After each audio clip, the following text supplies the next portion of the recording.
cool evening for tonight. Right now, though, it's a warm afternoon. Currently sitting at 81 degrees here in Tampa. St. Petersburg, you're at 76. Lakeland, 77 degrees. And so more and more of us, as we go through the weekend, going to see more of these 80s, low 80s across the area.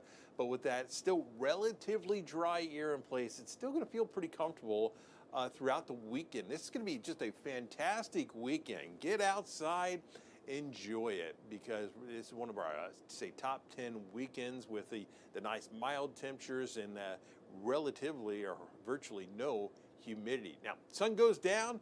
You can see that steady fall in temperatures as we go through the evening hours. Will bottom out into the upper 50s in most areas away from the coastline. A little bit cooler, but nobody getting all that cold for tonight. You can see our normal high for this time of the year, 79 degrees. So we do expect to see our temperatures as we go through the next several days running just a little bit above that average. So Fox model showing high pressure, just basically camping out across the southeast, staying in the neighborhood.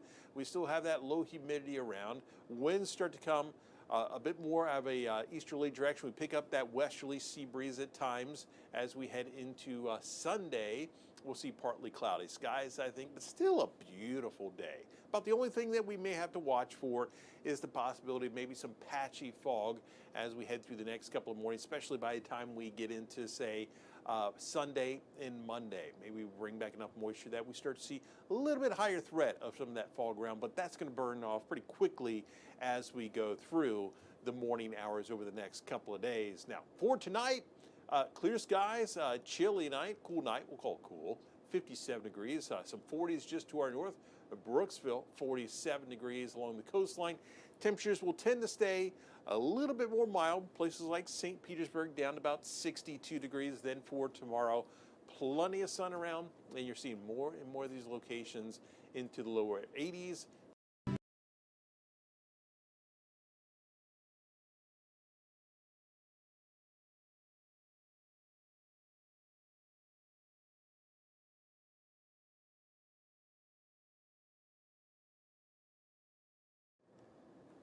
Thanks for tuning in.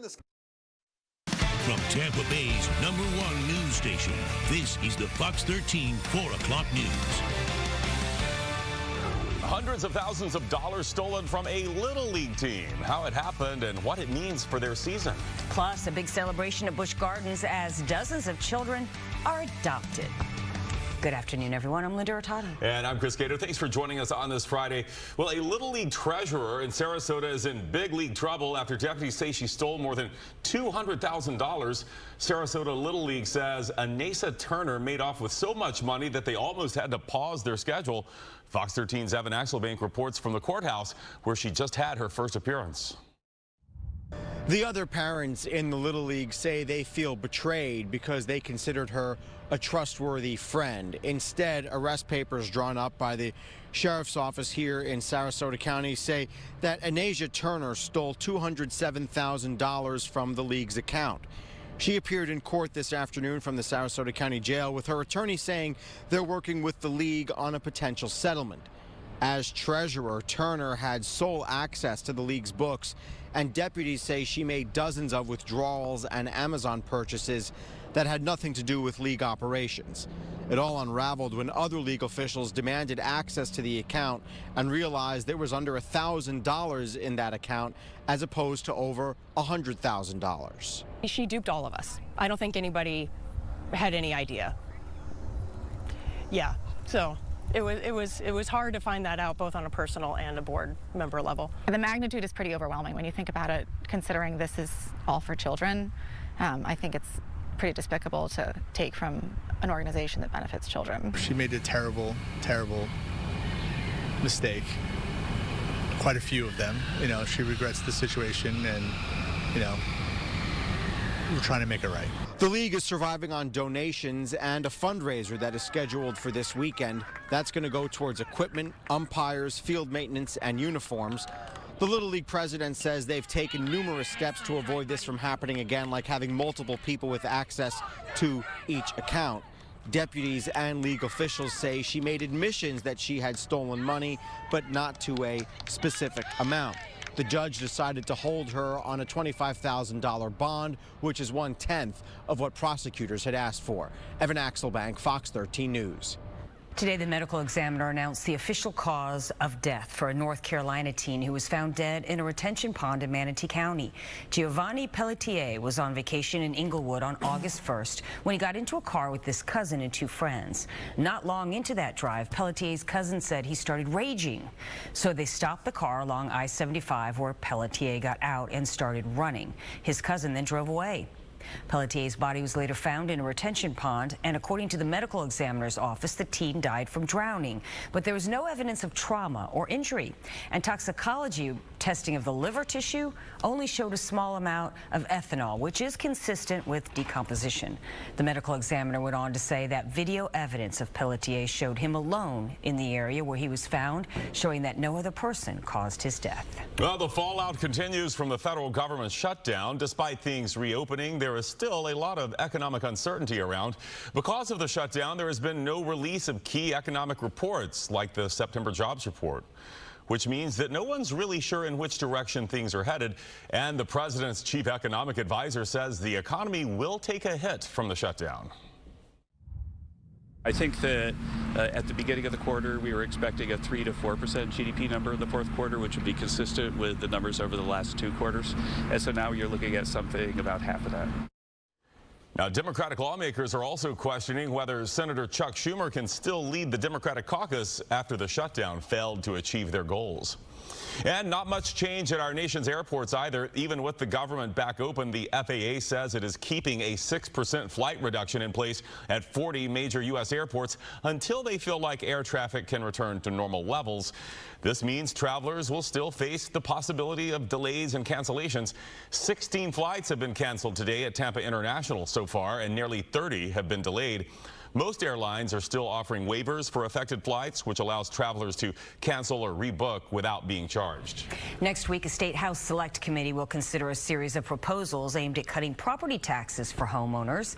Governor Ron DeSantis has made it a top priority to ask voters in November of next year to slash property taxes. Representative Jeff Holcomb, a Spring Hill Republican who serves on the House Select Committee, supports looking for a way to cut taxes. Just the cost of living across the board. So hopefully we can find a solution to address it. I'm excited that the governor's having a conversation about this. Well, the issue is complicated in part because property taxes play a key role in paying for local government services and schools. Many local officials are concerned about how they would pay then for those services. Well, Foot Locker is walking away from a deal to bring its headquarters to St. Petersburg. That news comes months after Dick's Sporting Goods announced that it will buy its struggling competitor. According to the Tampa Bay Business Journal, the company reevaluated its corporate strategy and decided not to move forward with the move from New York to St. Petersburg. The city was offering incentives for the company to move there, but now it will not meet the requirements of that deal. Today is a day several local families will probably never forget. They officially became a family. The Children's Network of Hillsborough County held adoptions today at Busch Gardens in celebration of National Adoption Month. Fox 13's Kelly Tracy has more from the event, and a warning, it's a tearjerker. The adoption event here at Busch Gardens is one of the largest in Florida. A judge legally united 52 children with their adoptive families Friday. That's up from 39 last year. 10 this year are part of a sibling group. They say they try to keep siblings together when they can. The Children's Network of Hillsborough County CEO says they've outgrown the courthouse, and she says having it at Busch Gardens also gives kids a change of scenery and a day they'll never forget. I remember presenting this idea to say, let's do something different. We want our families, we want our kids to have a different experience from when they started, right, this journey. And we presented Busch Gardens, and many said, that's not going to happen. No way. No one's going to buy into that. And look at where we're at today. The Children's Network and its community partners say it's the best day of the year, something the kids and their parents second. There are no words. It's been a journey. I kind of equate it to a marathon that's been actually a sprint the whole time, you know? So finally, after 2 years or so, getting to the end of it, we're excited, they're excited, so it's been a long time coming. We've been waiting and waiting and waiting. Pretty excited. Tell me why you're excited. Because we're all family. The Children's Network of Hillsborough County is the lead agency contracted by the Florida Department of Children and Families to administer the child welfare system in Hillsborough. They say more than 1,500 children are in foster care in Hillsborough. They say they need foster parents and have more information on their website if you're interested. The families get to explore the park for the rest of the day. Reporting at Busch Gardens, Kaylee Tracy, Fox 13 News. Congratulations to all of them. That's wonderful. Well, the Florida Strawberry Festival is just 4 months away, hard to believe, and organizers have released the concert lineup for the 91st annual event.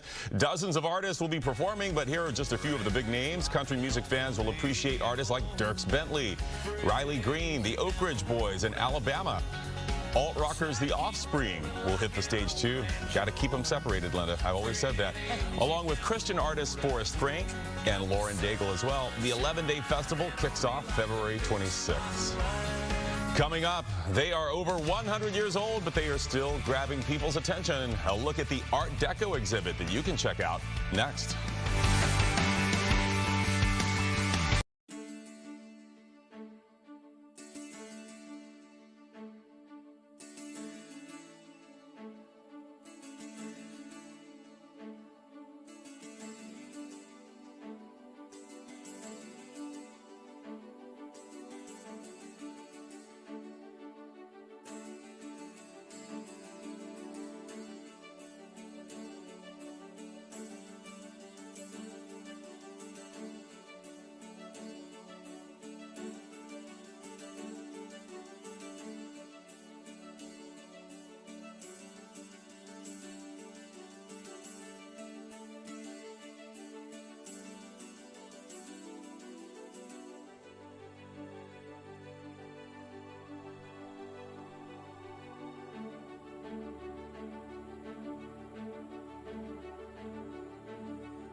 You're watching the Fox 13 4 o'clock news. Well, a blend of fine art and commercial art. The style of Art Deco took the world by storm in the 1920s. It sure did, and now a new exhibition at the Sarasota Art Museum is showcasing that style through the world of advertising. Fox 13 photojournalist Barry Wong takes us inside Art Deco, the golden age of illustration.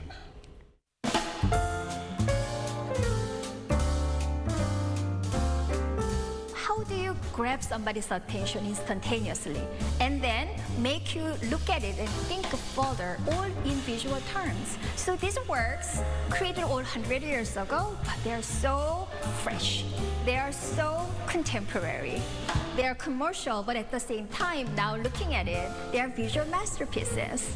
This exhibition, Art Deco, the Golden Age Illustration, is a celebration of the centenary year of Art Deco movement. It includes 100 iconic posters by Art Deco graphic designers. These posters were made to announce public services as well as all these different products that were in the consumer market. This time period was the rise of the mass consumer culture.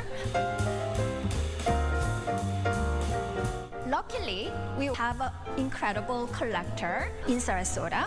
It's probably been about 35 years that we've been collecting Art Deco posters. In my early career, I was in advertising, and so these the posters are kind of iconic pieces of advertising.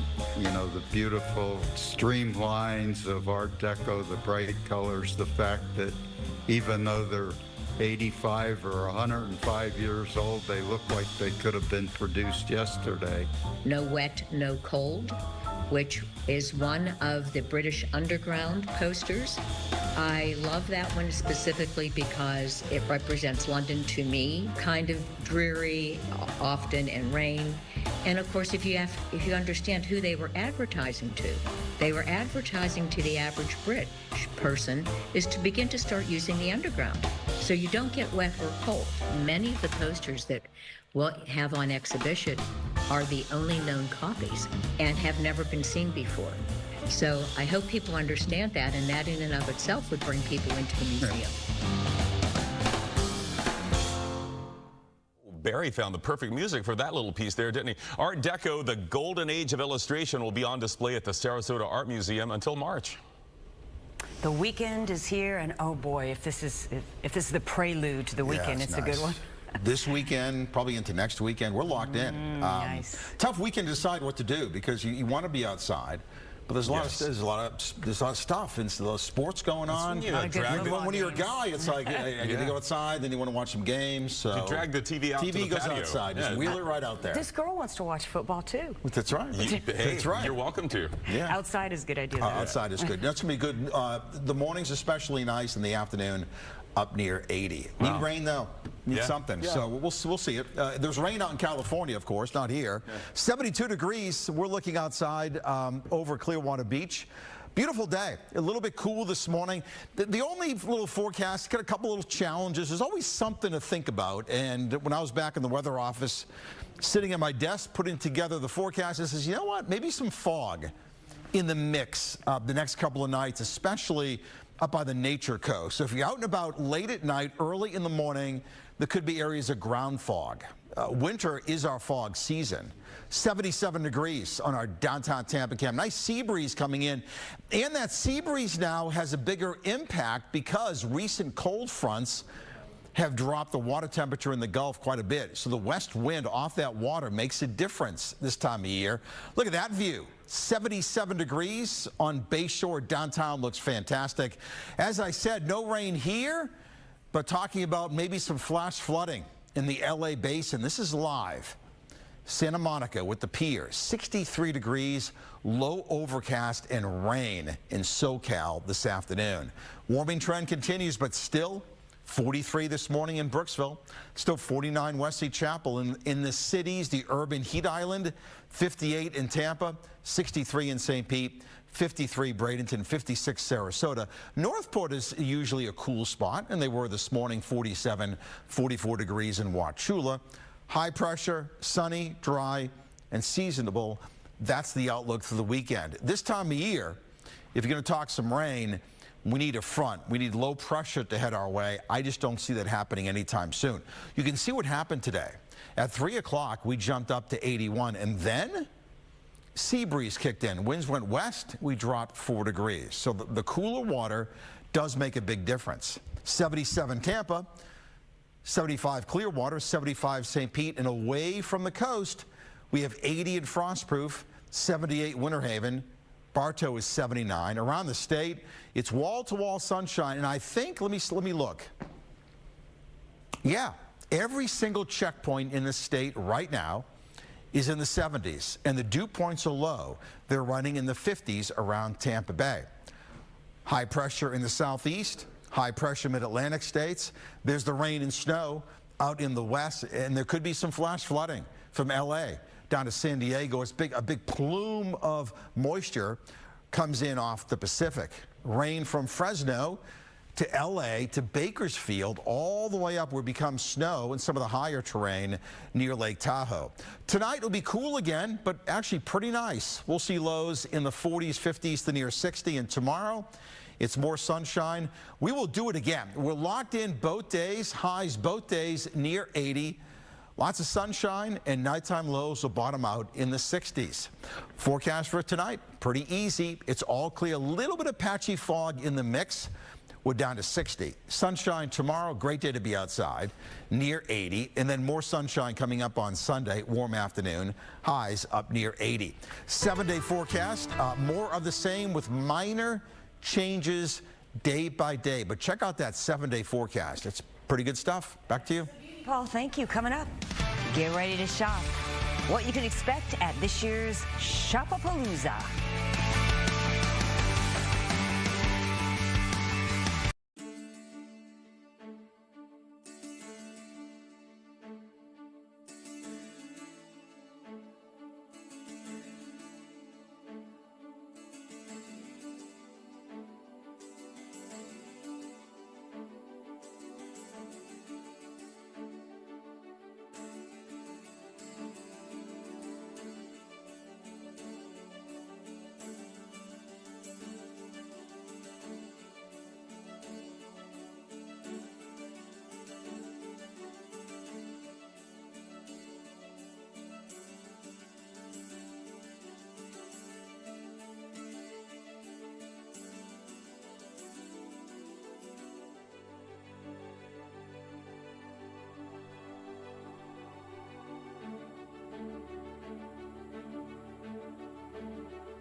You're watching Fox 13, Tampa Bay's #1 news station. The holiday season is almost here, and this year you can get in on the holiday cheer and shop from local small businesses during the Shopapalooza Festival. It's happening this weekend after Thanksgiving, the weekend after Thanksgiving, rather, in downtown St. Pete at Vinoy Park. And there will, of course, be shopping, along with food, music, lots of giveaways. And new this year, there will be a paint-by-number artwork that people can take part in. That sounds like fun. Joining us now is Pat Largo with Shopapalooza and artist Alyssa Marie. Thank you guys for being here. Thank you. So for people who have never been to Shopapalooza, tell us what it is. It's the largest small business event festival in the country. In the country? In the country, and if it's not, I'm still saying it. We literally have tens of thousands of people. They all go on to get to Vinoy Park in St. Pete the last weekend, so it's the 29th and 30th, Thanksgiving weekend. It's our 15th Shopapalooza. Next year, it gets to drive legally. And it's just it's almost 400 vendors of happiness. It's just seeing people as we get closer to the holidays now start their shopping, continue their shopping there, and it's just a team effort. You'll see vendors and customers and just people getting along that weekend, and it's just great to see. So it's just a lot of fun. I see food too, so it's not just gifts, right? Tell me about the food. A lot of, several food trucks and restaurants and vendors and ice creams. You will not get thirsty. You will not get hungry there. It's just one of the best events that around. And let's talk about the different vendors. Okay, I'm seeing flowers. I'm seeing food. I'm seeing clothing. I'm seeing. What else? Just everything. Jewelry, right? Yeah, and I can't music. There will be music this live year. Music. I can't pinpoint it to say, oh, you can go there and get jewelry and salsa and clothes. Yeah, you can get that and about 300 other things. There's something literally for just about everyone, and it's even more kid-friendly, and it's always family-friendly and free to get in. It's always free to get in. Kidtrepreneurs selling products. So tell me about, you have kids selling their products? I have 18 of these little smart Alecs that are going to be showcasing what they do with some items they have, some of their ideas they're going to be presenting. So these are the future business people in our area and around the country and stuff. So they're going to be there. What a great chance for them to get their feet wet, so to speak, and kind of learn how the whole business world works. So, Alyssa, what are you going to be displaying there? I'm going to be facilitating a paint by number, 2 canvases that the community voted on which local birds we're going to be painting. So we'll be doing a roseate spoonbill and a blue heron, and they will be broken down into paint by number. So the community gets to walk up, grab a brush, it couldn't be easier, and create masterpieces. So they're creating their own masterpiece or working on one giant one together? It's 2 4 by 4 foot canvases. Oh, okay. So that'll be made for this event. It's like a team effort then. Exactly. It's beautiful to watch it come together because it starts as just a canvas with a bunch of little numbers and shapes. If you remember the paint by number, books as a kid. Yes, I do. I'm of that age. Yes. And anybody can come up and they'll be given a little cup with a number 3 on it, and they fill in the shape 3 and until they're done painting. And you're an artist, then, I take it, and why? What made you decide to take this on? I had been doing enough murals for enough years. I had so many people asking me how I was going about painting these murals that I said, I need to get these people involved somehow. I need to find a way to get the community of any age, any ability, any past in art or not to be able to help me with this and create art themselves. So I remembered the paint by numbers I did as a kid, and I was like, I think that's a good idea.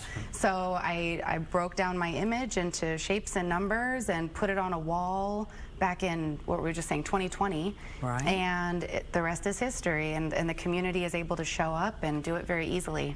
So if people want to get involved, they just show up and they don't have to pre-sign up or anything? There's 2 ways they can get involved. They can either sign up online. We've got a sign-up form where people can sign up for 15-minute increments, and they can do consecutive sign-ups if they think they want to paint for 30 minutes.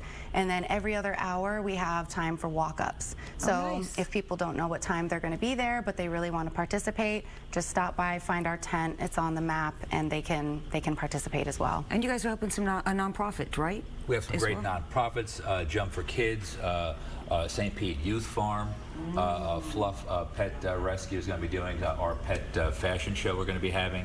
So it's that's going to be fun. We got to wrap, but really quickly, free shuttle running, right? Because I know parking. Yes. If you live in St. Pete, you know parking. So. South Core Garage. I want to say every 15 minutes. Okay. Yeah, just try to get there, wear comfortable shoes, bring sunscreen and some money. We're going to have a great time. All right. Thank you guys both for joining us. Thank you. Again, Shop-A-Palooza is the weekend after Thanksgiving, and admission is free. Chris? Screen and money. I never leave home without it. Thank you, guys.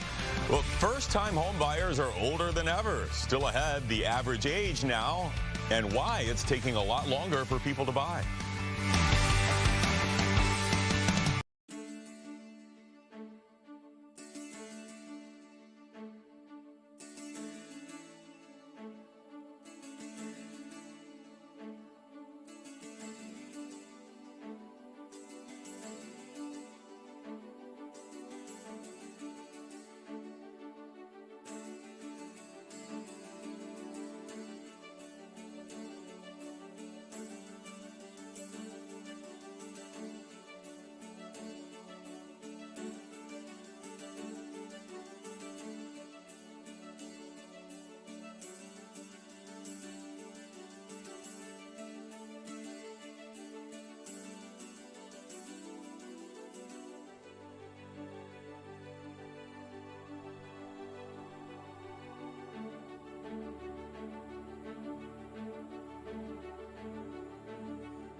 watching the Fox 13 4 o'clock news. Welcome back, everyone. I'm Linda Hurtado. And I'm Chris Cato. The former college football coach who was featured in a Netflix documentary has died following a shooting last night on the campus where he worked. John Beam was the athletic director for Laney College in Oakland, California. Before that, he was the head football coach there, and he was featured in the Netflix series Last Chance U in 2020. Police say Beam was shot at the field house on campus. He was taken to the hospital in critical condition, but has since passed away. Now, following a day-long search, police say they arrested a suspect. They haven't released a name, but they say the suspect and Beam knew each other and said the suspect was known to loiter, that's their word, around the campus. They haven't said anything about a possible motive. Well, the White House is ramping up pressure on Venezuela. It's now sending the world's largest warship to the waters off Venezuela, joining a massive U.S. naval buildup in the region. The Pentagon ordered the USS Gerald R. Ford, along with its 4,000 sailors, to leave the Middle East ahead of schedule to assist with President Trump's anti-narco trafficking push. You have to disincentivize this industry that these terrorists are using to flood our country with heroin, with cocaine, with fentanyl. U.S. military strikes in the Caribbean have targeted nearly 24 suspected drug smuggling boats, killing more than 70 people. In response to the military buildup, Venezuela's defense minister ordered the country's 200,000 soldiers to prepare for war. There are reports that senior military officials met with President Trump to discuss potential land strikes in Venezuela, but that no final decision has been made. Well, first-time home buyers are now older than ever. According to a new report by the National Association of Realtors, the average age is now 40. And the report also says the number of first-time home buyers is at an all-time low in the U.S. Fox's Kennedy Hayes is live for us in Denver, Colorado with what's behind this shift. Kennedy? Hi, Chris. Yeah, the association says back in the 1980s, the typical age for a first-time home buyer was late 20s, and now many are pushing 40 years old. That's because it's taking longer than ever to save up for that first home. I spoke to one man from Colorado Springs. He says he has 3 kids, has rented his entire life, and only now is just able to buy his first home at age 41. Expensive being a single dad, and then you look at interest rates, and then the skyrocket cost of homes going up. I think when we moved here, homes were around $300K for a 4 or 5 bedroom house. Now it's well over $500,000. So crazy prices and interest rates kind of drive you away from trying to buy at this point. The typical first-time home buyer is now about 40 years old. Just 4 years ago, the association says the median age of first-time home buyers was 33. And first-time buyers make up just 21% of the market, a record low. Right before the Great Recession in 2008, that number was usually around 40%. Economists say even with mortgage rates dipping slightly, prices are still high, making it harder for new buyers to break into the market. This map highlights the 5 states with the highest and lowest median sale prices for single-family homes. Across the country, median home prices range from about $1 million in Hawaii to roughly $244,000 in more affordable states like Iowa and West Virginia. Experts shared how those successful first-time home buyers got there. Some of them made sacrifices like cutting spending or taking a second job, even moving in with family temporarily so that they could skip paying rent, which can be quite high. Others teamed up with roommates to purchase a home, and that can be an approach where you're splitting that down payment, but also splitting the equity gains. And for those still renting, realtors tell me that new leases, those prices have dipped slightly, but overall they're still high. So some advice if you're trying to save up for that first home is to always only spend about 30% of what you make on housing costs. Back to you. It's just harder than ever to do these days. All right. Thank you, Kennedy. It will soon be lights, camera, action at the Vatican. Tomorrow, Pope Leo will welcome about 36 Hollywood stars. Guests include Cate Blanchett, Spike Lee, Chris Pine, and Dave Franco. The Vatican says the Pope, quote, has expressed his desire to deepen dialogue with the world of cinema, exploring the possibilities that artistic creativity offers to the mission of the Church. Well, after years of anticipation, it has finally happened. The Simpsons have arrived in Fortnite. As Fox's Eamon Dignam reports, they're trying to help revive what used to be the world's most played video game. Were you a big Fortnite fan back in the day? The Metaverse Battle Royale used to be the world's most played video game, but many players moved on to other adventures, and it fell on hard times. But now, Fortnite is back, thanks to some unlikely help from The Simpsons. Homer, Marge, Bart, and their hometown of Springfield joined Peely the Banana and all the other properties in Fortnite, hoping to reverse the game's big lull in popularity. And so far, The Simpsons seem to be the cure, with many players on Reddit saying they came back to Fortnite after a long hiatus because of the team-up. And now they're reconnecting with a game that brings back fond memories of winning a victory royale. Accompanying the game are shorts on Disney Plus explaining why The Simpsons are now in the Fortnite universe, and also promoting new features like Spider-Pig, also known as Plopper, from the Simpsons movie. He can be a companion as players fight inside the Quickie Mart, in the Simpsons' home, and around the town square, where Jebediah Springfield's statue currently has its head, although he could lose it. The Simpsons miniseason is expected to end on November 29th, so collect your evil Homer skins before it jumps to the next event, featuring characters from the movie Kill Bill. In New York, Eamon Dignam, Fox News. Oh man, I might have to actually play Fortnite now. Okay, so the debut of a humanoid robot in Russia didn't quite go as planned. The robot known as Idol kind of hobbled onto the stage, paused for a little wave, and then fell flat onto its robot face. With its legs still kicking, the two human handlers tried to drag it off stage and gather up some loose parts there. And then this is the best part to me, this third guy that comes in. He's going to hide this disappointing scene from everyone with this curtain, but look, this went about as well as the robots walking. You're twisted up there, buddy. Idol's creator said, now listen to this, the creator said the fall could have been the result of bad lighting or a malfunction. My money's on a malfunction. I don't know what lighting has to do with it. Or the robot had just had too much vodka. I think that's what's going on there. That's definitely I want to see Curtain Guy. Let's see Curtain Guy one more time. I just love this. They're dragging him off stage. Yes, I must hide this disappointing sight. There. Okay, nothing happened. Nothing to see here, folks. I'm going to get fired. And in Russia, probably worse than fired. All right. Coming up, we are talking hitting the greens for a good cause. The charity golf tournament taking place on a beautiful course that benefits some teenagers that could really use your help. This is all coming up after the break. And later in our Fox 13 5 o'clock news, a mother shares her family's heartache as her daughter and her friend remain in the hospital following that horrific crash in Ybor City. What this past week has been like for them. And how great would it be if you could fly by traffic on I-4? And I do mean literally. The talks to make air taxis a reality in Polk County. Ahead at 5.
You're watching Fox 13, Tampa Bay's #1 news station. We are going to be golfing for victory on Monday. Coming up on Monday, golfers can hit the links at the beautiful Innisbrook Golf Resort in Palm Harbor, and it's all for a wonderful cause. It will benefit Tampa Bay's Victory High Schools, which help kids get an education while they are recovering from addiction. And joining us now is the founder and the executive director of Florida Recovery Schools in Tampa Bay, Tina Miller. Tina, thank you so much for being here. Thank you for the opportunity. Oh, yeah, we are so impressed by what you do, what Victory High Schools does for students. Tell our audience who might be unfamiliar about them. So Victory High Schools are actually private nonprofit schools, but we don't charge our families a penny. We actually provide mental health services, recovery support, and an education to our students that have struggled with addictions and mental illness. And without getting into too much of the weeds here, how do the families have to how do they prove they qualify for this? So the student just has to have a diagnosis of substance use disorder or co-occurring disorder. Okay, and so now you have 3 of these Victory High Schools in the Tampa Bay area. You told me Pinellas Park, Tampa, and Newport Richey, right? Yes. This started 5 years ago. This is growing, right? Yes, yeah, absolutely. I mean, there should be a Victory High School in every county. I'm hoping that's what happens. There really should. That's such a unique program to support these students. Tell me what kind of inspired you to start this? I started Victory High Schools because it was a high school I needed as a teenager. I was an alcoholic and drug addict by the age of 18, and I had learning disabilities, and I had ADHD and just a lot of trauma. So for me to sit down at a desk and chair for 6 hours a day, didn't work, no. Right? So I barely passed high school and barely passed college, and then I have worked over 27 years in social work and juvenile justice, and I was like, this is a need for our teenagers. That is an incredible calling. Very impressive. Tell me a little bit about the support that your schools provide for these students. So it's so important for our students to feel safe. And so we've created a safe, healing-centered environment for our students. But also they receive all the mental health counseling, individual, group therapy. But we also take them outside of the walls of Victory High School. So we do equine therapy, we do zip lining, we do all kinds of different things outside of Victory High School, and it's really fun for them. Expressive art therapy, and it's just a great healing place for our students. And what kind of reaction in the 5 years of doing this have you gotten from families and the students? We've actually served over 150 students. We've had 23 actually earn their diploma with us. All the rest of the students we've transitioned and stabilized back into other traditional schools. Wow, what a success story, and kudos to you for what you're doing and what your teachers, your educators, your mental health counselors are doing. All right, tell us about Monday's big golf tournament. Yes. What can people expect? You still, I'm sure, have some spots open for golfers to sign up? Absolutely, yes. We would love for golfers to come out and join us, and anyone that wants to sponsor. And these are actually, we're fundraising for dollars to help our students outside of the classroom. So for example, we had a student, their electric was turned off, or you know, they didn't receive food stamps, and they don't have the assistance that they need at home. And so it's important for us to stabilize them not only emotionally and mentally, but also at home so that they're stable so they can come to Victory High School and be successful. So anyone who's playing in this golf tournament can feel good about what that money there is doing. How can people sign up? Not just golfers, but maybe sponsors too. How can they sign up or register? They can go to golfingforvictory.com, and every golfer that signs up actually will receive a voucher to come back and play the Copperhead. The Copperhead course at Innisbrook, that's a great one. So the tournament's on the South course, which is wonderful as well. Then if they play in this tournament on Monday, they get a voucher to come back. You're getting 2 rounds of golf for one. Absolutely. And I'm assuming this is a scramble type format. Yes. Those are a lot of fun. 4-person, yes. Yeah, food will be served as well. Yes, yeah, breakfast and lunch, and then we also have prizes and raffles and mulligans, you know, limit of 5 each person, but. Can I get 10? I have to play with a 10 mulligan minimum if I'm playing. Yes. It's a wonderful opportunity to help schools that make a real difference in the lives of young people and their families too. Tina, thank you so much for everything you're doing through Victory Schools of Tampa Bay, and good luck at the tournament on Monday. You're going to have perfect weather for it, it looks like. Yes, thank you.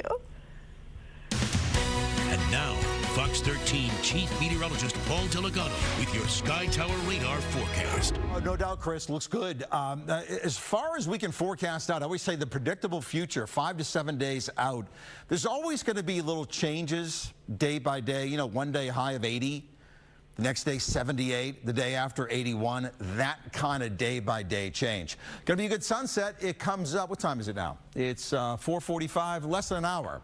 It looks great over Crystal River, and then over Clearwater Beach, we're 70.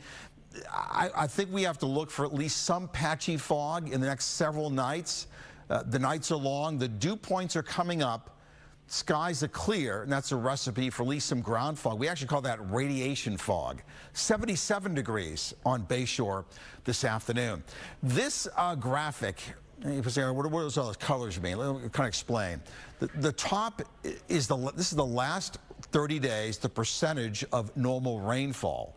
To the left is like 1%, 2%, 5%. That's not good, and that covers most of the West Coast. Now, you notice here to the East Coast, that was that big rain event they had a couple of weeks ago that flooded Mount Dora. Just a cluster of thunderstorms that came in a couple of weekends ago off the Atlantic. So it's too much rain here and not nearly enough rain along the West Coast. I don't see any significant rain on the way. Again, there it is. There's that wet area from those thunderstorms that produced the flooding. Orlando back to about Mount Dora, and then Pasco County south, we are way, way below average. Not only the past 30 days, but really pretty much all year long. Sunny, dry, and seasonable. High pressure builds in. 77 Tampa, 73 Apollo Beach. Plant City are 79, New Tampa 76. Sunshine, Brooksville 78. Land O'Lakes has a 76. We slide south. Sarasota 78. Beautiful day, beautiful evening to be outside. Not a lot going on. High pressure dominates, more high pressure up across the mid-Atlantic states. There's rain and snow out in the west, and there's some flood advisories. I think there could be some flash flooding in the LA basin. Even now, there's rain from near LA to Bakersfield, all the way up the valley to Fresno, east of San Francisco near Sacramento, with some snow across the high mountains. Clear and cool tonight, but really not bad. It'll be around 60 in Tampa, cooler away from the urban effect. And tomorrow, everybody should be in the low 80s. Great day to be outside. We'll do it twice. We'll do 80 on Saturday, maybe a bit more of a sea breeze on Sunday, keeping highs around 80 and nighttime lows in the low 60s. Again, the headline is we need some rain on the 7-day. There's none. Tonight, clear, patchy fog, and 60.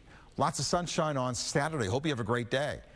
80. Hope you have a good weekend on Sunday. More sunshine, warm afternoon, highs up near 80. And the 7-day forecast, just tiny little changes day by day as we kind of head towards Thanksgiving. Low 80s for highs and 60s for lows. Back to you. All right, Paul, thank you. Coming up next, the Bucs were hoping to get a few players back and healthy this weekend, but doesn't look like that's going to be the case. Sean Barry joins us in studio next to break down who the Bucs will be missing when they take on the Bills.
watching the Fox 13 4 o'clock news.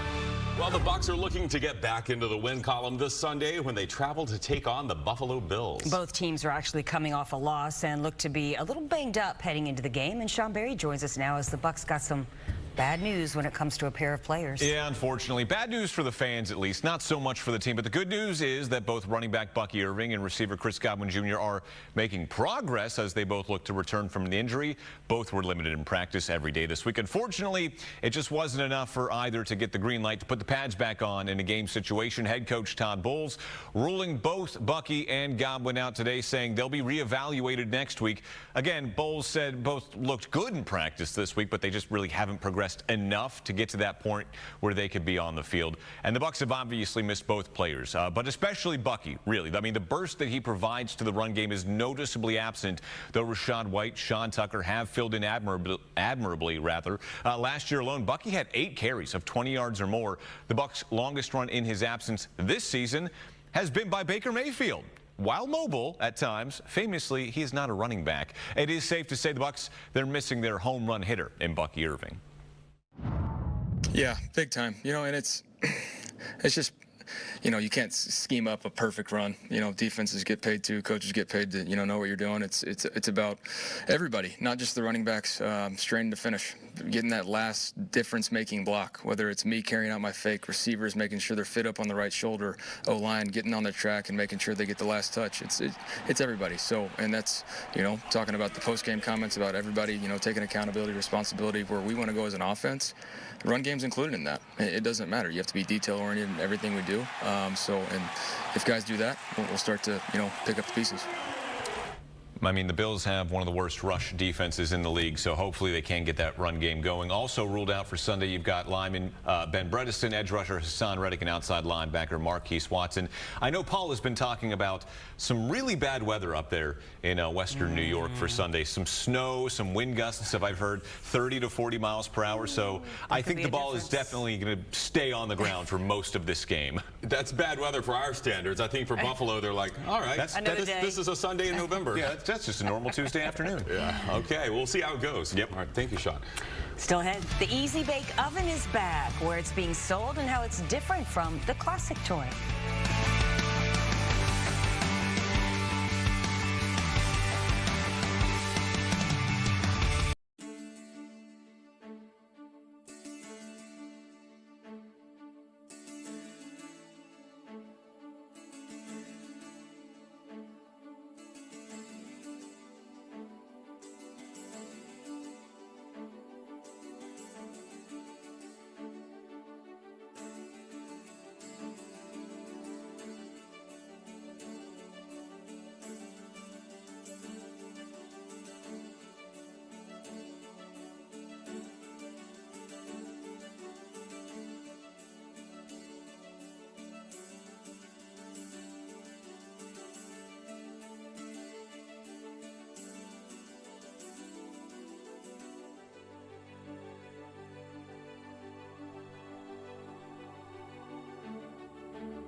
It was a mixed bag on Wall Street today to end the week of trading. The Dow lost 309 points, the Nasdaq rose 30, and the S&P dropped 3 points.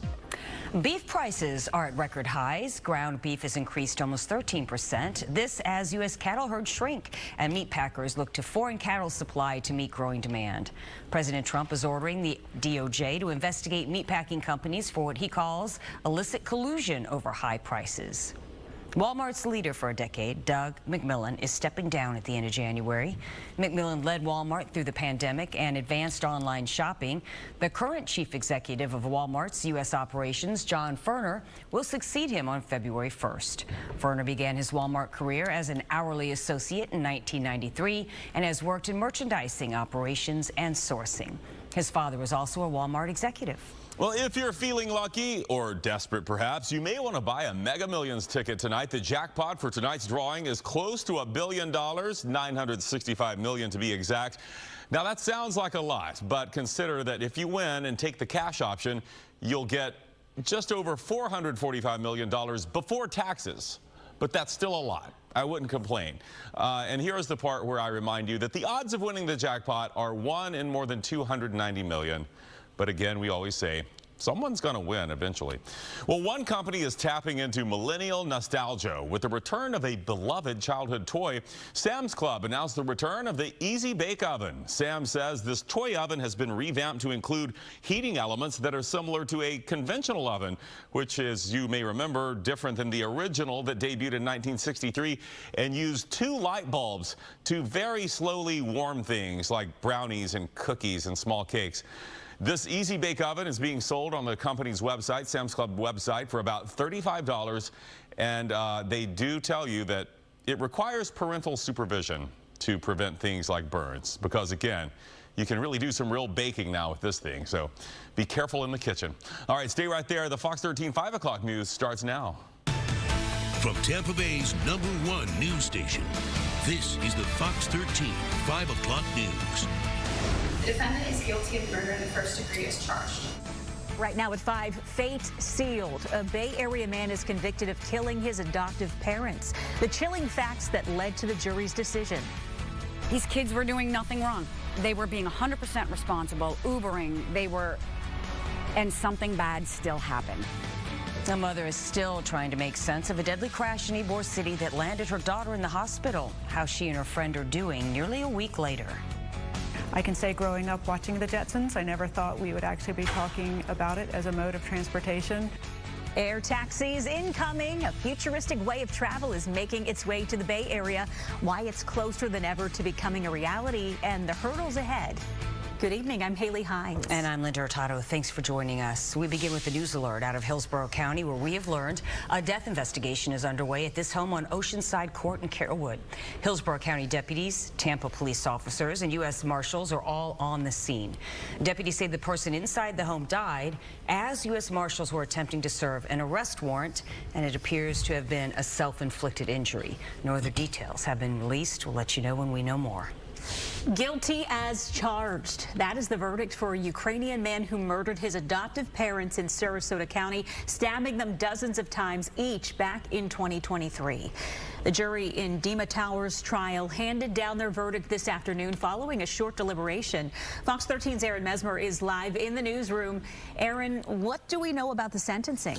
Haley, Dima Tower will now spend the rest of his life in prison. That comes after some chilling moments in the courtroom this week when the defendant took the stand.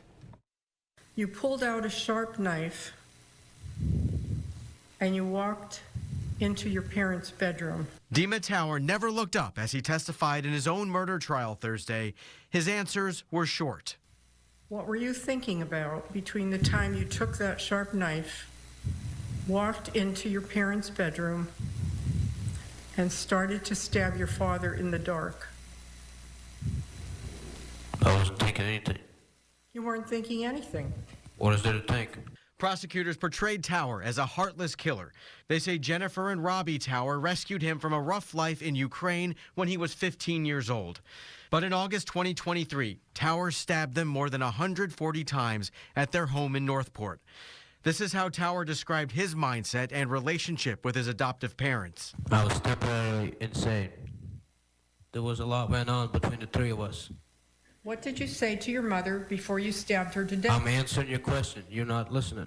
Tower even seemingly admitted during testimony that he'd been planning the murders. Did you decide to kill your parents before you walked in? Yes.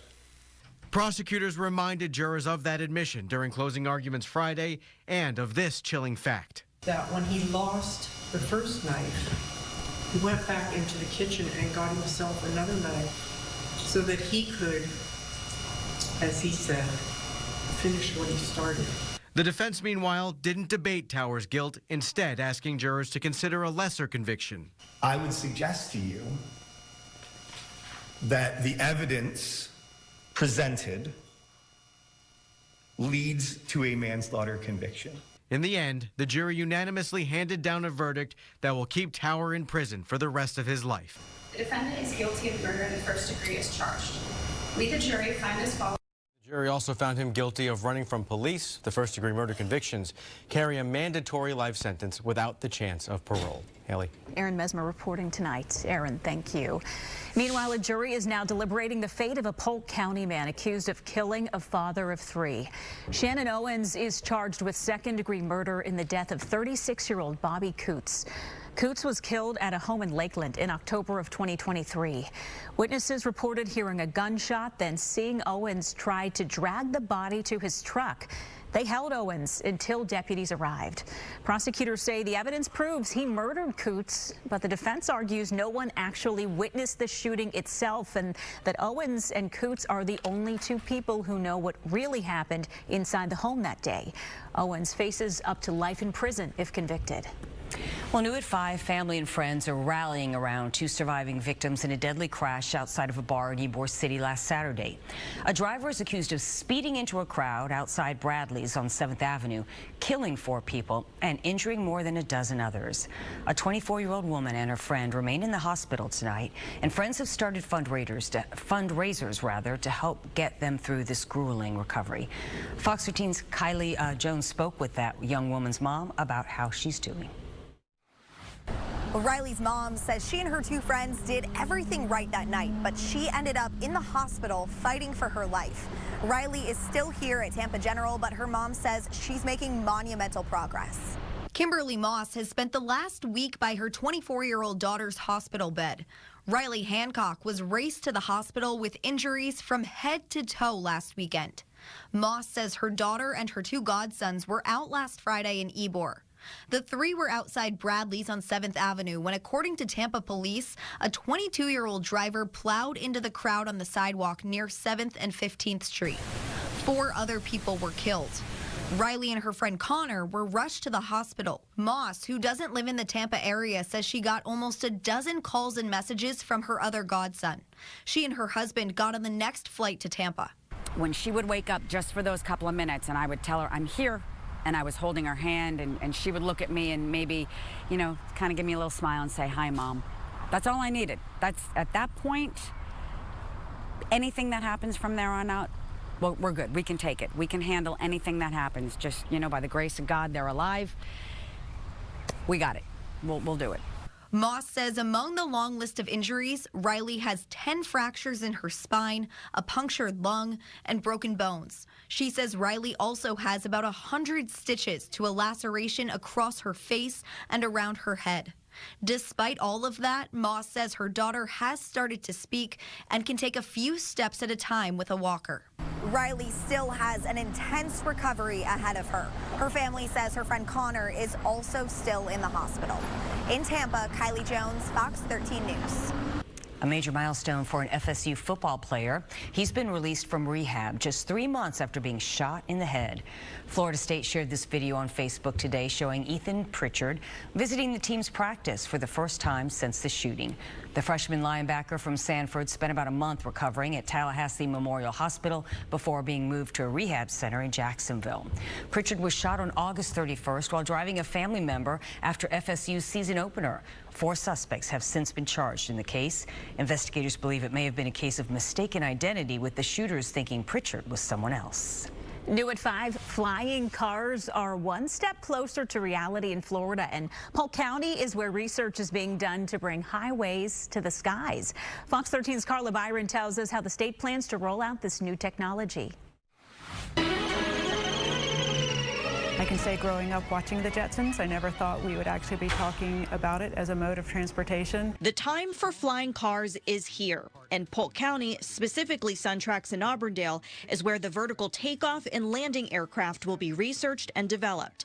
During a presentation to county commissioners, FDOT shared a vertiport has already been built at the facility, and an additional one is on the way, along with a 20,000 square foot hangar and a 3,000 foot runway. Really the goal of this expansion is to assist with research and development for these vehicles and for the industry, but then the hope is that over time this can also transition into more of operations and maintenance as well. Phase 1 of the aerial highway network will focus on the I-4 corridor before spreading out to different networks throughout the state. We can all talk about our woes of being on I-4, and that first area that they're really targeting is exactly the I-4 corridor, along with a little piece up from Tallahassee over to the airbase, in essence, up there. So we are the main corridor that they're going to be developing first. The state announced they're also partnering with key universities, including Florida Polytechnic in Lakeland.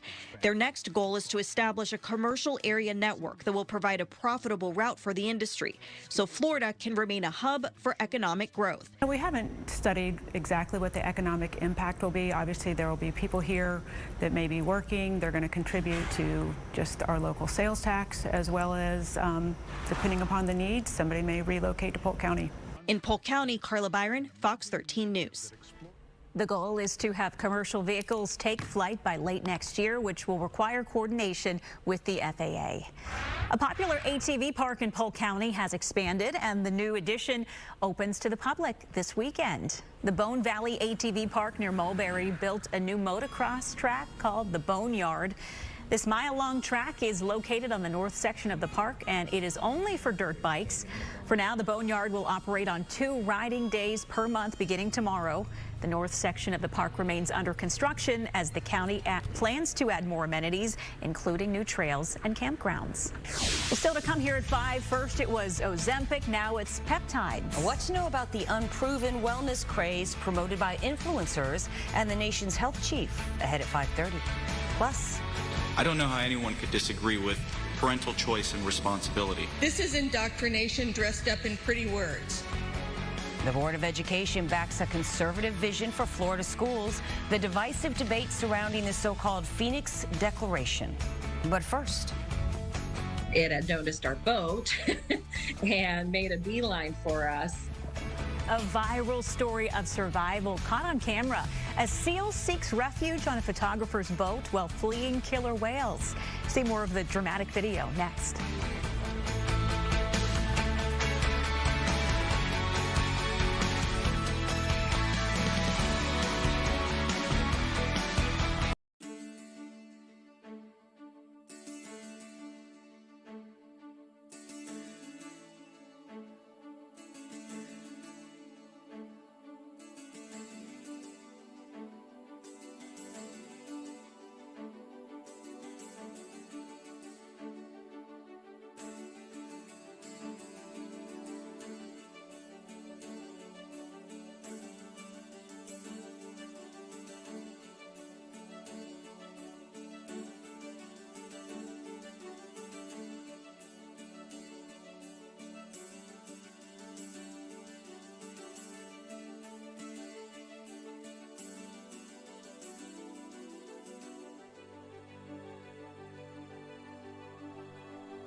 All right, have you seen this really remarkable video yet from an amateur photographer in Washington State?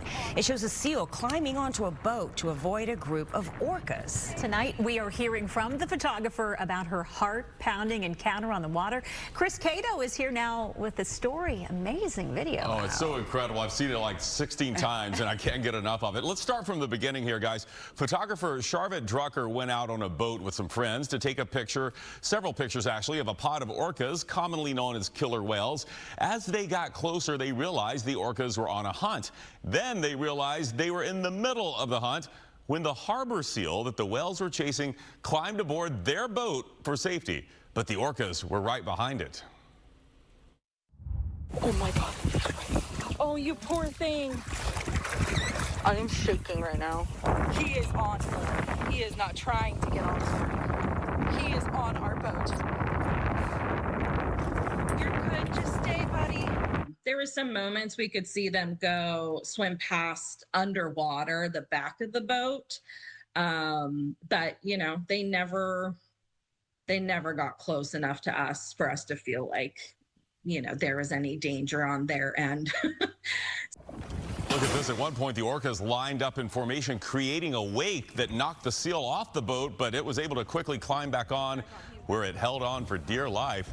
After about 20 minutes, the whales finally gave up and left. And as the boat headed back to shore, there you saw the seal jumped off and swam away to live another day, hopefully waving a thank you to the boat for being there at the perfect time.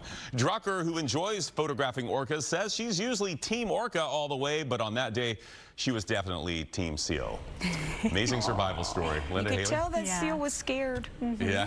He was shaking kind of. What a story he has to share with his seal friends, right? These ones are good. Thank you, Chris. And now, Fox 13 Chief Meteorologist Paul Delgado with your Sky Tower radar forecast. Tell you another cloud-free day today on our weather roll. We're going to do this into next week, and the temperature trend is up, up, up. Probably some mid-80s in the future. It's amazing. Get that two-day cold snap, and then the pattern flips, and now we are talking about very warm temperatures into the first couple of days of next week. Should be a great sunset tonight. Happens in less than 30 minutes. 70 on our Clearwater Beach cam, and 76 downtown Tampa cam is pointing pretty much straight west, with lots of sunshine and just blue sky. Look at the weather out. This is really near LA. This is Santa Monica. You can see the pier. 64 degrees, kind of foggy, off and on rain. There are flood advisories up for SoCal, LA Basin down to San Diego. And that rain extends all the way up towards Bakersfield and Sacramento. For them, got some rain. For us, we can't find a cloud.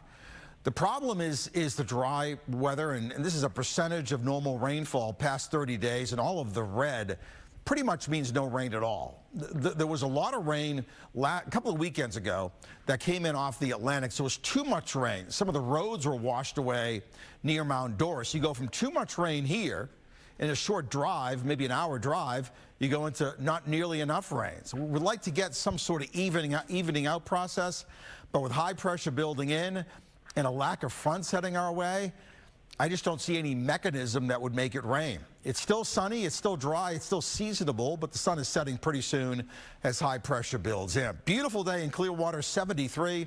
West Chase, a 74. Plant City, 78. Sun City Center, 76. Northern counties are in the 70s. Brooksville Sports is 75. Land O'Lakes is 73. Sarasota SRQ is 75, and as expected, inland upper 70s and low 80s. Again, not a lot happening. The big trough that brought us to cold weather is now spinning up here.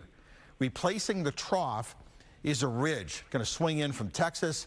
There's the rain out west. Here is our weather back here, mid-Mississippi Valley in Texas. This is our weather for the weekend and beyond as a big ridge begins to slide our way.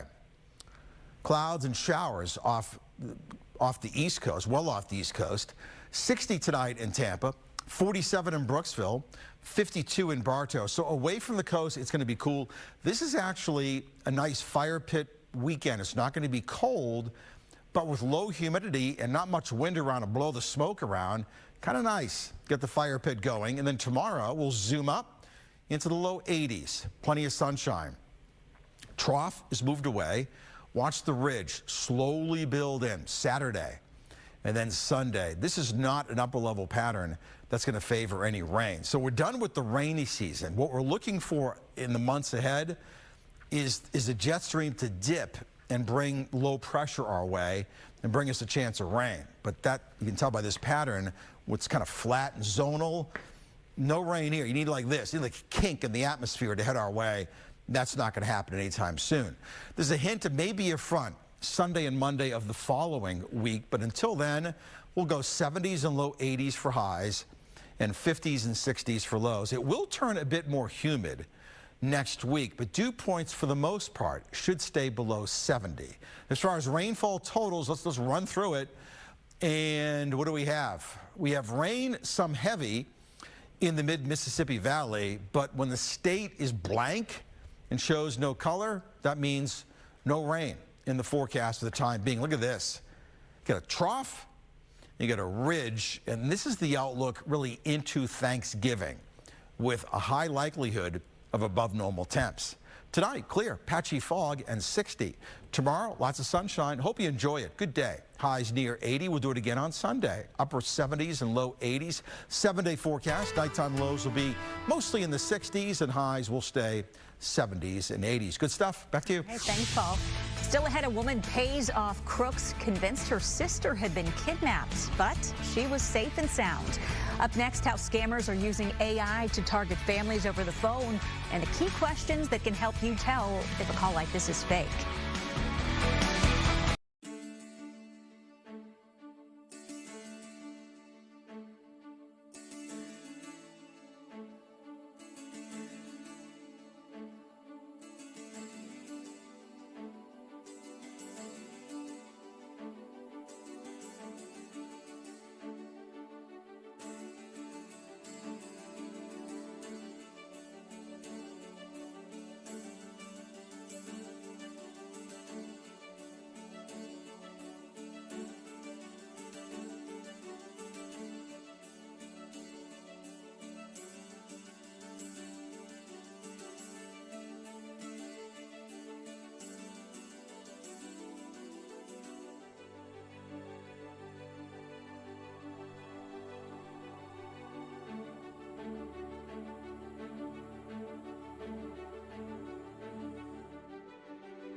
Millions of current and former AT&T customers may qualify for part of a $177 million class action settlement. This comes after two major data breaches exposed personal information last year. They're believed to have affected more than 70 million people. The first breach in March of 2024 released customers' addresses, social security numbers, and passcodes on the dark web. A second breach 4 months later exposed call and text records. Customers impacted by both could receive up to $7,500. AT&T doesn't dispute the incidents happened, but denies wrongdoing. The deadline to file a claim is December 18th. New at 5, authorities are sounding the alarm tonight after a woman was scammed thinking her sister was kidnapped. Turns out it was an AI scheme so convincing it used her sister's cloned voice. Fox's Teresa Priolo caught up with the victim who shared her harrowing story. What am I going to tell my mom if she dies? It was Monday night. Stephanie, who asked that we only use her first name, had just finished a FaceTime with her mom and sister. They said goodnight and she went to bed, only to be startled by a phone call from what appeared to be her sister's cell phone. It was not her on the other line, but a man. The man said that he had my sister, that he would blow her brains out if I did not send him X amount of money. A hostage situation with Stephanie's sister as the victim, held in her New York City apartment. The only way out alive was cash. He was saying that he just got out of jail, that he needed to get home. He needed money to get back home. He started asking me for Zelle payments, and that was the first payment I made. Complicating things, a woman is in the background, screaming, pleading, and crying. Stephanie was panicking. She logged on to Find My iPhone. Her sister's phone pinged to the apartment. So she was home. She has this way she cries. She has this hiccup in her cry. And I swear to God, that's what I heard in the cry as well. So to me, it was real. She transferred what money she could, but it wasn't enough. The man warned, don't get the police involved or your sister's dead. Then the call disconnects. And we tried it from another phone. We tried it from my cousin's phone, and she was not answering. Eventually, the family contacted the sister's doorman and asked him to do a welfare check. The sister answered the door. She had been asleep the entire time. Turns out this was an AI-assisted scam with a brazen sophistication that's rarely seen. We wondered how something like this could happen. Where did they get the number, the voice, the information, the ability to have a continuous conversation without hiccups or interruptions? They grab information off of Instagram or Snapchat or Facebook Reels, whatever the case is, anything where there's video with audio. They can grab all that likeness of that person, put it into a fraud GPT generator, and create the exact likeness. That was Teresa Priolo reporting. Experts say one way to tell if it's fake is by asking the person on the other line a question that they wouldn't know the answer to, something like, what did we have for dinner last night? What's our favorite restaurant? Questions that they would have to be human to know. Experts say it's also important to stay calm in these situations. Still to come in our next half hour, Congress tucked a ban on certain hemp-based products into a government funding bill, leaving some shop owners bracing for closures. The new concerns ahead at 5:30. But first, the White House and Switzerland reach a deal to lower one of the highest tariff rates. Back on London, that's my story coming up.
Well, new at 5, the state of Florida just adopted a new set of guiding principles for its education system. This week, the Board of Education unanimously approved the Phoenix Declaration, which was written by the conservative Heritage Foundation.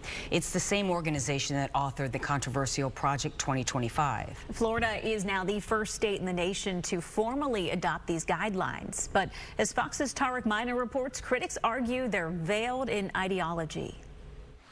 I don't know how anyone could disagree with parental choice and responsibility, curriculum transparency, academic excellence. Florida's Department of Education commissioner calls them principles that everyone across the aisle agrees with. Guiding principles for education called the Phoenix Declaration, an American vision for education. The declaration outlines a vision for education focused on parental choice and responsibility, academic excellence, cultural transmission, character formation, transparency and accountability, and truth and goodness. State education leaders say adopting the declaration reaffirms the state's commitment to education, calling it a unifying foundation. But critics say the declaration is a thinly veiled political agenda to dismantle public education and privatize it and install a conservative ideology. The fact that the Heritage Foundation wrote it, that it's out of Project 2025, this is indoctrination dressed up in pretty words. The principles sound wonderful. How could anybody not want to go along with those? But be careful what you try to put in here, because it is indoctrination. The Heritage Foundation is also Project 2025. White Christian nationalist is gumming all over it. The Phoenix Declaration was signed by more than 50 scholars and policy experts, as well as 10 educational and public interest groups. All of them are conservative. That was Tarek Minor reporting. We should note the Phoenix Declaration is not a rule of law and it's not directly enforceable. State leaders say it serves instead as a statement of principles to guide future education policy in Florida. FWC is urging a judge to toss out a lawsuit that seeks to prevent a bear hunt next month.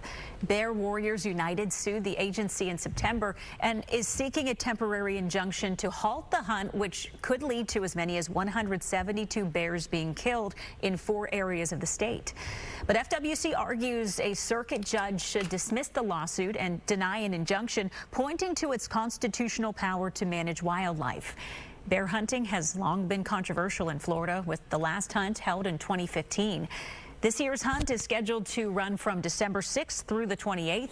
The case goes to court November 24th.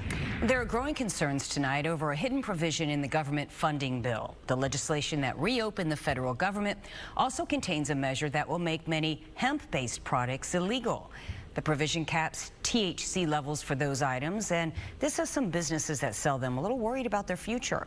Fox's Christopher King spoke with legal experts and a store owner about the new restrictions. It would make us take 95% of the products off of my shelf. Joseph Salome says he's sunk a great deal of time and money into his store. I've put a lot into this over the past 10 years. Congress on Wednesday passed a funding bill to open the federal government after a record shutdown. It includes a provision to outlaw nearly all hemp-derived consumer products. The legislation bans items with more than 0.4 milligrams of THC per container. Horrible bill. Supporters argue the measure closes a loophole in the 2018 Farm Bill that led to a flood of products that give you a high, like marijuana. It would eliminate anything that has any inkling of THC. Salome says the new ban as it stands will force him to shut his doors at the Georgia Hemp Company. Would you go out of business? Yes. Yes. We'd have to file for bankruptcy.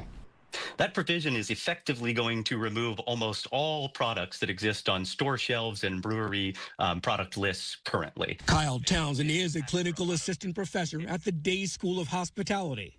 Edibles, things like gummies, drinks like seltzer drinks, even in some cases like balms and products that are used for pain and things like that topically. Townsend says the measure could wipe out millions of dollars in revenue. This is effectively a nail in the coffin, if not one of the biggest ones. We're talking about a multi-billion-dollar industry that is going to almost disappear overnight. Tom Church is a trial lawyer. He represents retailers and wholesalers. The stores that remain open are going to have to empty a lot of their shelves from a lot of their current inventory, and consumers aren't going to have access to a lot of the products that they currently have access to. And that was Christopher King reporting. The new provision does not take effect immediately. There is a one-year delay, and that window gives advocates, industry stakeholders, and lawmakers a chance to push for an amendment. A new controversy is brewing tonight over so-called peptides. The injectables are pitched to rejuvenate skin and life in general, but there is no evidence that they actually work. Fox's Jared Halpern explains why the nation's health secretary is such a strong supporter of peptide therapy. Most of them are not FDA approved and without human data. They're called peptides, unapproved injectable drugs being pitched as a way to build muscle, rejuvenate skin, and even extend your lifespan. Peptide use has been expanding quickly, but now public health experts are sounding the alarm, saying most have not been tested on humans, and it is unclear what effect they're having. None of them are proven. None of them have gone through what would be considered adequate clinical trials in people. The FDA has taken strong action against peptide makers in recent years, but that is expected to end soon. HHS Secretary Robert Kennedy Jr. is a big fan of the injectables. He has spoken at length about their benefits, and he's vowing to end what he calls the FDA's war on peptides, a popular stance within the Make America Healthy Again movement. We are looking for alternatives to modern-day medicine.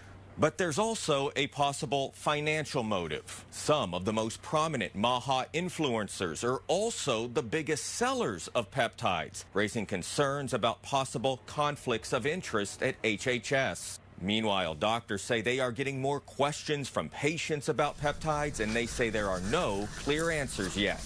There is an importance to understand the difference between clinical innovation and hype. Kennedy says he also wants to broaden the use of other alternative therapies, including psychedelic drugs.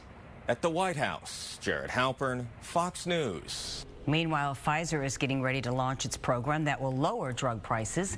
The company is partnering with the Trump administration's new pharmacy service, Trump RX.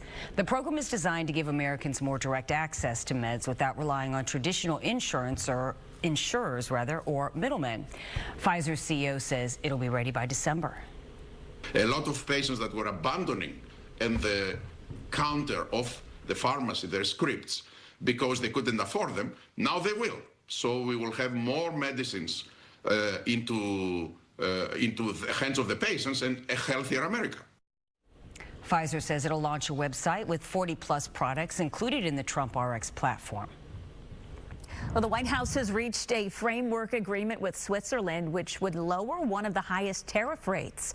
As Fox's Greg Palcott reports, it comes as the European Union moves forward with the next phase of its trade agreement. We hit Switzerland very hard. We want Switzerland to remain successful. After months of trade talks, the Trump administration has agreed to cut tariffs on most Swiss goods to 15%. The deal is expected to be finalized early next year and could reduce the cost of exporting jewelry, coffee, and chocolate to the U.S. This agreement is a great relief for our economy. The additional U.S. tariffs have already caused considerable damage and affected almost 40% of our exports. The White House imposed a 39% levy on Switzerland in August, one of the highest rates on any Western country, in response to what it says was a substantial trade deficit. The negotiations ramped up last week when a group of Swiss executives met with President Trump in the Oval Office. As part of the new deal, Swiss companies plan to invest at least $200 billion into the U.S. by the end of 2028. These companies don't deliver on their promises or their commitments, or the trade deficits get out of hand. I mean, we'll have to adjust it. But you know, the Swiss have shown enormous good faith at this point. Meanwhile, the European Union will reportedly propose a plan to Washington that would implement the next phase of its trade agreement. It's expected to focus on tariffs and market access. In August, the two sides agreed to a 15% levy on most goods coming into the U.S., but the EU is still seeking lower rates on others, including wines and spirits. The EU's trade chief is expected to meet with his American counterparts in Brussels later this month. In London, Greg Palcott, Fox News. Italian pasta makers in some hot water in the United States facing high export levies. I'm Lydia Hu with the Fox Business Network. Why some Italian pasta makers say they may have to pull their pasta from American shelves. That's coming up. And as we head to break, it was a mixed bag on Wall Street to end the week of trading. The Dow lost 309 points. The Nasdaq rose 30, snapping a three-day losing streak as tech stocks recovered some ground, and the S&P dropped 3 points.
More now on the global trade war. Italy's biggest pasta makers are facing high tariffs to sell their products here in America. Fox's Lydia Hu explains what this could mean for some very popular meals. 107%. That is the export levy that Italian pasta makers could face as soon as January. And Italian pasta companies say it could force them to pull their products from American shelves. Here's a look at the 13 Italian pasta companies that we're talking about. The 107% levy is made up like this.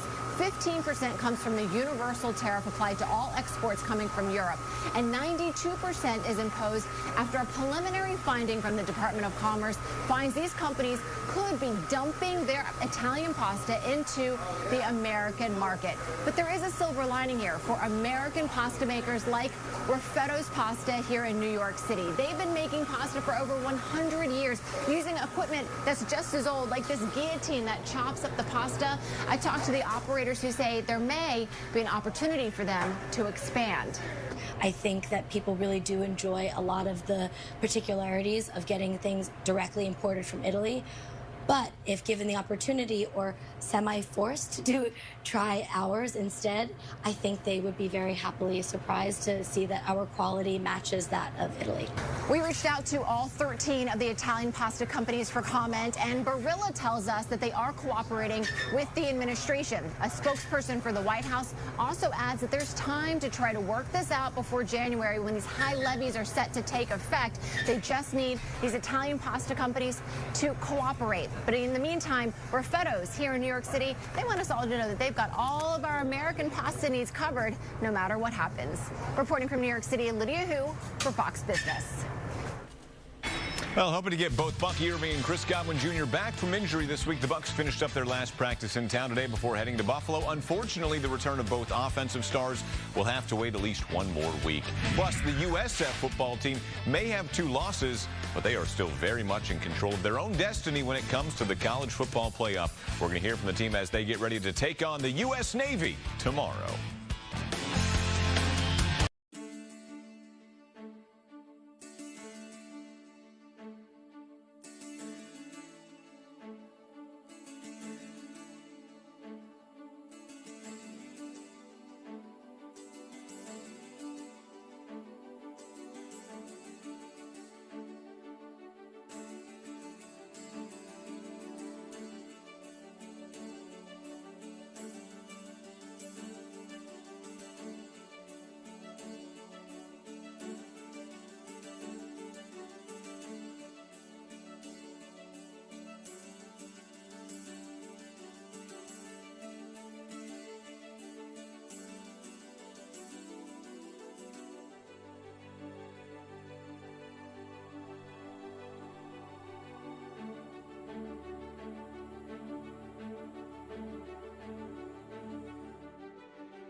Now, Fox 13 Chief Meteorologist Paul Delgado with your Sky Tower radar forecast. Just had a great sunset. Here's the afterglow over Crystal River. Beautiful view. Eventually, we'll get some clouds in the mix. I think next week it will turn a bit more humid. The forecasting challenge, I was back in the weather office, came to work, sat down, looked at the computer model, said, okay, here we go, is really patchy fog, which eventually starts showing up when you have day after day of clear skies and light winds. The dew points start coming up and the nights are long, so we'll start watching for fog to develop late at night. 66, what a great view on our Clearwater beach cam. And then from Sky Tower looking west, just nice afterglow, 76 degrees, beautiful evening to be outside, and a pretty good fire pit weekend. Yeah, not as chilly as it was a couple of nights ago, but the humidity is low, and I think more importantly, it's not windy. When it's windy, you get that blowing smoke in your face. You got to find the right spot to sit. Light winds next couple of nights. 81 degrees. We've gone above average on the high. 81 the high and 58 the low. So we ended the day, let's see, +2 on the high, -3, like a ½ degree below average. We've gone from 21 degrees below average a couple of days ago to a measly 1/2 of 1 degree below average today. You can tell the temperature trend is up, up, up. Little strip of clouds off the East Coast. High pressure dominates. The air is dry. Last 18 hours, cool this morning, and then we rocket ship up to near 80. 81 degrees at 3. Then we dropped 4 degrees, all because of the wind shift. Now, because of the recent cold snap, Gulf water's getting chilly, running in the low 70s, upper 60s. So any sort of westerly wind during the day is going to do this. Drop the temperature from 81 to 77. Right now, 70s in most spots. All of our checkpoints except Jacksonville, JAX is the airport, is in the 70s. There's 68 up in Duval, 71 in Gainesville, 73 in Orlando. Temperatures generally up compared to 24 hours ago right now. High pressure's in full control. All the weather systems are going to miss us. There's rain and snow in the Northeast. It's a rainy day in SoCal, running from LA to San Diego with a big plume of moisture coming in off the Pacific. Simply put, clear and cool tonight. Sunshine on Saturday.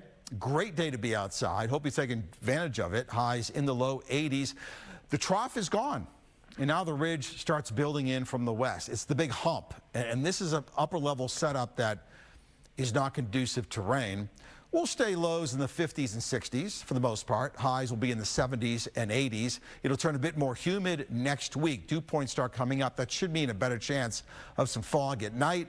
Looking ahead, and now when we look ahead, what do we start thinking about on the look ahead? Thanksgiving, November 28th, November 22nd. What do you think? Yeah, a big ridge in the east means above normal temps. It's a pretty high likelihood, and rainfall near to below average. Forecast is simple. Tonight, clear skies, patchy fog, and 60. Back to sunshine on your Saturday. A nice day. Highs near 80. And we'll do it again on Sunday. Mostly sunny. Highs up near 80. No mention of rain on the 7-day forecast. I got a little Bucks forecast to show you. This is up in Orchard Park. This is when you think of mid-November in Buffalo, 40, windy with rain and snow showers. No snow accumulation, but a gray, windy, and chilly day western New York State, which seems like that's the thing between now and March. Sean? Yeah, and I've heard some rumors, though, of some 30, 40-mile-per-hour wind gusts as well. Yeah, so the ball might be staying on the ground. The Bucks, though, they have been dealing with injury problems from the word go this season, but there was hope, at least, that, you know, this week the problems would start to solve themselves a little bit. Fans delighted to see both running back Bucky Irving and receiver Chris Godwin Jr. back on the practice field this week. A sure sign that their return from injury was close at hand. Unfortunately, that return is not to be this week. Head coach Todd Bowles today ruled both players out as they continue to try and work their way back. Bowles did say, though, that both Bucky and Godwin looked good out there, but they weren't where they needed to be to face live action in a game. Fortunately for the Bucks, the Bills are also dealing with some injuries of their own. But then again, who isn't this time of the year? It doesn't mean it won't be any less of a slugfest on Sunday. Everybody's shorthanded in this league. I mean, they're making adjustments just like we're making adjustments. We got to adjust, they got to adjust, and we got to find the right formula and the right people, and we got to play a heck of a ball game, and I'm sure they feel the same way. You don't take much out of it. We expect to see the best version of Buffalo. They won the division so many times in a row. They got a great quarterback. They got a great team. Sean does a great job with those guys. We're trying to bounce back, and they're trying to bounce back, so it should be a hard-fought game. Kickoff 1 o'clock Sunday afternoon in Buffalo. The USF football season, meanwhile, entering the fourth quarter this weekend with a showdown against Navy. But as our Mark School Jr. explains, the Bulls, well, they still have a lot of work to do if they want to accomplish their goals. The USF football team is back to its winning ways. We're a really confident group. That confidence has the Bulls playing meaningful football this late in the season. It's November. and you're in the thick of a conference race. But that's not the only thing they are in the thick of. USF. For the first time ever, USF has been ranked in the top 25 by the College Football Playoff Committee. We've got to take advantage of every opportunity given to us. USF head coach Alex Golesh is making sure his team does just that. Biggest message to our guys right now is elite teams find a way to improve as they go here in November. Elite teams find a way to stay focused. Elite teams continuously get better week to week to week. That elite mentality has led the Bulls into the college football playoff conversation. It's something the USF football program has dreamed of, and now they are living it. And I talked about it after we had our 6th win. The feeling in the locker room was different. There was no conversation of a 6th win. There was no bowl-bound T-shirts given out. That's not the standard. The standard is more. A lot riding on these next 3, starting with this one. And just like they have all season long, the Bulls are going to take things one game and one play at a time. I think they know that they're playing meaningful football. Obviously, they know that the game is important, but they all are. And for us, it's about us being the best version of us come Saturday. Mark Skoll Jr., Fox 13 Sports. And it really is significant because when you think about where this team was, just a one-win team a couple of years ago, they bring in Alex Golesh. They know the college football playoff is going to expand, and so they say, well, we have a chance to be one of those teams that can get in there. And then Tuesday night, their name pops up on that bracket. If the season ended today, they'd be in. So it is really exciting for this team. Yeah, can't wait for the game tomorrow. But you know who they are matched up, or at least possibly matched up against. There you go. So we could potentially see them up the road in Athens. Still a long way to go, though.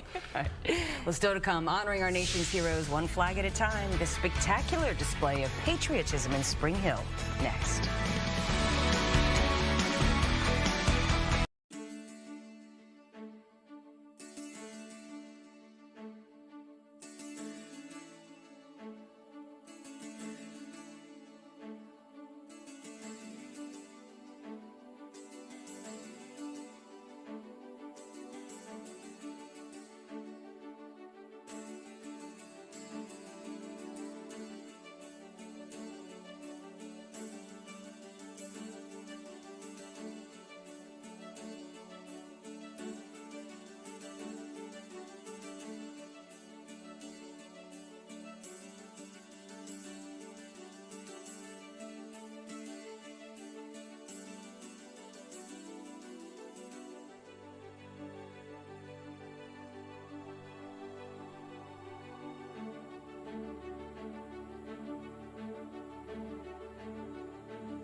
Finally, this hour, Fox 13's Charlie Belcher made a stop at Notre Dame Catholic School in Spring Hill this morning, where patriotism is planted right into the campus grounds. Nearly 200 American flags now line one of the school's fields. Each one is sponsored in honor or memory of someone who has served or someone who is still serving our country. The school is now in its 9th year hosting the Field of Honor. At one point, it was the only school in Florida holding an event like this. Now they've been joined by other schools supporting the cause. Teachers say it's all about helping students understand sacrifice and celebrating the everyday heroes all around us. And our true heroes are our students' parents that are serving our community as firefighters and police officers. We have a large contingent of that. So just understanding that and being grateful, not only Veterans Day, not only on Field of Honor, but every day. The Field of Honor runs until November 16th.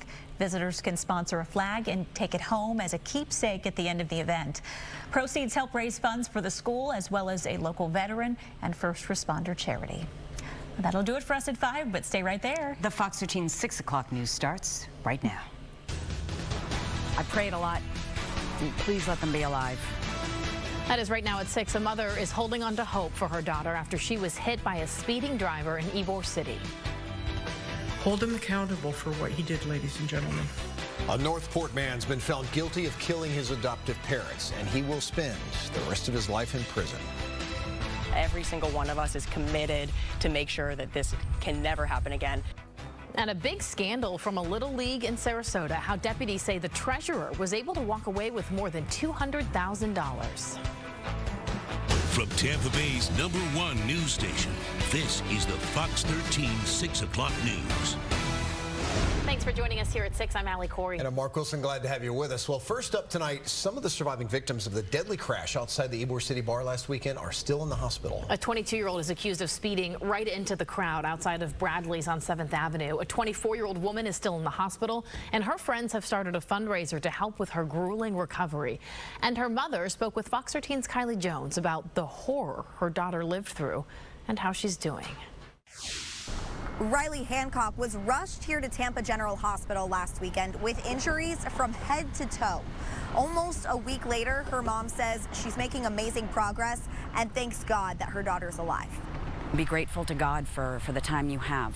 Kimberly Moss thought that time with her 24-year-old daughter had been ripped away from her last weekend. Riley is a beautiful 24-year-old girl, just graduated college, and she also went back to school and got her certificate in sonography.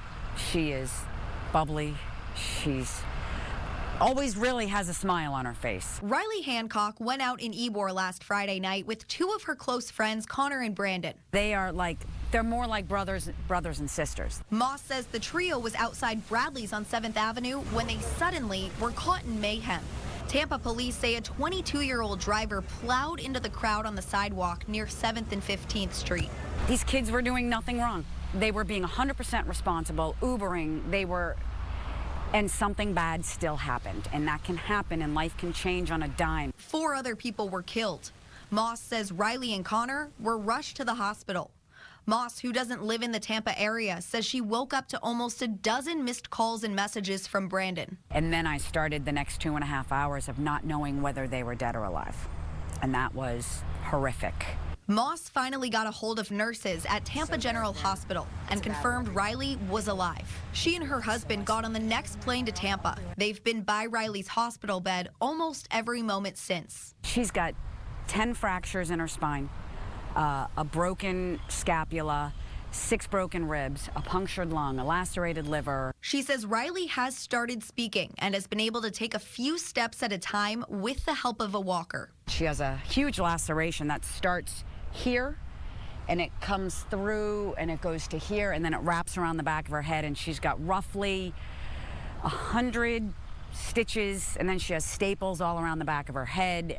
But Moss keeps reminding herself her daughter is alive. She shares her message for other parents. You just hug your kids and let them always know that you love them and you're there for them. Riley still has an intense recovery ahead of her. Her family says her friend Connor is also still in the hospital. In Tampa, Kylie Jones, Fox 13 News. We wish them the best. Kylie, thanks much. Well, a Ukrainian man is now going to spend the rest of his life behind bars for murdering the Northport couple that adopted him as a teenager. Today, a Sarasota County judge handed down the guilty verdict in Dima Towers' double murder trial. Fox 13's Aaron Mesmer was there following developments and has more now from our newsroom. Dima Tower will now spend the rest of his life in prison. That verdict came after some chilling moments in the courtroom this week when the defendant took the stand himself. What were you thinking about between the time you took that sharp knife, walked into your parents' bedroom, and started to stab your father in the dark? I wasn't thinking anything. You weren't thinking anything. What is there to think? Sarasota County prosecutors portrayed Dima Tower as a heartless killer. They say Jennifer and Robbie Tower rescued him from a rough life in Ukraine when he was 15 years old. But in August 2023, Tower stabbed them more than 140 times at their home in Northport. During his own testimony Thursday, the defendant indicated his relationship with his adoptive parents was strained, but he also appeared to admit he had been planning the murders. That's something prosecutors urged jurors to remember as they deliberated Friday. That this was premeditated. What about the fact that when he lost the first knife, he went back into the kitchen and got himself another knife so that he could, as he said, finish what he started? The defense, meanwhile, didn't debate Tower's guilt, instead asking jurors to consider a lesser manslaughter conviction. But in the end, jurors agreed with the state. The first-degree murder convictions carry a mandatory sentence of life in prison without the possibility of parole. In the newsroom, Aaron Mesmer, Fox 13 News. Well, instead of stealing bases, deputies say the treasurer of a Sarasota Little League was stealing money, a lot of it. The Sarasota Sheriff's Office says Anyasa Turner stole more than $200,000 from an account that was supposed to fund baseball for kids. Fox 13's Evan Axelbank reports on her court appearance and the effort to save the season. The ping of the bat should be the talk of the town. Watching them thrive in the sport that they love just makes us so proud. Instead, they're consumed with how to play the next game after deputies say Anyasa Turner, the league treasurer of 3 years, got caught stealing. She duped all of us. I don't think anybody had any idea. As the treasurer, deputies say, yes, she was paying for umpires, field maintenance, and uniforms. But she also helped herself to portions of 200 ATM withdrawals and Amazon purchases. Total theft, deputies say, was $207,000. Ultimately, when you give one person that overall kind of trust to have access to these accounts, you know, sometimes people take advantage of it. She appeared in court from the Sarasota County Jail, with her attorney telling the judge that they're in the process of settling with the Little League. He disputed the final amount stolen, but admitted it's more than $100,000. She made a terrible, terrible mistake. Quite a few of them. You know, she regrets the situation, and, you know, we're trying to make it right. The Little League has relied on donations to literally keep the lights on while they try to play through the injury. They'll be hosting a fundraiser this weekend to beef up their bank account, which they assumed would be in 6 figures, but was drained to under $1,000 when the theft was discovered. She needs to pay for what she did. What she did is almost unthinkable that you would do that to children. The Little League now has multiple people watching over their accounts. Deputies could not say what specifically Turner used the money for.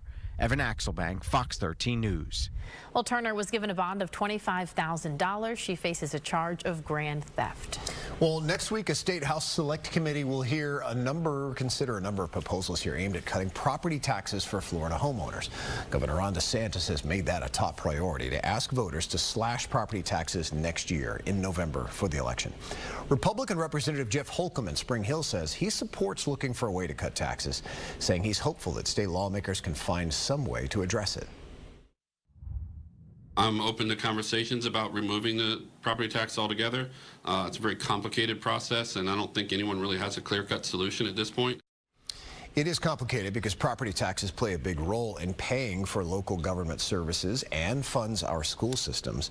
Many local officials are concerned how they might pay for those services when those property taxes are cut.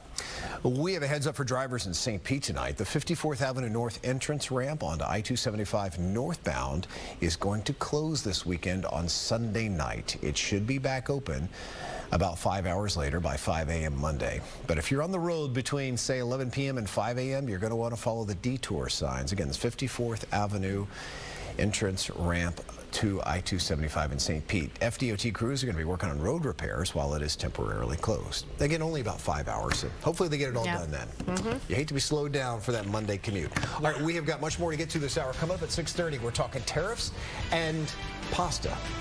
I do love pasta. Me too. Italian pasta makers seem to be under hot water, though, as they face high export levies to the U.S., and that means some of the big brands may be leaving the shelves. And a little later, they're pretty amazing to see in person, and here in Florida, there are quite a few of them. But the FAA is putting some new restrictions on rocket launches. But first, palm trees are all over our state, and if you have 1 or 2 or 6 in your yard, it's important they stay healthy. See how the University of Florida is now working to identify when they're at risk of rotting when we come back. And Paul, how about a look at our forecast this weekend? Looking pretty clear. We're on autopilot all the way into next week. We get sunshine every day, Mark, a little patchy fog at night, and minor changes day by day. Great sunset tonight. Here's your afterglow. My favorite camera, Crystal River Cam. Clear skies. Beautiful evening. All you need to know for your weekend forecast in 5 minutes. Stay tuned.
Well, 'tis the season to start decking the halls and taking out those Christmas lights. And being here in Florida, you know we decorate palm trees. Of course. I decorate about 6 in my yard. I love Except it. there's one that's too tall that I can't do anymore, which makes me sad. But yeah, I know my limits. We want to be careful, though, when you're using nails and other things to affix the holly jolly decorations to your palms. When Fox 13's Ariel Placencia walks us through some new research on trunk rot, something that plant pathologists at the University of Florida are studying.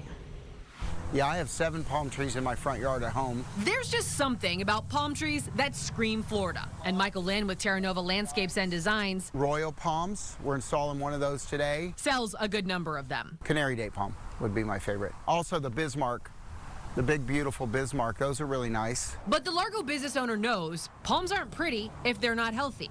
Unfortunately, he's seen trunk rot take out a few of his trees before. One day, the whole top of the branches started looking really bad, and then all of a sudden, the whole top of the tree fell out. But detecting trunk rot before your palm tree falls over can be tricky. Usually, it's a really hidden disease. It's why Dr. Brom Dillon and other University of Florida plant pathologists have been studying one type called Theleviopsis.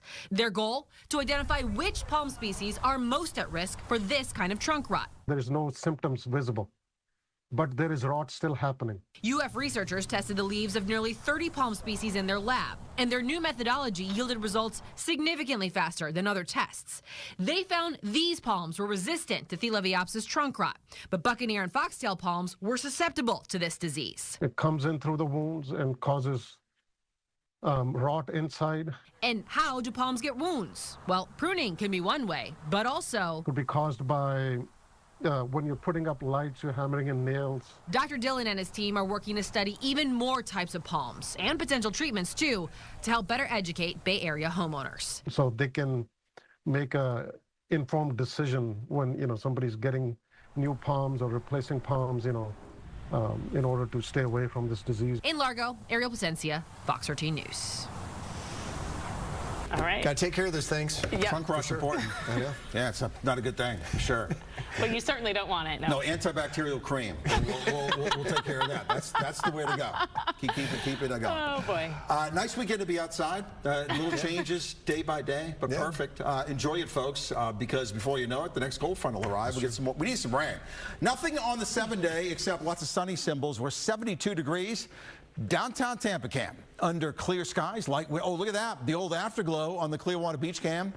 64 degrees. Nice afternoon. The sea breeze kicked in today, and the temperature dropped to TPA 4 degrees in 1 hour in the middle of the afternoon. Because you know why? The water temps now are making a difference. They're much cooler. And any wind off that water, again, makes a difference. This is the camera on Sky Tower looking down Kennedy. 72 degrees. Here are the numbers today. We've gone back above average. So we went from 4 days in a row below. Now we're back above, and we're going to hover a degree or 2 or 3 away from 80 probably through most, if not all, of next week. I just don't see any fronts coming our way. And now that our rainy season is over, we're going to look for fronts to help to produce some rain.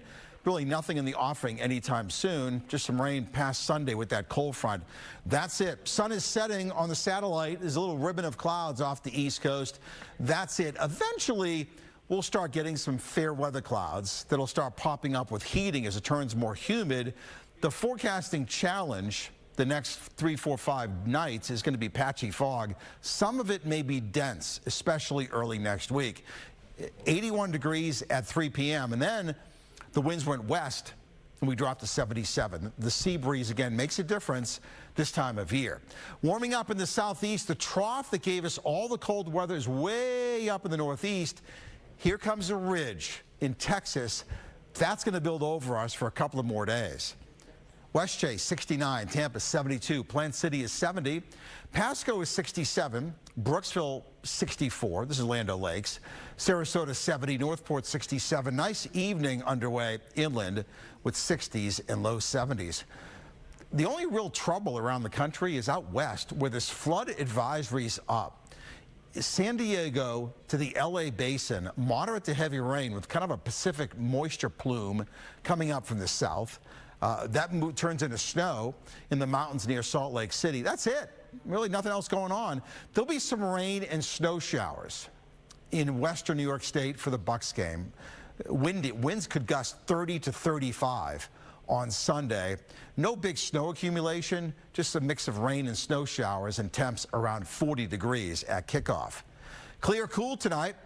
Most spots 40s and 50s. Tomorrow, nearly everybody is going to be in the low 80s. Here it is, 80, 79. Sea breeze will kick temperatures down a few degrees. Nighttime lows in the low 60s. We need a front. We need something to produce rain, but the jet stream configuration screams more dry air. Just a big hump over us, a big ridge. This is a kink you would look at for some rain. That's not coming our way, just a ridge. We stay high and dry.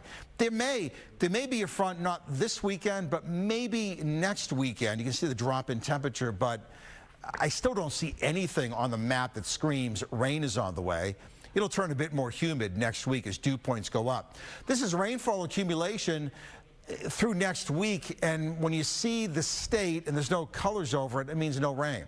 We stay high and dry 7 days in a row. Tonight, clear, patchy fog and 60. Hope you have a good weekend. We'll kick it off tomorrow with sunshine, highs near 80. We'll stay near 80 on Sunday, and next week we'll see temperatures upper 70s and low 80s with a rain chance, a goose egg, 0 through Friday. Hey, Sean. Oh, thank you, Paul. So the plan was, well, for the Bucs, at least the hope was to get both Bucky Irving and Chris Godwin Jr. back this week for their game against the Bills. Well, now they're hoping for that return to be made next week. What Todd Bowles says is keeping both out up next. Plus, the big cat isn't looking so big between those pipes at the moment. The numbers behind what has been a lackluster start to the season for Bolts netminder Andrei Vasilevsky. That's up next in sports.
Regardless of the ups and the downs of a hockey season, there will always be those games that end in what some would call a head-scratching result. You could call the Bolts' 7-3 loss to the Rangers Wednesday night a head-scratcher, among other things, but it may also have highlighted a bit of an underlying problem. And you hate to say it, but the problem right now might be between the pipes. Andrei Vasilevsky looking nothing like the big cat of old so far this season, and the numbers kind of prove it.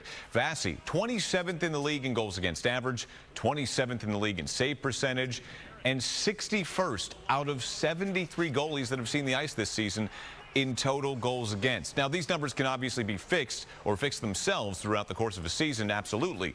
Meanwhile, the Bolts, they have other things to worry about, like another meeting with their cross-state rival tomorrow night in Sunrise.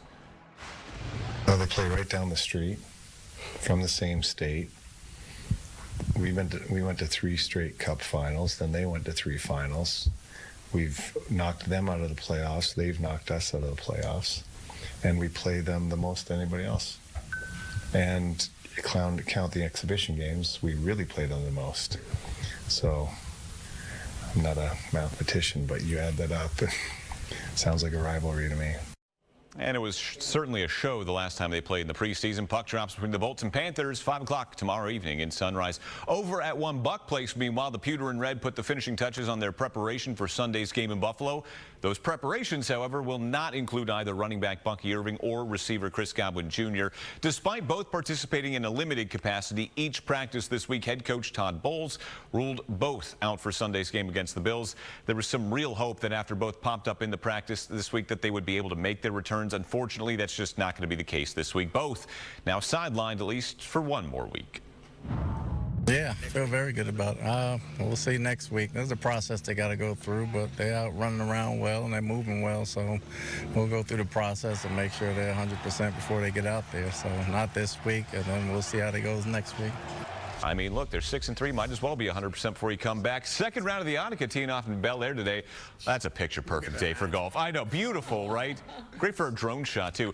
Defending champ Nelly Korda, she had a rough first round at 1 over, but the Bradenton zone turned it on today. Birdies on 3 and 4 to get her going, and then this one on the par 4 8th as well. Korda would also finish out her day with 3 straight birdies. She's sitting there at 6 under in the clubhouse. Australia's Grace Kim started the day in the top 3. She would finish there, too. She goes 4 under today and will start the weekend tied for the lead at 9 under. Just 1 shot back, you'll find Jennifer Kupcho. She also went 4 under today to keep her 3rd place spot and kept herself very much in contention as the weekend starts. But it is Korda and Sweden's Lynn Grant who will shoot the low round at 7 under today. Korda will start the day just 3 shots back from Grant and Kim. Wow. Yes. What a comeback. For real. I mean, Yeah. 1 over yesterday. She's sitting there at 54th place, and then she goes, I'm going 7 under low round today on Friday, and now she's right back in the swing of things. Yeah. It's perfect. If that is not going to cause our Chamber of Commerce phone to ring and for even more people to move here, I don't know what will. We're full. We are full. Are we still full? Maybe not in Bel Air. At least on our roads. Yeah. I know. Thanks, Sean. Yep. Oh, when we come back, the White House and Switzerland have reached a deal to lower one of the highest tariff rates. We're going to have the very latest details on that agreement, plus much more. It's next at 6:30.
Right now at 6:30, a deal's been made. The shutdown's over, and that means doors are reopening and checks are being sent out.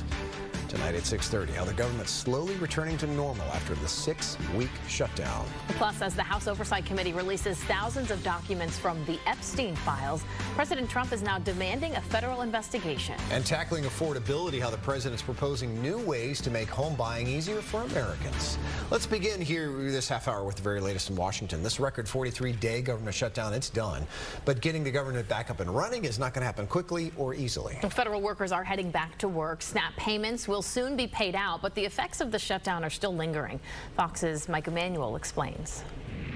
Our IMAX theater is open. Our planetarium is open. Doors back open at the Smithsonian National Museum of American History and the Air and Space Museum following the end of the longest government shutdown in U.S. history. And I'm happy that I have the possibility on my last day in Washington to see the visitors. And while most visitors were happy to get inside free of charge, some had mixed emotions. I'm glad that everything's back open. People are able to get their benefits again, but it's also there was a lot of compromise left on the table to make it happen. Across the country, furloughed workers were also back at the office. Many who haven't been paid since October 1st will reportedly start getting back pay next week. It was good to get back and start working on some of my some new projects and some old projects that I had started. All this is some working to keep the skies safe got huge bonuses. Homeland Security Secretary Kristi Noem handing out $10,000 checks to 24 TSA agents in Houston Thursday. Noem saying payments recognized employees who went above and beyond while working without pay during the shutdown. Every single one of these individuals served with exemplary service. The data used for those FAA flight cuts is now the focus of House Democrats, who are asking Secretary Duffy to provide the numbers. In Washington, Mike Emanuel, Fox News. Well, federal offices open their doors and things slowly get back on track. The FAA says things will be slow moving at airports. Yeah, the FAA downgraded its flight reduction from 6% to 3% until airports return to normal staffing levels. Thankfully, it does not seem to be affecting travelers that much, though. Honestly, I thought it was going to be worse. I came from Florida. I came early expecting like a couple of hours. I was expected like the whole 3 hours, but the lines were empty. Everything went smooth. TSA was okay, so I'm surprised.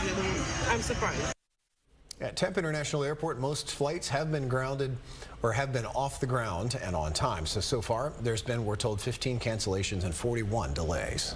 Well, President Trump signed an executive order to get rid of tariffs on a swath of commodities, including beef, coffee, and tropical fruit. The deal was reached with Ecuador, Guatemala, El Salvador, and Argentina. And after months of trade talks, the Trump administration agreed to cut tariffs on most goods from Switzerland to 15%. The deal is expected to be finalized early next year and could reduce the cost of exporting jewelry, coffee, and chocolate to the U.S. Meantime, Italian pasta makers could face a 107% export levy as soon as January, and companies say it could force them to pull their products from American shelves. 15% of that export levy comes from the universal tariff applied to all European products. 92% comes from, well, after the Department of Commerce found that 13 pasta companies could be dumping their Italian pasta into the American market. Shareholders of Union Pacific and Norfolk Southern have proposed an $85 billion merger to create the nation's first coast-to-coast rail network. Roughly 99% of the railroad's shareholders voted to support what would be the largest rail merger in history. However, it still needs to be approved by the U.S. Surface Transportation Board. Chemical manufacturers and competing railroad company BNSF have raised concerns over whether or not it will hurt competition and lead to higher rates. But if approved, the combined railroad would include more than 50,000 miles of track in 43 states with connections to major ports and both coasts. Well, President Trump says he's had it with allegations of knowing about Jeffrey Epstein's abuse of underage girls. Now he's demanding a federal investigation into the other big names connected with Epstein. Attorney General Pam Bondi says it's going to be done with, quote, urgency and integrity. Caroline Shively has more. President Trump says he's ordering a new federal investigation into alleged ties between Jeffrey Epstein and prominent Democrats, including Bill Clinton, Larry Summers, Reid Hoffman, J.P. Morgan Chase, and many other people and institutions. Jeffrey Epstein is an increasingly and enormously powerful man, even in death. He is like a human hand grenade, and both sides, both camps, keep trying to toss him onto the other side and hoping that it explodes. This week, the House Oversight Committee released 20,000 documents from their investigation, some of which mentioned Trump. House Speaker Mike Johnson said he's scheduling a vote next week on a bill to force the Justice Department to release what they've gathered. It's a move the White House fought for months. The American people just deserve the truth, the whole truth, and nothing but the truth as it relates to the Epstein files that Donald Trump and his minions made a big deal about for years, but now all of a sudden that they're in office, they're trying to bury this information. Trump has denied any wrongdoing and says he broke off the friendship years before Epstein pled guilty to soliciting a minor for prostitution. They're trying to attack the president. They're trying to manufacture some sort of hoax that he had something to do with Epstein, and it is absurd. Epstein and his associate, Ghislaine Maxwell, are the only people ever criminally charged in the case. Epstein died in prison before his federal sex trafficking trial. Maxwell is serving a 20-year sentence. In Washington, Caroline Shively, Fox News. Well, former college football coach John Beam, who was featured in the Netflix series The Last Chance U, has died after yesterday's shooting on the Laney College campus where he worked. We're told a suspect has been arrested. Police in Oakland, California, where the college is located, say it was a, quote, very targeted incident. They say Beam and the suspect knew each other, but no other details were released. Beam was currently serving as the school's athletic director, and before that, he was the head football coach. In 2020, was featured on the Netflix docuseries Last Chance U, which focuses on athletes at junior colleges who are striving to turn their lives around and take that next step.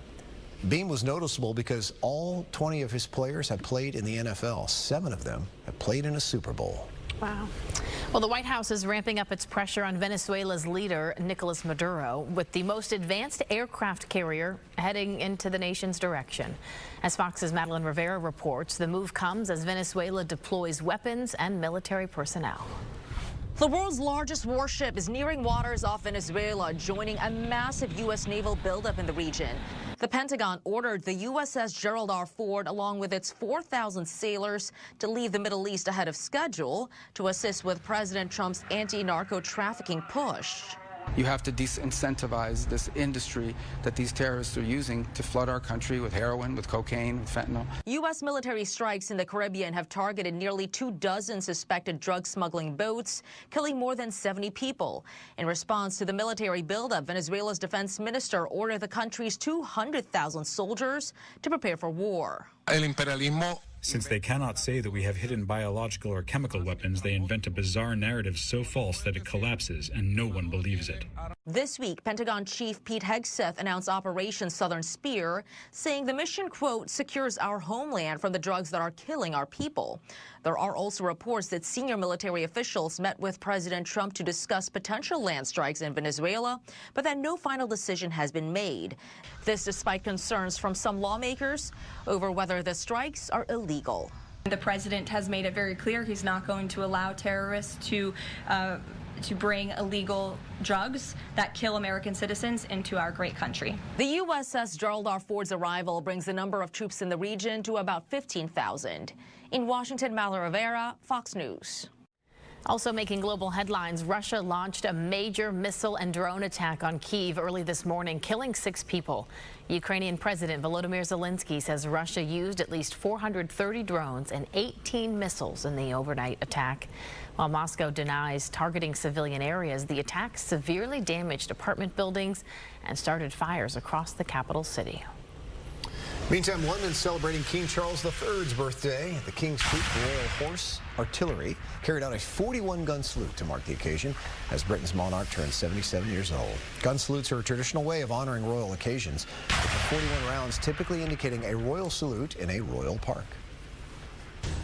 So next year at 6:30 for you, a shift in home buying. Your average first-time homeowner is no longer in their 20s, no longer in their 30s. We'll take a look at why the age gap has widened.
Well, affordability seems to be the political buzzword of the year, with the issue being a hot topic in 4 prominent elections this month. Because very few of us can afford anything anymore.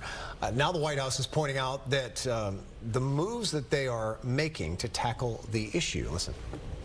In the end, the most important message is going to be what people see in their pockets, which is higher incomes and, basically a higher ability to spend. Well, the Trump administration announced deals aimed at lowering prices on items, including coffee, bananas, and chocolate. While there's not much Republicans and Democrats seem to agree on, bringing prices down seems to be one of them. We need to narrow in, focus in more. It's a great point on affordability. That's a big thing for people, and we've been working on it every day. When the president's like, we need to talk more about affordability. No, you need to address affordability, sir. Well, according to the Bank of America Institute, about 24% of U.S. households say that they live paycheck to paycheck. 1 in 4 of us. All right, so after years of living in a rough housing market in the U.S. and here in Florida, housing prices are slowly going down. That's according to a report by Redfin. Now, this new report from the National Association of Realtors shows that the number of first-time home buyers as well has hit an all-time low. And those buying their first home are 40 years or older. Fox's Kennedy Hayes joins us from Denver with the very latest. Yeah, the association says back in the 1980s, the typical age for a first-time home buyer was in their late 20s. Now, many are pushing 40. That's because it's taking longer than ever to save up to buy that first home. I spoke to one man. He says he lives in Colorado Springs, has 3 children, has rented his entire life, and only now was able to save up enough to buy his first home at age 41. Expensive being a single dad, and then you look at interest rates, and then the skyrocket cost of homes going up. I think when we moved here, homes were around $300K for a 4 or 5 bedroom house. Now it's well over $500,000. So crazy prices and interest rates kind of drive you away from trying to buy at this point. The typical first-time home buyer is now about 40 years old. Just 4 years ago, the association says the median age of first-time home buyers was 33. And first-time buyers make up just 21% of the market, a record low. Right before the Great Recession in 2008, that number was usually around 40%. Economists say even with mortgage rates dipping slightly, prices are still high, making it harder for new buyers to break into the market. This map highlights the 5 states with the highest and lowest median sale prices for single-family homes. Across the country, median home prices range from about $1 million in Hawaii to roughly $244,000 in more affordable states like Iowa and West Virginia. Experts shared how those successful first-time home buyers got there. Some of them made sacrifices like cutting spending or taking a second job, even moving in with family temporarily so that they could skip paying rent, which can be quite high. Others teamed up with roommates to purchase a home, and that can be an approach where you're splitting that down payment, but also splitting the equity gains. And for those still renting, realtors tell me that right now, new leases, those prices are slightly down, but overall they remain high. So some advice from the association, if you're looking to save up for that first home, is to only spend about 30% of what you make on household costs. In Denver, Kennedy Hayes, Fox 13 News. You know, people travel from all over the world to watch rockets launch from the Cape, but a new FAA restriction could impact their viewing. We have those details coming up next here at 6:30, and Chief Meteorologist Paul Delgado has another check of that weekend forecast when we come back.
Well, it was a mixed day on Wall Street to end the week. The Dow Jones closed 309 points lower, while the Nasdaq was able to snap a 3-day losing streak. The S&P 500 slid 3 points. Well, with the U.S. government back up and running, rocket launches have resumed, but they are still reduced. Yeah, the FAA is now telling commercial companies that they have to launch overnight rather than during the day. Esther Bauer explains how this could affect the tourism on the Space Coast. These changes could affect tourism in the area because we know that big launches bring in the tourists, but it's too soon to tell whether or not the restrictions would just push people to get a room at some of our local hotels or would push them away from visiting the area. Engines full power and liftoff.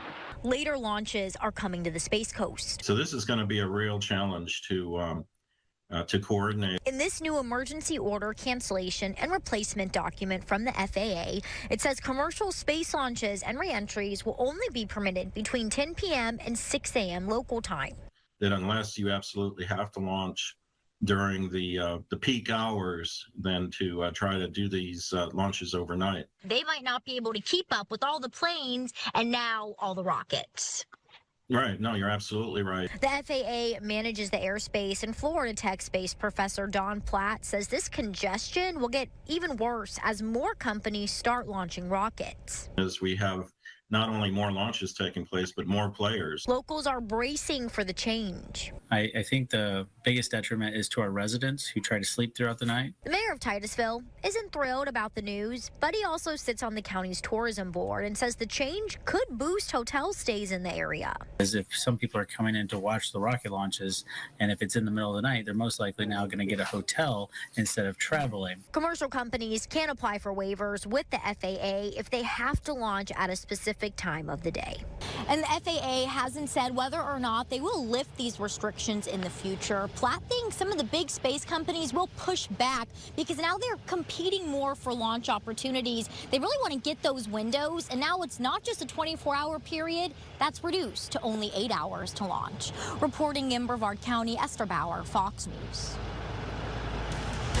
And now, Fox 13 Chief Meteorologist Paul Delgado with your Sky Tower radar forecast. Yeah, check it out. Nice night tonight. I hope you have a chance to get outside this weekend.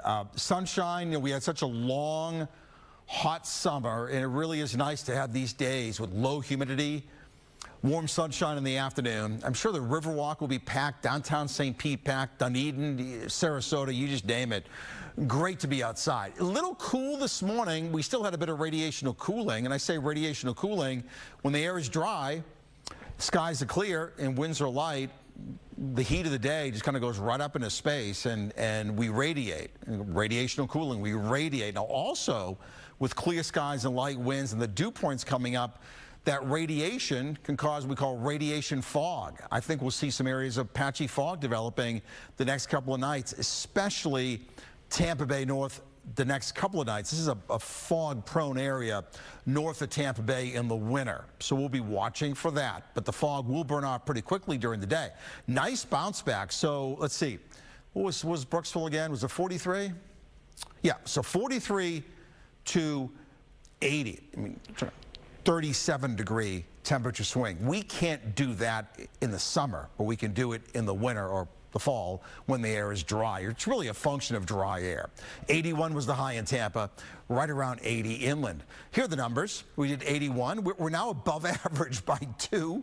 The low this morning, pleasantly cool at 58. The trough is gone, blue.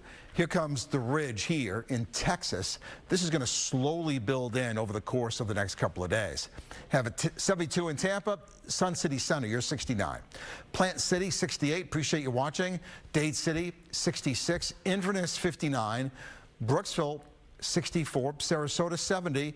Wall-to-wall clear skies tonight. A very nice night to be outside again. Good fire pit night. I mean, not cold out, but with low humidity and not much in the way of wind, it's kind of a nice night to hang out by the fire. High pressure along the East Coast, and we get some rain and snow out in the west. Cool tonight, clear skies, 50s to near 60, and tomorrow, to be honest, a day kind of like today. I mean, we'll be up near 80, maybe 82, maybe 81. You get the idea. That'll continue into next week. Weekend forecast near 80, lots of sunshine. both days. It's all about the ridge. It's going to slowly build in from the west. The problem is, as far as somehow getting some rain in here, this is a pattern does not set us up at all for rain. We get that little bit of a hump over us. It's called a ridge. It means the air is going to sink. It's not conducive to much rain at all. Trough in the northeast with kind of miserable weather. And besides that, it's quiet in the southeast. Maybe a hint of a front in about 8-9 days. We'll be watching that. It is going to turn a bit more humid, no doubt about that. Dew points next week should get into the 60s. That will also help in the development of some low clouds and some patchy fog at night. As I said, hope you have a good weekend. Clear, patchy fog tonight near 60. Tomorrow, plenty of sunshine and nice near 80. We'll do it again on Sunday. Mostly sunny, highs near 80. Highs will stay upper 70s and low 80s. Oh, by the way, for the Bucs game on Sunday, 40 degrees. Got wind, you got rain and snow showers. That kind of sounds like Buffalo in November. So 40 degrees on Sunday. Back to you. All righty, Paul, let's see how they do. Still to come, how dozens of local children are finding their forever families and celebrating with a special trip to Busch Gardens. That's what's right with Tampa Bay, and that's next.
finally here at 6, we are celebrating new families and new beginnings as the Children's Network of Hillsborough County hosted its National Adoption Day at Busch Gardens. How about the perfect place? Are you kidding me? To celebrate the record-breaking adoption numbers, it turned out, is what makes this event what's right with Tampa Bay. Judges finalized adoptions for more than 50 children today, giving them each a permanent, loving home. Imagine being so young and never having that.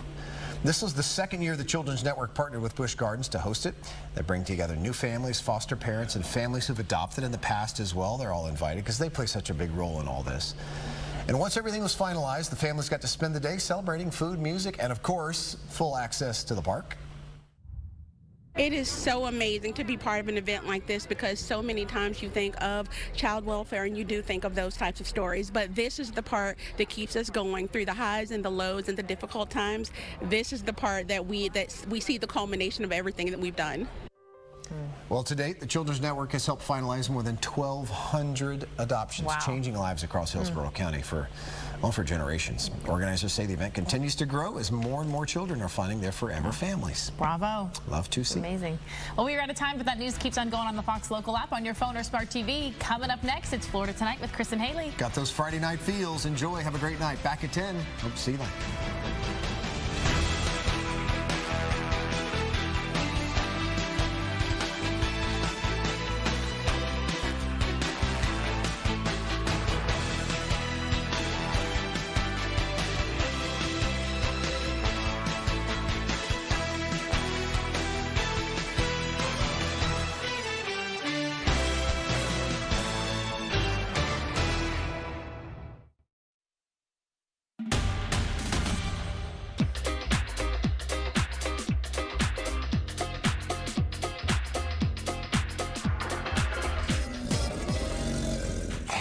Welcome in, everyone. And TGIF, temperatures got iguanas falling this week, but things are heating up as we head into the weekend. That girl is funny, TGIF. Nice. You guys finally made it to Florida Tonight. I'm Chris Cato. And I'm Haley Hines. Thanks for unwinding with us. I promise it'll be worth it. Already is. Let's set the mood, Haley.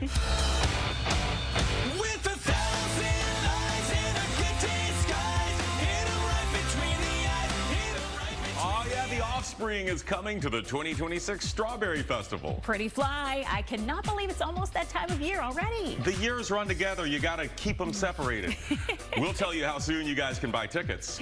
Not a strawberry shortcake, but definitely another local staple. Yeah, the beloved Cuban sandwich. A new hotspot's in town serving these up, and we'll tell you where. Plus, I think their expectation was they agreed to be married and they were going to stay married. I don't think either one thought they would live this long. Oh, kids say the darndest things. A Miami couple is breaking a world record for their love story. It's a tale that's kind of old as time. According to Guinness, anyway. Love is a gift, but if you prefer one you can wrap, well, we've got some ideas for you. And our gift to you, well, it's us. Sorry, no returns here. This is Florida Tonight. Yeah, and what a week it has been, right? It has been a week of record-breaking moments like that epic November cold front. Yeah, and sights that you probably will never get to see, until now at least, since she and I never get to go outside this glass box that we live in, but we definitely appreciate all of you sending us pics of the Aurora Borealis from the other night. Yeah, we just got in some new submissions from our Florida Tonight fans, so let's check them out. Whoa, wow, that is a beautiful shot from Tracy Dodd. She emailed us this incredible photo. She says she took it in High Springs. That's near Gainesville. That is an incredible view. Thank you, Tracy. And I don't think a lot of folks know this, but Florida Tonight airs in Gainesville, so we love it when we hear from y'all. And check out this pic from Florida Tonight viewer James Garman. Yeah, James is over in Bartow in Polk County. Wow, James, you could not have asked for a better shot than that. Good work there. Wow, I need a better camera and a less light-polluted sky. Those are amazing. Record-breaking cold temperatures, the Aurora Borealis. We got it all. Just don't tell your friends who live out of state. Florida is full. Full of great stories, just like this one. A Miami couple has made it into the Guinness World Record book for their love story. Yeah, our friend Danielle Zolkowski spoke to them and their daughter, who tricked them into moving to Florida. Their love stood the test of time. Love, love, love. Eleanor and Lyle Gittins tied the knot 83 years ago in Bradenton, and despite their differences, they stayed together. I was from the north during the so-called jazz era. Come and love you, Dad. And I was what you call hip very hip, so hip that I didn't speak English. I spoke only slang, and she had to help me remember how to speak English. Being together for 83 years makes them the oldest married couple by combined age. And they also hold the world record for longest marriage for a living couple. Happy to be alive. Astonished. For their children, their commitment was an inspiration. I think their expectation was they agreed to be married and they were going to stay married. I don't think they either one thought they would live this long, but I don't. But I don't think they had the expectation that, that they wouldn't stay married. The couple lived in New York City, Lyle's hometown, most of their marriage, but recently moved to Miami. They live independently in a high-rise just down the hall from their daughter. So we decided that they should, be taken care of more directly. So we tricked them into coming down. He used to tell us, when you leave New York, you're camping out. This marriage created a legacy. 3 kids, 3 grandkids, and 5 great-grandchildren. That's one of the bonuses. We get a chance to see them grow, and we've seen the great-grandchild finish college. Makes us extremely happy. The couple says this is real and what a long-lasting marriage looks like. I don't know how to describe it. We're here, and so since we are supposed to be the oldest, this is how it looks like. What you see is what you get. And their secret for a long-lasting marriage? We used to have a martini every night. As both still have a little bit of spunk and a whole lot of love for each other and their family. Oh my gosh, all happy tears. They are the sweetest couple. Yeah, and you heard it right there from Lyle. What you see is what you get. Yep. And his recommendation for a long marriage, the nightly martini. Nice stiff drink. We raise a glass to you, Lyle and Eleanor. #goals. Congratulations. Now time for your Florida Roundup. The Volusia County Sheriff is hoping more New Yorkers will decide to call Florida home. Thanks a lot, Sheriff. Now, specifically, he is looking for more deputies. Okay, that's fair. The Sheriff Mike Chitwood bought some ad space right in the heart of Times Square. The ad says, "Dear NYPD, sunny Florida is waiting," with a QR code that takes you to their job listings. We are not a subtle bunch here at Florida Tonight either, Sheriff, so we kind of dig it. And no taxpayer money paid for that billboard. It came out of the Sheriff's Office's nonprofit. Now to a bizarre statewide happening. We know how much we love our palm trees and Christmas. Well, did you know your Christmas lights could actually kill your beloved palm? Seriously, UF researchers are looking at a certain kind of trunk rot. They found a fungus can infect them when they're wounded or punctured. A common cause is nailing lights or decorations to your tree, which is something that I definitely did my first Christmas in Florida. Oh, Haley. I did. I'm so sorry to that palm tree, but it was a great anchor for the lights. I have since learned to do better. So be festive and merry, but be careful with your palms. Trunk rot sounds like something you would catch during Bike Week at Daytona Beach, doesn't it? And it wasn't just the iguanas that took one on the chin during the recent cold snap. Over in Brevard County, the chill caused some troubles for baby sea turtles. Locals noticed the turtles were cold stunned, so they called in the Brevard Zoo for help.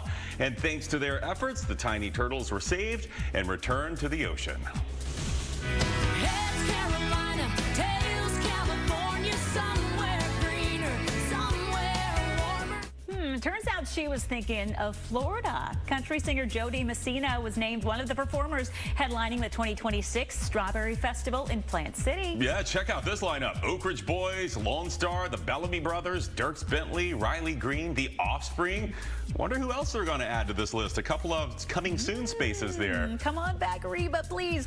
We'll just have to wait and see. Tickets go on sale December 11th. Come on back, Nelly, too. They got to have an R&B act or or something like that. Oh, yeah. They always do. Appeals to a wide audience. Well, December, is right around the corner. So now is the time when non-procrastinators, so I'm told, start thinking about Christmas gifts. And our friend David Martin found an event happening this weekend where they are making it easy for you to find the perfect gift with some Florida flair.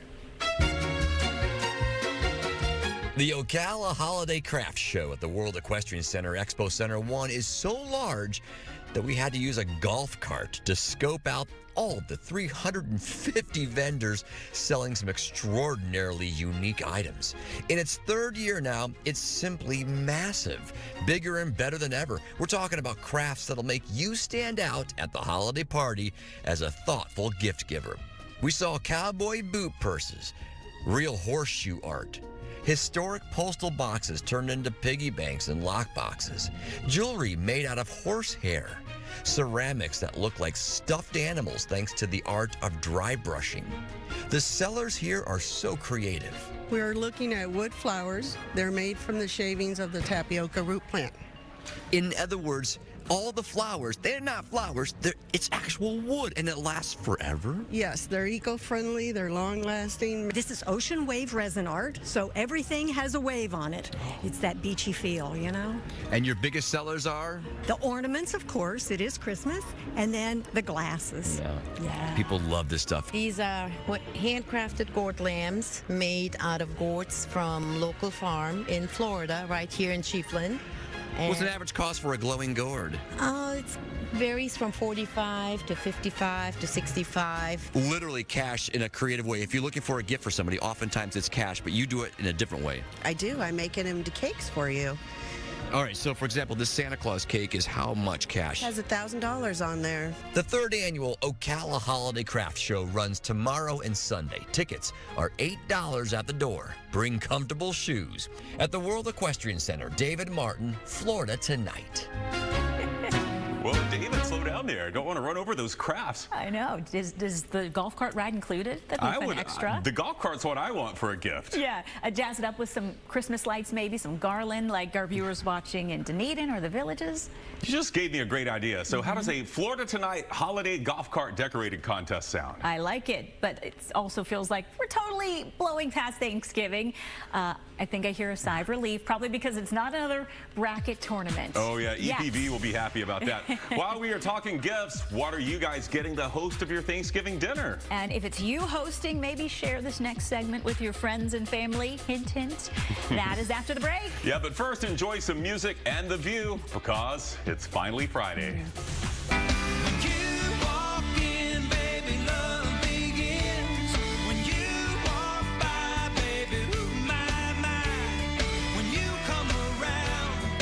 Jaw hits the ground.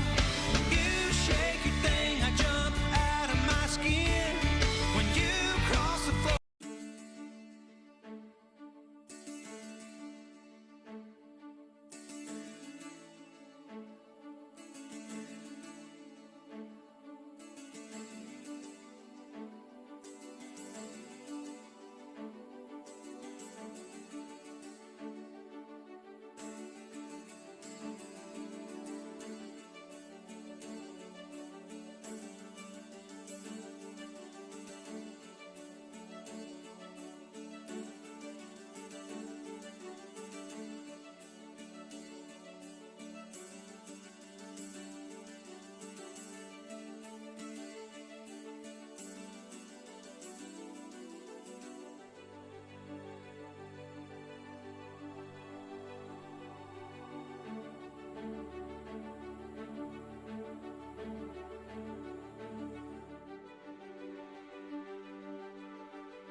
the invites are coming. They sure are. Friendsgiving. Thanksgiving. I'm not going to your family on actual Thanksgiving giving. Ouch.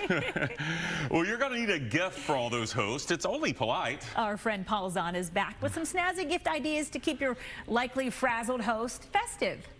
Holiday party season is here, and you know what you need for those holiday parties? Holiday host gifts. So I've rounded up 3 options that are going to keep your holiday party hosts in good spirits. First up, right here, we have a chocolate and tequila pairing that's absolutely delicious. In the chocolates, we have some Kohler chocolates that are made with some Cabernet Sauvignon. Those pair perfectly with this Don Ramon tequila. And this is a special edition Ceramica bottle that's actually signed by singer Luis Miguel. This bottle is a celebration of the art that goes into creating tequila. The yellow on this bottle celebrates the yellow that is the color of this aged Reposado tequila. So this is made from 100% Blue Weber agave, and it's aged in American white oak. It has notes of oak. It has notes of cinnamon, some clove. Absolutely delicious on its own, but it's also going to make a wonderful old-fashioned. This is aged 6 months in white American oak, and it's cooked in masonry ovens. Perfectly delicious in an elevated tequila experience with Tequila Don Ramon. Next up, your holiday host might be tired from hosting a party, so why not bring them an elevated, ready-to-serve cocktail right here with some Oakside Cocktail Company's Rye Old Fashioned. This celebrates small business and small artisans throughout the country in every aspect. So they work with small U.S. distilleries, and this is distilled with 100% Michigan-grown rye. The water comes from the Great Lakes. It is dry with hints of oak and cinnamon and clove. There are 10 cocktails in this bottle, so you can just pop it open and enjoy after you've hosted that holiday party. You can pick this up at reservebar.com. Next up, we have something for that person with the sweet tooth, with my little bag right here that is cocoa for nuts. First up, we have some nuts that are brushed with some delicious chocolate cocoa. Then we have a bottle of Mozart coconut chocolate liqueur. So this is a taste of the Caribbean with some delicious chocolate from Belgium. This is crafted in Austria and has those nice nutty notes. There's that delicious chocolate to it. Perfect on its own, or you could craft a delicious espresso martini with it. My favorite part is the fact that you don't even have to wrap it because it's already wrapped with that silver foil. So between the sweet treats, the ready-made cocktail, and the tequila, I think I've got you covered for your holiday party host gift. Cheers, guys. I mean, can we just go to Paul's house for Thanksgiving? I was going to say, I'll take bag number 3, please. You had your eye on that, too. So are you hosting or mooching this year? I will be mooching this year. But when I go to somebody's house, I always try to do something. Even though I'm traveling there, I'll contribute how I can. I'll put the food in the oven. You're going to bring your gross green bean casserole, aren't you? That's what. I'm going to make sure there's one on the table, no matter what. One casserole minimum, right? At least one. I'll bring the cans of cream of mushroom and the crunchy onions. Ooh. Okay. Oh, well, you know, we also love the idea of gifts that give back. Here's a look at some local organizations that have merch that you can buy that goes right back into causes that benefit local kids or wildlife. Yeah, remember we just had a Kids Place on the show recently. They're based in Tampa Bay, and they provide loving homes for foster children. They have an online store where you can buy candles and other goodies made by the kids they serve. And I can confirm, Haley, these candles smell amazing. Check them out at kidsplacetb.org. And for the coffee snobs in your life, we have a few on this team, actually. We have a couple in studio right now, in fact. How about a brew that saves the lives of manatees? Yeah, you buy a bag of ground coffee from Manatee Gourmet Coffee, and an actual manatee lives to see another day. Another great reason to drink coffee. Chris, they've even got something called an espresso nog. We need to get them on the show. Manatee Coffee supports local groups that care for our beloved sea cows, like Clearwater Marine Aquarium and the Jacksonville Zoo. Love to see that. You know, Art Deco took the world by storm back in the 1920s. And what's old is new again at the Sarasota Art Museum. Photojournalist Barry Wong takes us there.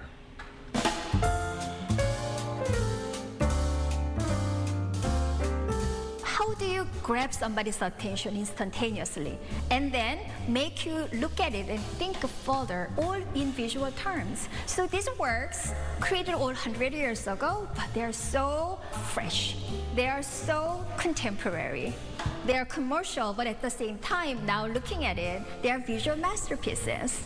This exhibition, Art Deco, the Golden Age Illustration, is a celebration of the centenary year of Art Deco movement. It includes 100 iconic posters by Art Deco graphic designers. These posters were made to announce public services as well as all these different products that were in the consumer market. This time period was the rise of the mass consumer culture.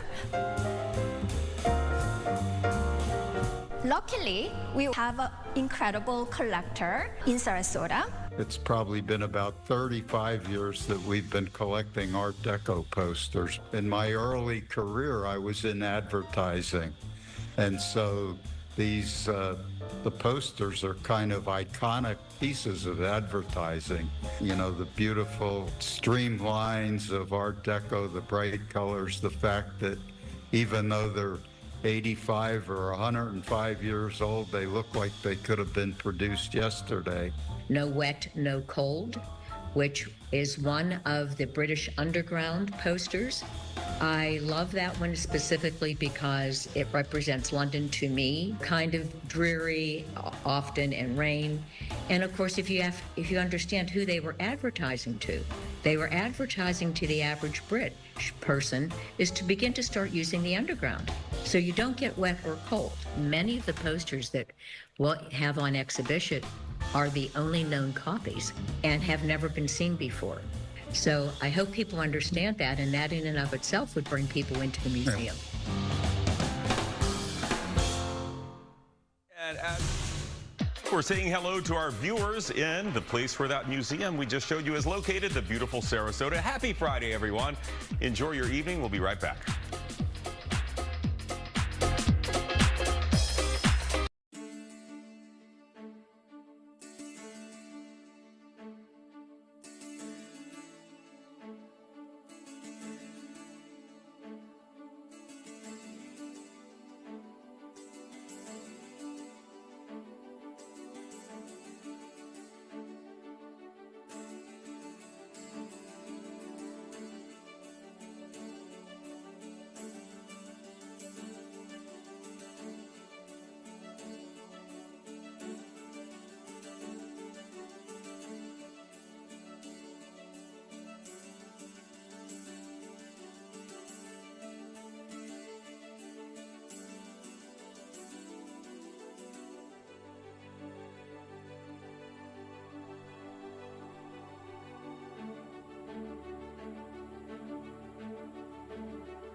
On this lovely Friday, we can't end the show without some food, Nope, right? we never do. And we are checking out a spot in Riverview with a great name. Photojournalist Jason Wright takes us inside a box of Cubans.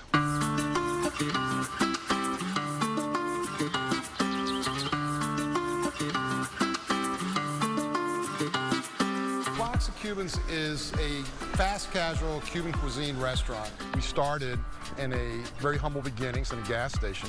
So the criteria is very simple. We told my wife, I said, if we can go into a gas station in the Cuban sandwich capital of the world and we have success, then we have something. So with that, we embarked on this project. We're very pleased. We have proof of concept. I think some of the staples here, obviously our Cuban sandwich is award-winning, right? Yelp voted us best Cuban sandwich in the year 2023. We're very proud of that. Outside of that, our steak sandwich really is a big winner here. It's our Palomilla steak that we're marinating our Caribbean flavors, sauteing some onions on it, melting our Swiss cheese, lettuce, tomatoes, potato sticks. We drizzle our house-made cilantro lime sauce on there, put some mayonnaise on there, pressed on Cuban bread. It is truly a staple of our business, as well as the chopped cheeseburger sandwich, which is also another fan favorite. It's our smash burger pressed on our Cuban bread. We have been at this for 9 years. Get up at 4 o'clock in the morning for 9 years. There's 7 days a week. It's true hard work. It's grit, determination. It has to be a passion. And our goal and our plan is to bring that concept national. They are making my stomach growl so hard right now. All right, checking out St. Augustine as we head to break. This is where tomorrow the city's Night of Lights kicks off. It's a beautiful annual event. The official lighting ceremony is tomorrow at 6:30 in the evening. If your plans take you that way, be sure to send us some pics. You know we live vicariously through you all. We'll be right back.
It's that time of night, Haley. Where we check out your viewer submissions. Florida Tonight viewer Susan Stocker shared this photo of a gator poking its head out of the water over in Inverness. Yeah, Susan says Chomp's girlfriend Allie stopped by.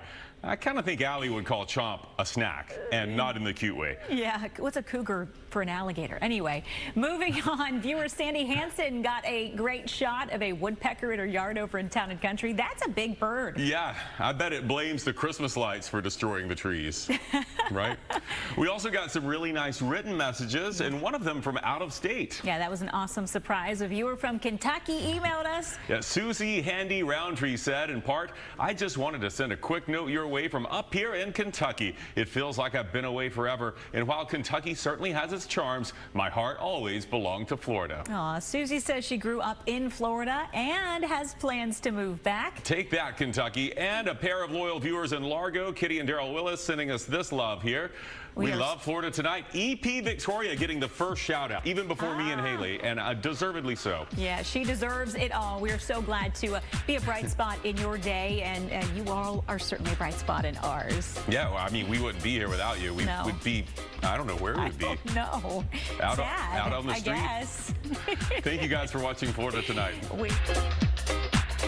I introduced our special guest here. Yes, this is Banana. He is the first dog formally accepted into our scent detection program at Dogs Inc. Welcome, Banana. Hi. And we can't pet him while he has his working vest on, which is so hard for me right now. I just want to squeeze his face. He's still young. He's still kind of in training, right? Yes, he's only 2.5 years old right now, and very much so still in training. He's worked his way trying to figure out other careers, but found his way into the scent detection program about a month and a half ago. And at Dogs Inc., it's kind of like canine college almost for your dogs. First of all, talk a little bit about Dogs Inc. You guys you have so many different programs and have so many different jobs that your amazing dogs do. We definitely do, yes. And it's actually, Dogs Inc. was formerly known as Southeastern Guide Dogs, and it's been around since 1982. Started with 3 trainers, 1 house, and 3 dogs. And it's just grown and grown. In the 4 decades, it's changed from only serving the Southeast and only training guide dogs for those with visual impairments to now placing dogs with veterans with PTSD, skilled companions for Gold Star families, and now even scent detection dogs for people with type 1 diabetes. That's amazing. I mean, we talk about it all the time. We say, like, we don't deserve dogs. They are just not only cute, not only fun to play with, adorable, good emotional support, but they have so many amazing capabilities in doing these jobs. Yes, their unconditional love is one thing, but their sense of just how to be there for their person, and specifically for our dogs, their sense of smell is something that is life-changing. That's incredible. And so the scent detection program is one of your newest programs, right? It is, yes. I've been tasked to help in the launch of the program, so it's very new to Dogs Inc. Banana, as I mentioned, is our first edition. We have a total of 3 dogs in the program. That's awesome. So manager of the scent detection program, that is quite a title for you. Talk a little bit about, I think is that you in the video? That is me, yes, and Banana as well. Yes, perfect. So talk a little bit about the work that you guys are doing and with the scent detection program, what exactly is it? Yeah, of course. So with the scent detection program, we're actually training dogs to recognize rapid shifts in blood sugar, which is something extremely helpful to anyone with type 1 diabetes. We're doing that by collecting scent samples from people who actually have this, and they're providing us with low blood sugar samples within range and high blood sugar samples, and we're using that to help the dogs target the low specifically. They'll use the within range as a control, just something to ignore to learn that it's not the correct scent to be alerting to. And then a high will also be introduced so that they're able to catch any shift, whether it's going downwards or upwards. How are they able to, just with the sense of smell, how are they able to figure this out? I mean, people usually have kind of have their packs or their pods that are on them, but they're able to do it just literally by sniffing around. Exactly, doing what they do best. Yes, exactly right. And they're while they're incredible, they're not meant to replace any of these medical devices. They're actually can be thought of more as like an additional tool to help support, and they can actually catch it before the devices. So it's really incredible what they can do, and it's with their noses. It's incredible. Their sense of smell is something that's pretty difficult for us to even imagine what it's like. One thing I like to tell people is if you can imagine you're at home baking a cake and you know that just sweet smell when you walk in, if a dog were to walk into that same house, they can actually pick out every single ingredient that's being used in that cake. Wow. It's pretty difficult to even imagine. Oh my gosh. Yeah, Banana, we're talking about you. So with his work, how does the training process work? What kind of training does he go through and do the other dogs go through? Yeah, that's a great question. We start by teaching them a pawing behavior, since that is going to be what they're using to communicate with their partners. That's not something that they're taught growing up, so it can actually be a little bit of a challenge for them to understand that it's okay to come into our space and lay paws on someone. Just a very gentle touch with one paw that can escalate further if needed. So we teach them that, and then we begin pairing that with the scent of a low blood sugar sample. So that becomes the cue. You may think of a pet where you put your hand out and they offer a paw because of your hand out. It's that same idea, but we're using scent as the cue to get the dog to alert. Once they're doing that pretty consistently with the scent sample in my hand, that's when we'll actually get to put it onto a scent wheel, which is that big circular contraption that you've seen videos of. And then we use that as our proof of concept, really. We throw all kinds of scents onto that scent wheel, everything from a bird's nest, cat hair, people food, dog food, everything that the dog can come across on a day-to-day basis. Wow. Yeah. And so, I mean, with him being able to do that, that could potentially be life-saving for somebody? It can be, yes. Oftentimes, the medical devices that are out there have failures or hiccups or don't always work exactly right. And dogs are able to really just stand behind that and catch it before. They can be more consistent, especially at nighttime and through the day, because monitoring blood sugar is something that a type 1 has to deal with 24/7, including through the night.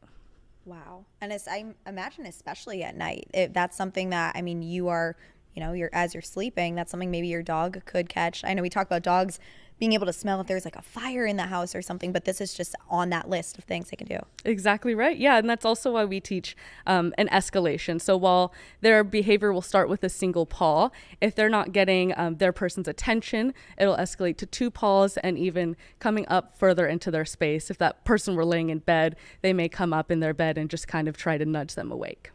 How long does the training take for the dog in this case? That's a great question. It takes about 16 weeks is an estimated minimum amount of time. All dogs learn quite a bit differently. So we spend that first amount of time teaching the behavior, teaching the wheel, but then we also take the scent off the wheel and hide it on ourselves while we're simulating day-to-day life. And before they're actually ready to be placed with a person, they're going to be exposed to real-life blood sugar fluctuations of volunteers who come to campus and hang out with us so we can practice in real time. I was going to ask, how do you guys pair these dogs with maybe patients or clients or people? How does that work? Yeah, so we do have applications come in for our students. They go through quite an extensive background check, and we make sure that not only the person is ready to have the dog, but that it'll be a nice, healthy, happy home for the dog to join. And when they apply, they just share about what their lifestyle is like so that we can match that dog's personality to that person's life as well. And are they kind of become partners? I keep thinking of a law enforcement officer and a canine. Is it almost a similar kind of like bond they have? That's a great way to think of it, actually, yes. Imagine having a dog at your side 24/7, everywhere you're going, whether it's going to work, going to the movies, the grocery store, they're always at your side and they're able to just work with you in your management of type 1 diabetes. That's awesome. What is training like with Banana? I know people want to see him and talk about him more. Yes, he is a very good, very goofy boy. He's an excellent and fast learner, and he has a sniffy tendency is what we'd like to say. So you can see he's kind of air scenting around in here and sniffing the carpet. That's one trait that we really like to see in our scent detection dogs. That just a tenacity to sniff around and let you know what they're smelling. And now you guys obviously at Dogs Inc. Again started as guide dogs. Now you have these doggy college, canine college we were joking about. There are so many different jobs that they can have. Do you with your dogs kind of find certain ones gravitate towards different jobs? We actually let the dogs choose their own career path. So that's essentially what they do. They spend their puppyhood with a volunteer puppy raiser. And when they're called back to campus for professional training, while they start in one career, whether it be guide or for service dogs, they are just kind of looked at and evaluated on what their skills actually are. And they're able to change careers around within Dogs Inc. So it's pretty amazing to see the number of jobs growing at Dogs Inc. Jobs available to the dogs, I should say. And yours to the are very people important too. Yes. Yeah. Yes, but it's pretty incredible to see that with the more opportunity for work that the dogs have, we're able to really customize where they end up so they're happy in what they're doing. That is so how do they choose? Like, you just figure out like what skills they're best at, or We are you do, kind of just yeah. like, where do they want to go? Each program has its own set of evaluation and kind of phases that the dog works through. If one particular team is finding a dog is maybe a little sniff or scent distracted, they may reach out to our team to have an evaluation for that particular dog. So the dog works its way through the teams, and everyone gets to evaluate and get hands on the dogs and get to know them before accepting them formally into the program. Oh, I love that. So exciting. Well, when we come back, we will get a look at some of the other cute little dogs and puppies that are working at Dogs Inc. here. And we'll kind of get to talk about some of these other, vast number of jobs that they can have. But we'll kind of get a look at that when we come back.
Welcome back, guys. We are with Dogs Inc. here, and our little guest, Banana and Alicia. Thank you again for being here with us. We were talking about a lot of the different puppy programs that your dogs can enter at Dogs Inc. The scent detection program, the newest program, is awesome and kind of taking off, especially with Banana. But you guys have so many other programs. Kind of talk about how these dogs first get involved with them and all the different avenues they can go down. Sure. Well, I'll go ahead and start with their very beginning. We have a breeding and reproduction program at Dogs Inc. So dogs are bred on campus. They're born on campus, where they spend their first 2 months just about before they get to go home to a volunteer puppy raiser. And in that home, they are loved up. They are trained the basic obedience. They're taken out in just their day-to-day lives of the volunteers.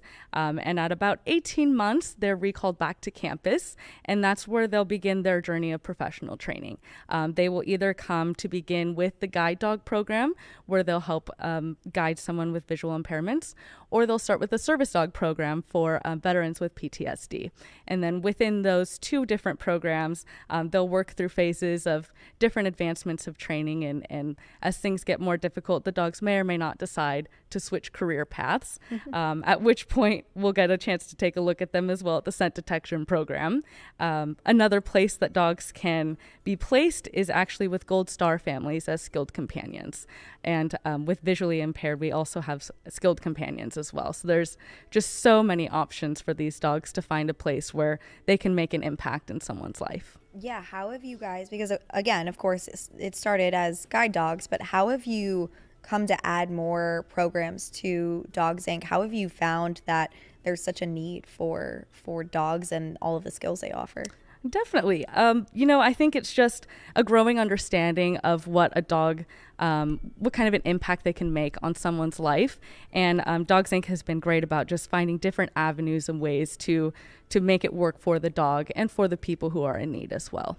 That's awesome. With the scent detection program, of course, one of your newer programs, talk a little bit about how it works with the samples. And I know people can people volunteer or help out? How does that work? Yeah, thanks for asking that. We do have volunteer opportunities, more specifically for anyone with type 1 diabetes. We're reaching out locally to see if anyone is interested in donating scent samples. It's a really non-invasive procedure of sticking a gauze pad in your waistband or dental into your mouth just for a couple of minutes at a time while you're experiencing both highs and lows, and while you're within range too, as I had mentioned.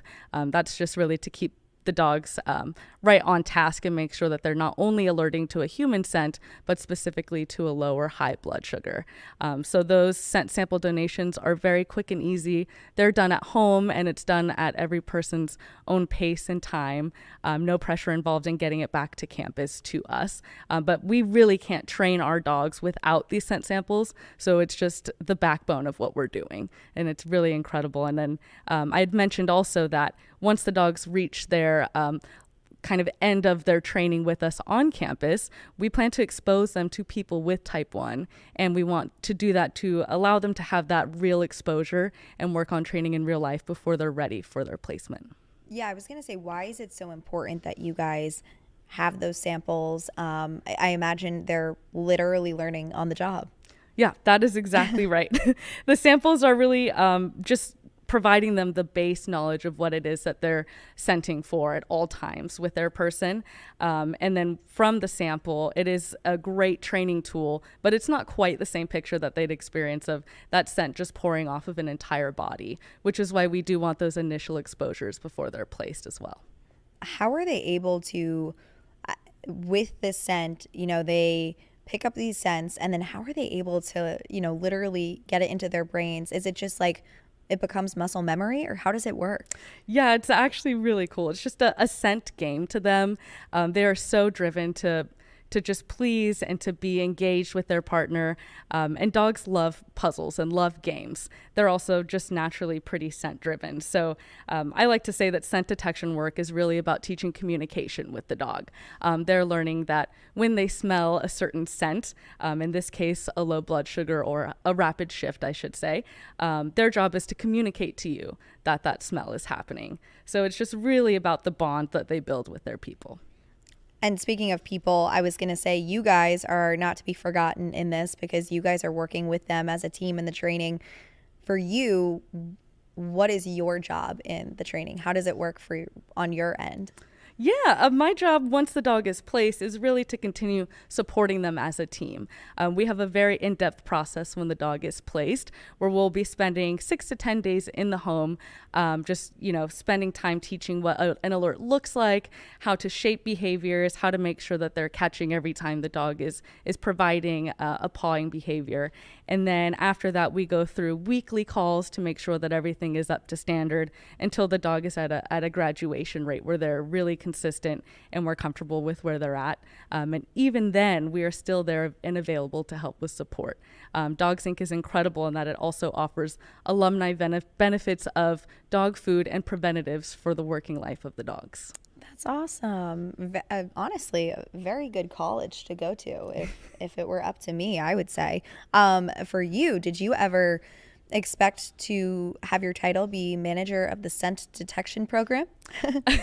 I did not. It has been just a whirlwind of dog loving and a love of learning. I actually interestingly enough, got my first introduction to the service dog world as a volunteer puppy raiser for Dogs Inc.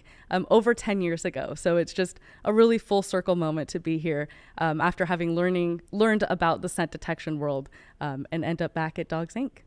Now, puppy raiser sounds like my ideal job if I could get paid to do that. What exactly do you do? Or did you, excuse me, what did you do as puppy raiser? Yeah, as a volunteer puppy raiser, it is the best thing ever. You get to bring home a puppy and you teach it all of its basic skills. You get to take it out in public and expose it to just the human world and make it comfortable and confident and just provide all of the love and care during its first year to year and a half. And it's just such an amazing thing to be a part of, to be able to pass the leash onward and see what an impact the dog can make in someone's life.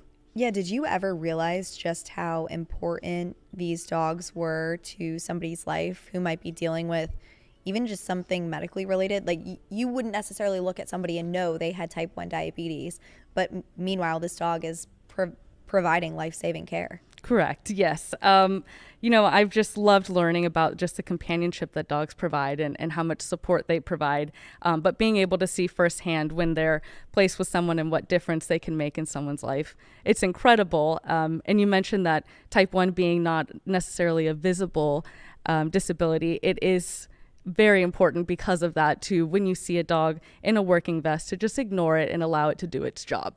Because even though it looks like they may not be doing too much, if he were to smell a low blood sugar, he would pop right up and offer a paw behavior. Again, we do not deserve dogs. He has been so good this whole time. Is it rewarding to see him go through the training program, and especially not just grow from puppy to a dog, but see him grow through the program and then get hopefully placed with a family? Absolutely. Yeah. It's what makes my job so fun.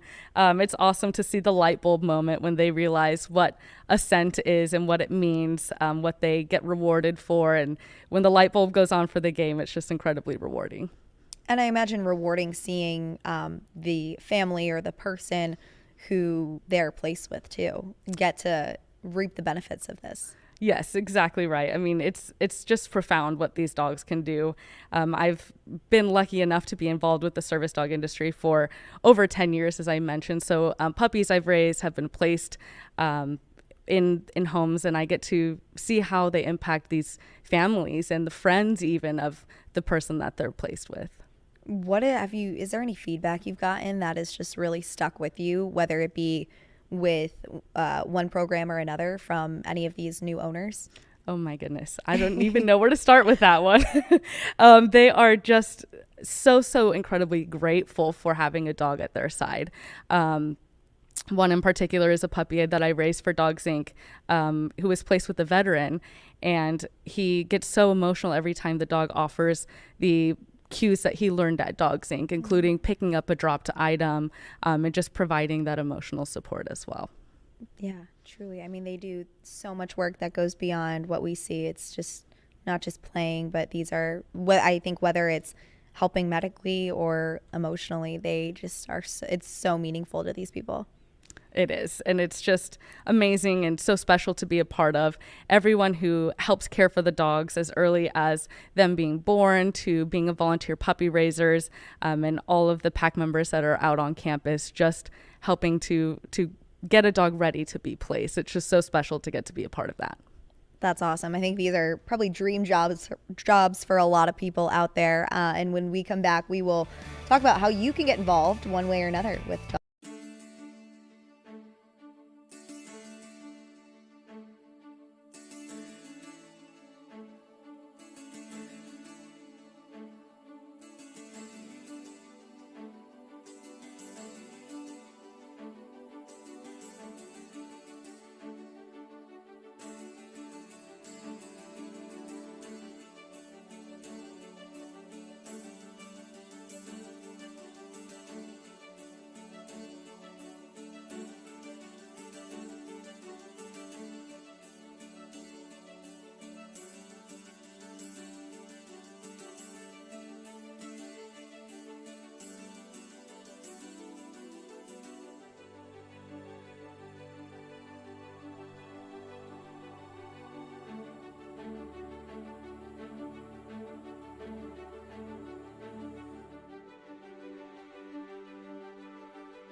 All right, welcome back. We got a couple more minutes and one burning question I just thought of in that break. How did Banana get his name? Banana is actually named in honor of the Savannah Bananas, who hosted a fundraiser to get the opportunity to name a puppy. Shout out Savannah Bananas. That story will forever be with him. And is that a common practice for naming all of the dogs? Are there sort of kind of fundraiser options? It is a previous practice of Dogs Inc. And now we give the highest honor to our full-time puppy raisers who are able to name the puppies that they bring home. Who are a couple of the other puppies, just so people can bask in this cuteness? We have in our program a dog named Grace, and we also have another dog named Riri. Oh, so cute. And I'm sure they all have their different personalities. Well, and if people want to get involved with Dogs Inc., you guys have so many different avenues and so many ways people can get involved. I think for starters, are there volunteer opportunities? Many volunteer opportunities, and all with different time commitments and commitments in general, I should say. Anything from puppy raising and bringing a puppy home for 3, 6, or 12 months, and even on campus volunteering. We have a large campus in Palmetto, and so much of what we do is possible because of volunteers who donate their time and their efforts. That's awesome. And if you might not have the time to bring one of these cute puppies home, I imagine, do you guys accept monetary donations too? We do with that as well. Yes, everything we do is in thanks to that. We're also able to place our dogs at no cost because of that.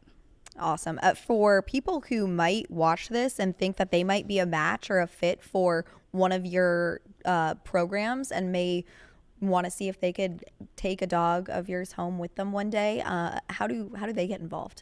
A great resource for them would be our website, which is dogsinc.org. And in particular, if they're someone with type 1 diabetes or have further interest in the scent detection program, it's dogsinc.org/scent.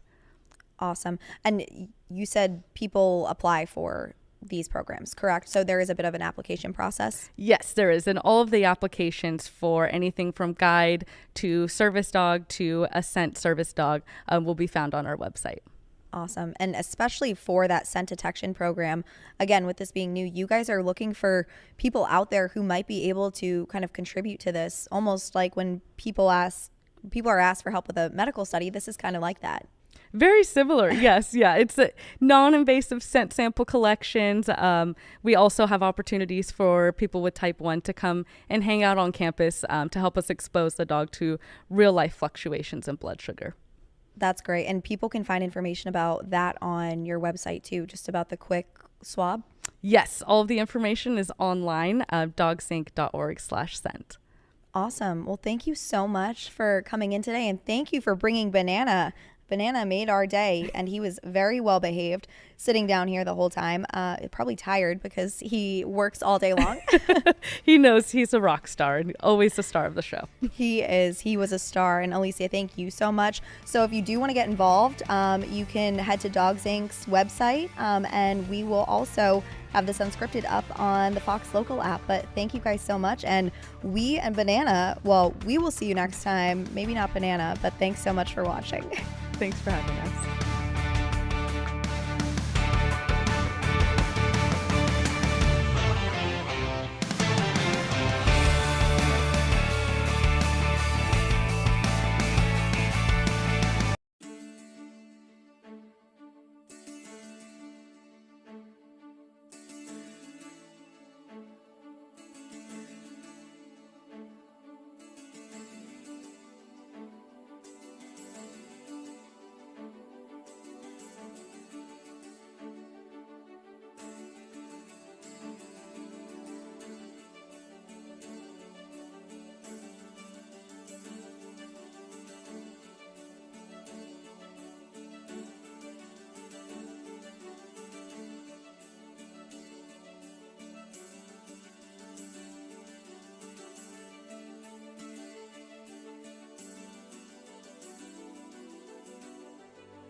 Welcome in, everybody, to Making Sense on the Fox Local app, the show where we try to make sense of the latest business, development, and technology news here in the Bay Area. I'm Walter Allen. Thanks for being with us.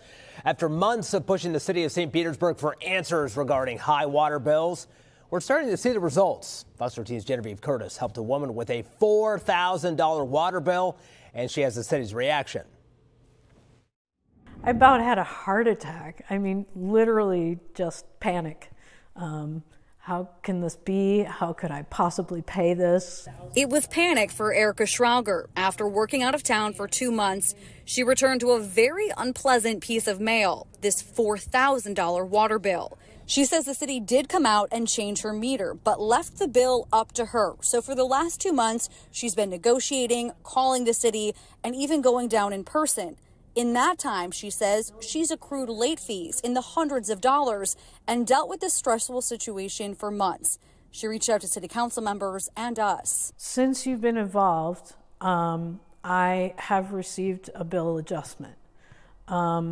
It's not a full adjustment, but it certainly helps the situation. On Wednesday, she received news she would be getting a partial adjustment of more than $3,600, leaving her with a balance still far above her usual $100 bill. To experience this and to try and negotiate this has been very stressful, and it's been financially stressful, and it's been sort of taking up mental space for a long time. Now, for its part, the city says the process worked as intended, as it takes time to remove the old meter, install a new one, and wait on at least one billing cycle to confirm the consumption data from the new meter returns to the customer's prior average. Still, Erica feels the process puts the burden on homeowners. Clearly, there's some sort of problem systemically.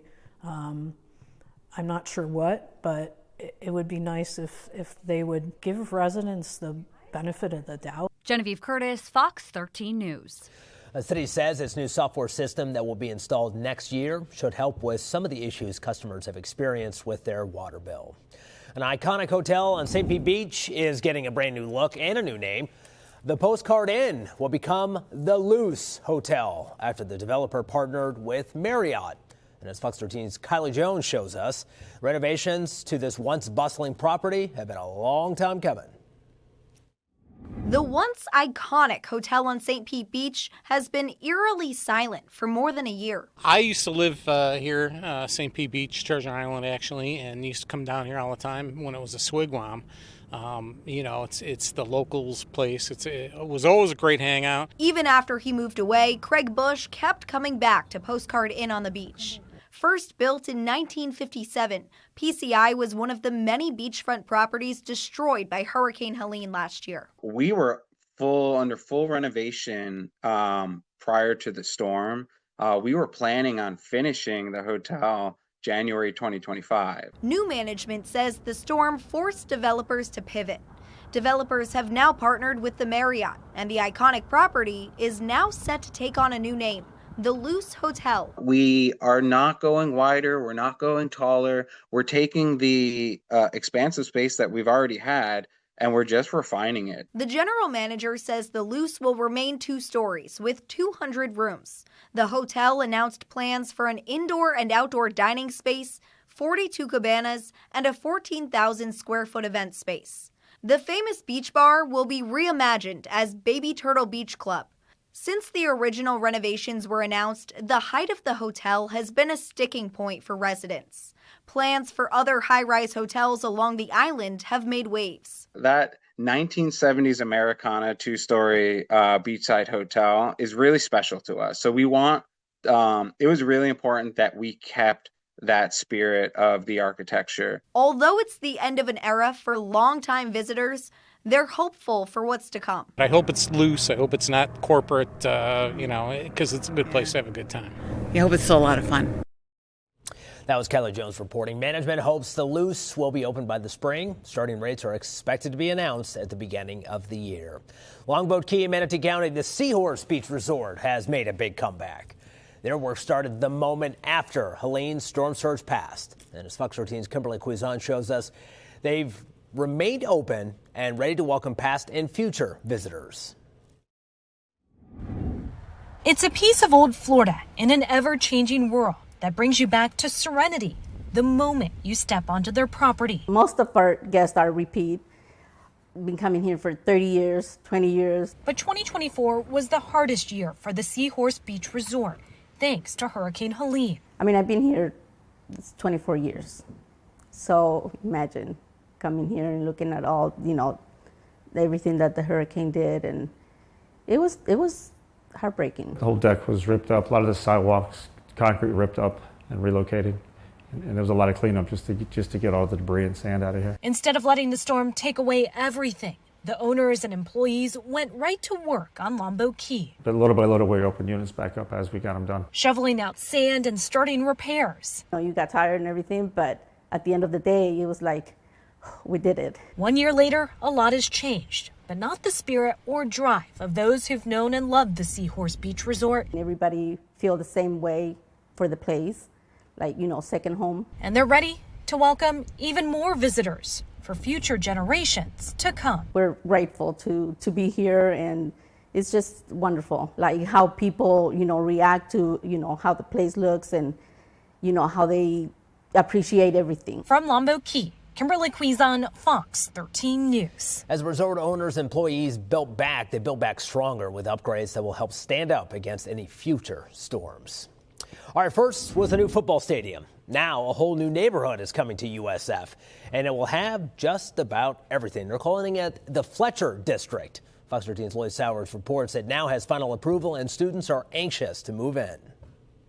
Once regarded as a commuter college, now USF is in a growth spurt. The new on-campus football stadium scheduled to open for the 2027 season. And now a major new expansion north of Fletcher Avenue is stirring excitement on campus. The Fletcher area is perfect. I mean, that's a nice area where we're looking to expand. Louis Migliaccio and his daughter Jillian scheduled a tour of the campus just as the news came that USF won approval from state university officials to build the Fletcher District. It's to include a hotel, stores and shops, academic buildings, and nearly 700 student housing beds, along with 150 multifamily apartments.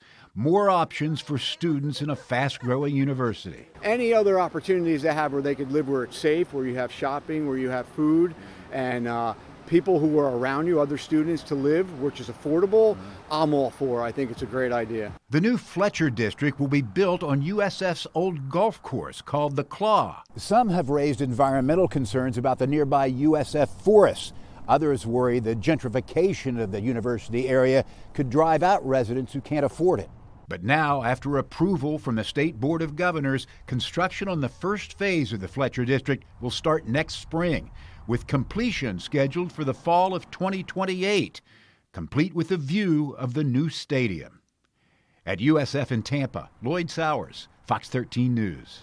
USF also revealed plans for a state-of-the-art athletic center. TGH Center for Athletic Excellence will span 150,000 square feet. It's going to sit right next to the new on-campus stadium. The center will feature a two-story lobby, state-of-the-art weight rooms, offices, team meeting rooms, a dining area, a barber shop, recording studio, nutrition bar, and a golf simulator. Well, everybody's got to have a golf simulator, right?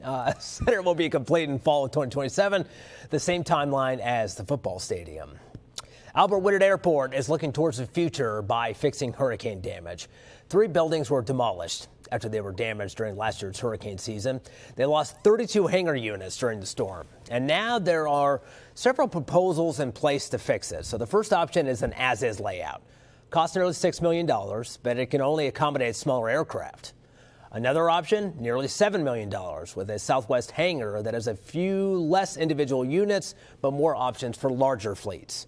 And then the third, $18 million, expand storage capacity. Walt Driggers with the group Friends of Albert Whitted Airport said he identified a company that will build hurricane-proof hangars at no cost to the city in exchange for the land. We've had multiple businesses have to move their airplanes off the airport over to St. Pete Clearwater Airport because they have multi-million-dollar airplanes and they don't want them sitting in the sun. This would take care of that. It would bring those businesses back, it would bring their airplanes back, bring the fuel revenues back. Airport says rents are the biggest source of airport revenues, and council members say it's also a big source of money for the city. There is a wait list for people to get their planes there that is 200 names long. The city ultimately referred the project to the Public Services and Infrastructure Committee for further discussion. They want to see other options before proceeding with a decision. New regulations are changing the way aircraft enthusiasts can buy and operate aircraft. It means more people can fly. Foster Dean's Carla Byron tells us how general aviation is being reinvented. It's our lowest cost of entry plane in our fleet personally, but it's also the newest plane we have. Joseph Legrani is the director of maintenance at Atlas Aviation, which is a flight school and rental company with a location in Plant City. They're attending the first ever Affordable Flying Expo at Lakeland Linder International Airport. If you take a look inside, the interior is gorgeous. Jim Campbell is the expo director. We are trying to take the hassle out of it, bring the adventure back, bring the accessibility back, and have some fun. And the most important, building the community of aviators. We have extraordinary people in this business. One of the main topics of interest are the new rules that are revolutionizing aviation, making aircraft safer, more affordable, and accessible. These manufacturers who used to sell kits can now sell them complete for the folks who didn't have the time to build. It is a tremendous amount of freedom, but also a tremendous amount of responsibility, and this industry's learned that lesson. Campbell says prior to the new rules going into effect in October, the federal aviation regulation was crippling the small airplane industry. But now, Legrani says he's seen an increase in students coming to the flight school. It allows a cheaper cost of entry in the fact of you don't need to get the full PPL now. You can just have your sport license, You know, when you're a kid and you think of being a pilot, it turns into this whole big thing. You think, oh, you know, only heroes can be a pilot or something like that. But now, with these new regulations, your everyday person could become a pilot and be flying a plane like this. Rebuilding aviation, one flyer at a time. In Lakeland, Carla Byron, Fox 13 News. The new aviation rules affect a category of aircraft called light sport. It's for people who want to fly recreationally. Under the new rules, sport pilots can fly a greater variety of aircraft and fly at faster speeds. Getting a sport pilot certificate requires fewer training hours than a private pilot's license. All right, one neighborhood with shockingly bad health statistics is going to go through a rejuvenation. We'll tell you what's coming to MLK in South St. Pete. Welcome back, everybody. There's a community revitalization effort focused on closing health equity gaps in South St. Petersburg. A couple aims to tackle access to healthy food, local entrepreneurship, and job opportunities, as well as neighborhood safety, walkability, and connection. It's called the Looking Glass Initiative. As I started looking into why there's still no grocery store in this area, you know, and realizing that it's not a grocery store problem. You know, it's a systems problem. There's broken systems that people that live in communities like South St. Pete are reliant on that aren't serving them anymore. And it doesn't look like that will get better, that will improve. So we're looking, you know, I mean, we've got to change paradigms, right? You know, what is going to work? You know, what is going to make communities like this not have to rely on outside resources? How can we teach them, empower them, give them the knowledge, the tools, the resources, the opportunities to be able to rely on themselves again? So what, there's going to be a grocery store, but also the education for growing your own fruits and vegetables. Realize that the problem isn't the grocery store. We would love to be able to put one there. We, you know, had a couple of talks with, you know, with some co-ops and such, but it just didn't seem to be the right fit for them. So what we are doing instead is we have the garden, which is going to be, it's going to be symbolic. It's going to be a teaching garden, but it also will produce produce for what we're going to have is a produce stand where we're going to sell that produce to the community for, you know, nominal fee. But we're also going to have, it's also going to be a grocery stand for staples as well, that we will, you know, purchase quality groceries at wholesale prices and then be able to give them back to the community, you know, well under retail. The shift has been in thinking that the answer was a grocery store because, you know, I believe what I believe. I was believing the narrative the reality is it's access to healthy food. A lot of the people we sit literally in 3 districts. The properties sit in Campbell Park, historic Roser Park, and 13th Street Heights. 2 of those districts and zip codes are the worst impacted in all of St. Petersburg for food insecurity. 50% of children aged 0 to 5 are food insecure. The life expectancy in this area is 13 years less, or 16 years less than just 2.5 to 3 miles away, which is, and it sounds like third world statistics, and it's right here in our backyard. So, the broken or the systemic piece, it's more than an urban garden and a produce stand. We're converting a 3,000 square foot former American Legion into a community center with a food pharmacy, a small commercial kitchen to teach cooking, a whole technology area so people have the ability, because they don't have access, there's digital inclusion issues, provide equitable, very, very reasonable, fully updated retail space to local businesses. But I've got to call out to Black-owned businesses. We want it to be equitable. This isn't a gentrification project.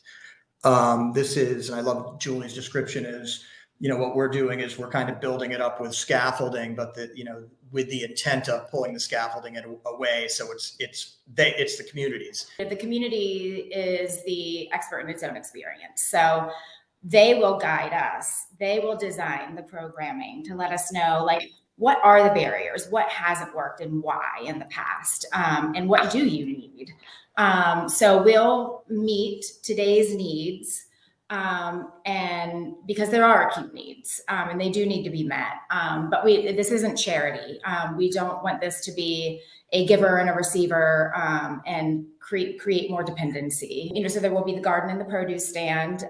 Then we're also going to have, as he said, a food pharmacy program, which is prescriptions are written for community members that have been they've been assessed and they're food insecure, and are either at risk for or have a chronic illness.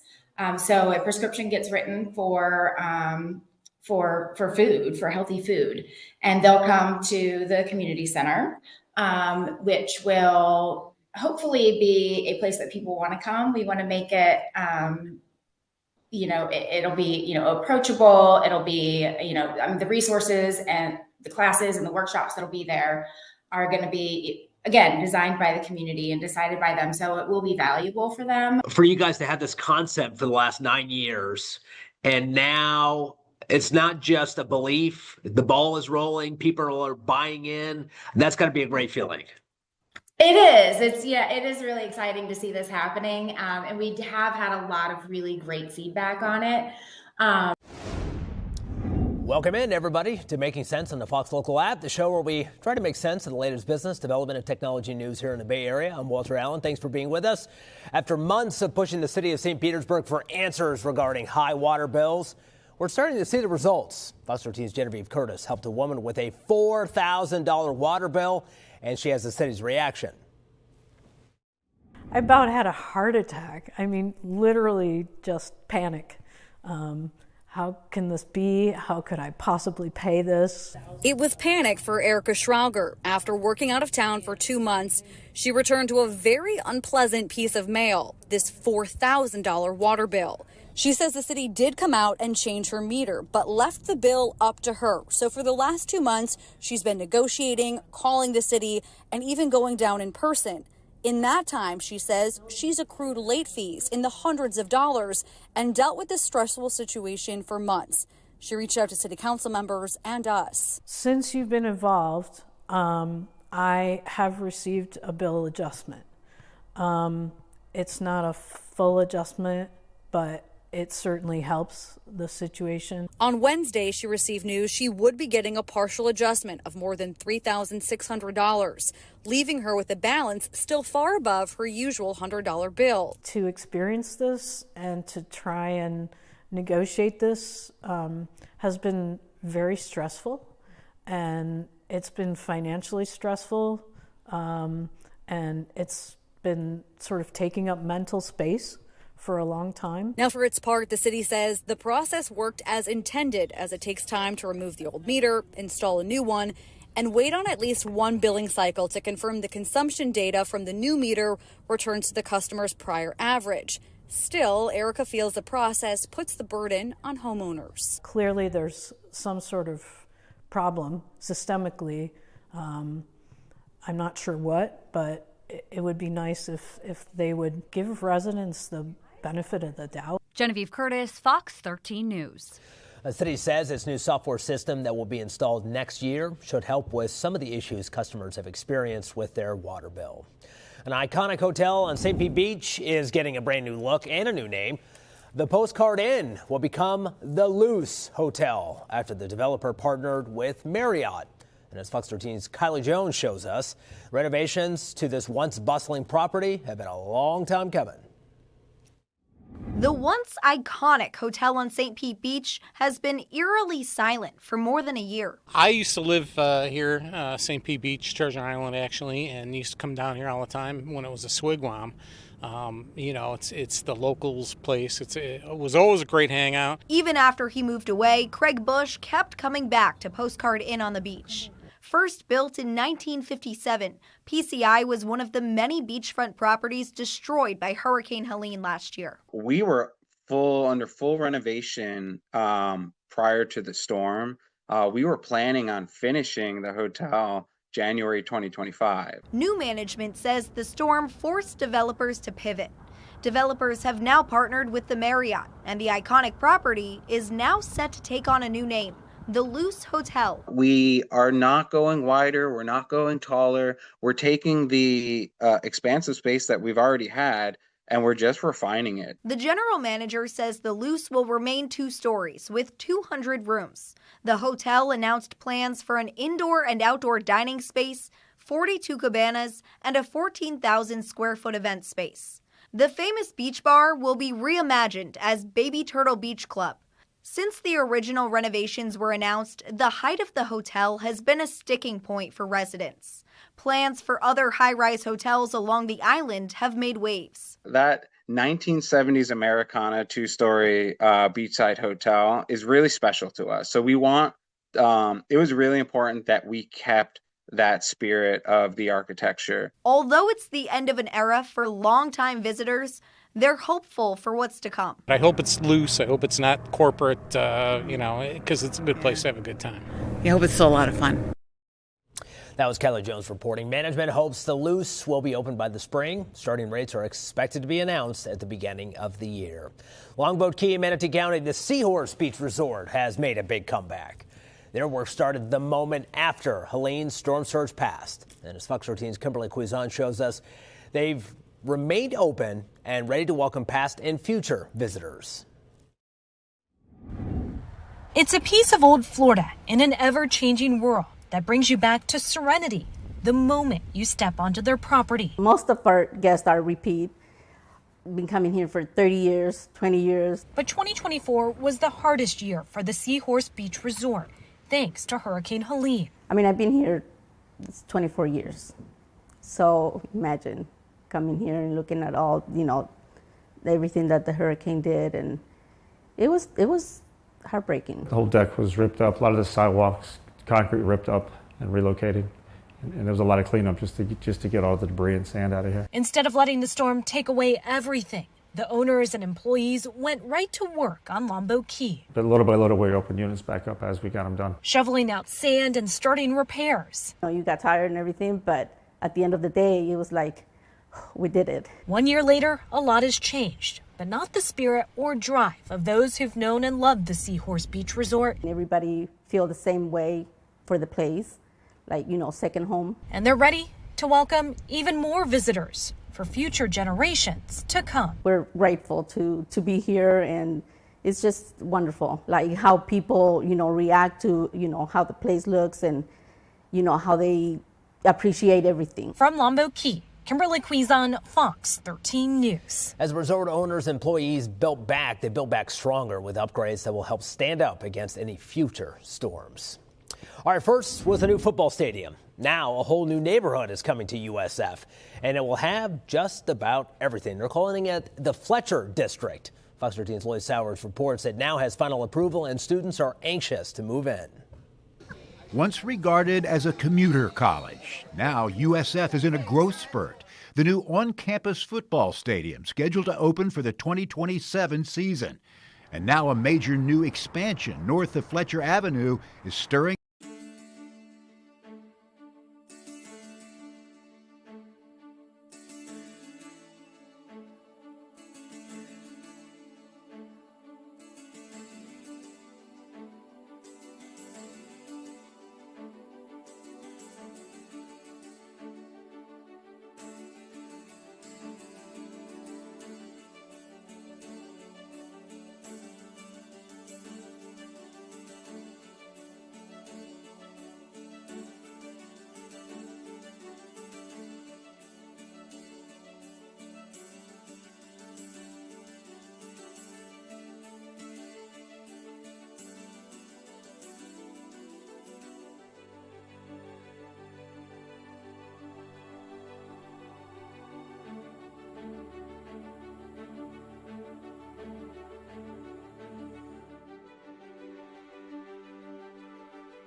Welcome to Fox 13 Unscripted. I'm Aaron Mesmer. We're joined today by Fran Power. She is the executive director and founder of Power Stories Theater, which is now in its 25th season, the silver anniversary season. So let's 25 years. 20. That's a long time. It is a long time to have this theater company going. Tell me a little bit about the company, about the theater productions, and your mission.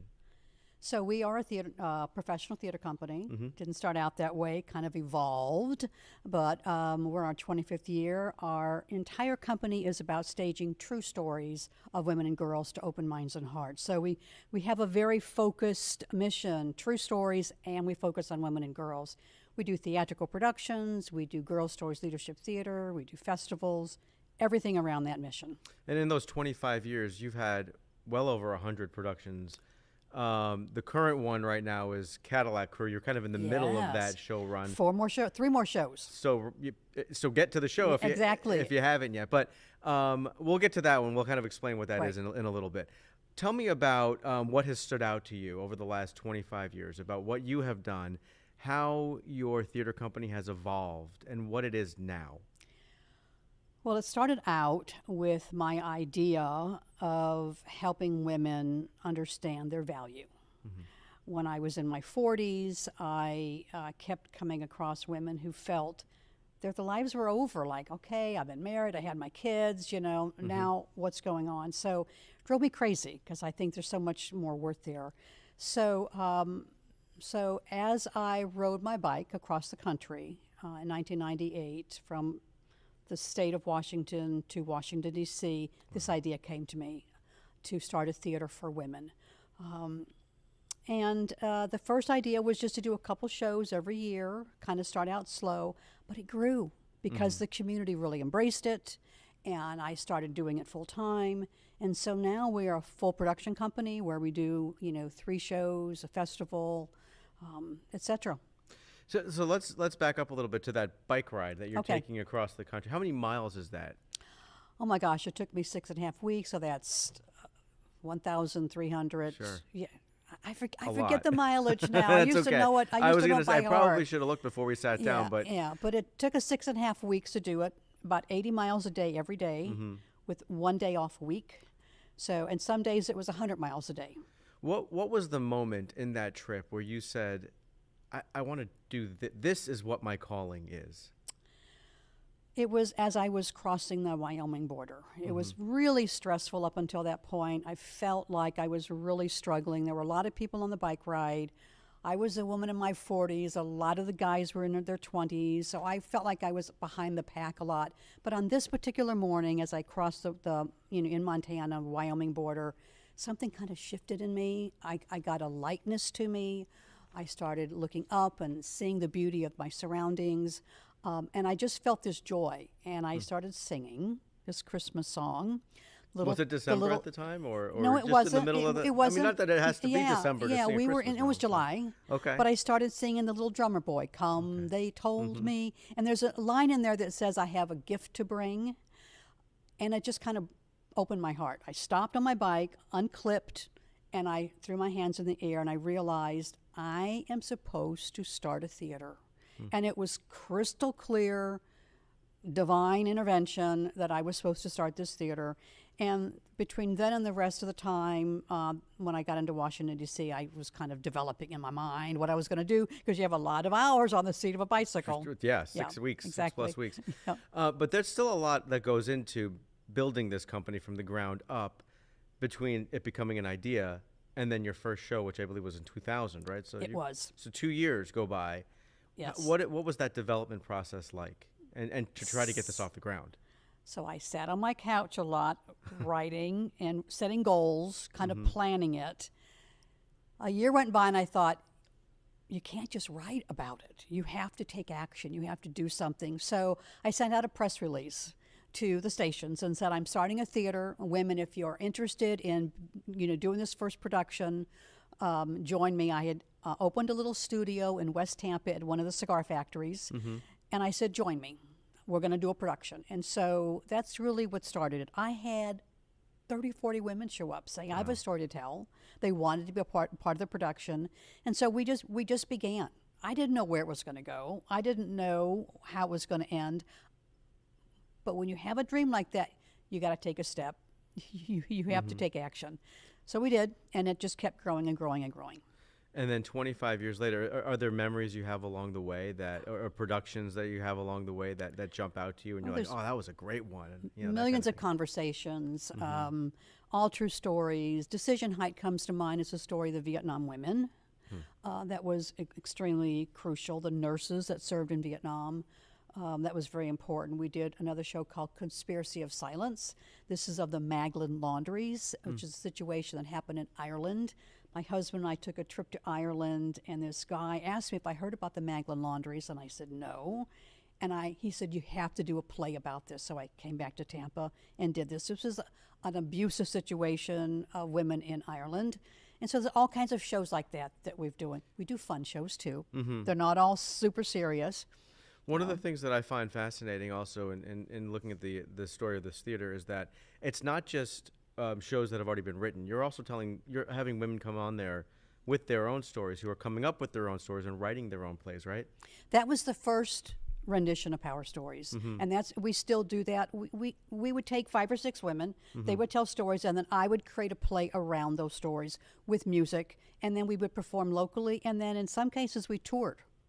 You know, real women telling their stories. Right, and then at one point, I know you said that this is not necessarily where you are at this, but you did branch out onto the national stage as well, beyond Tampa Bay. Can you talk a little bit about that? We did. We started a program called Advice I Give My Younger Self, and we did the same thing. We worked with women who had stories about money or stories about children, and we got some specific funding for that, and then we would look for companies to hire us, and we would go into those corporate environments and perform. And we did that until kind of COVID. Okay. COVID was kind of a chopping block for us in many regards. And I know during COVID, a lot of theater companies and Broadway all had to shut down, but not this theater company, right? Not Power Stories. You guys all continued to tell stories and to work through it. How did that happen? Well, we just all got on the phone together and said, people need us now, you know. So we did a couple things. One, we started a really massive website called Positively Power Stories, where we asked for people to tell their stories. We have this great time capsule on our website of stories during the COVID time. And then we started 3 festivals where we asked people to send in their plays, and we would produce them. Not on stage, they would all be done on Zoom, but we had the Voices of Truth, the Voices of Youth, and the Voices of Women theater festivals during that time. It kept us very busy, and it kept the theater alive. And we grew so much, we learned so much during that time. That's incredible. And you've also had a lot of awards. We have. And you've received a lot of acclaim over the years. What's more fulfilling to you? Is it the award? I think I know the answer. Is it the awards and the acclaim, or is it the impact you're having on these women's lives? Oh, it's just the impact. Yeah. You know, the impact with the women, the acting community, the young girls that we're serving. Those are the golden moments. Those are the highlights. When a mom says, "Oh my gosh, I can't tell you what you've done for my daughter." Yeah. You know, she's alive now. She's got friends now. She's going to be a leader in her school. That's everything. Sure. Yeah.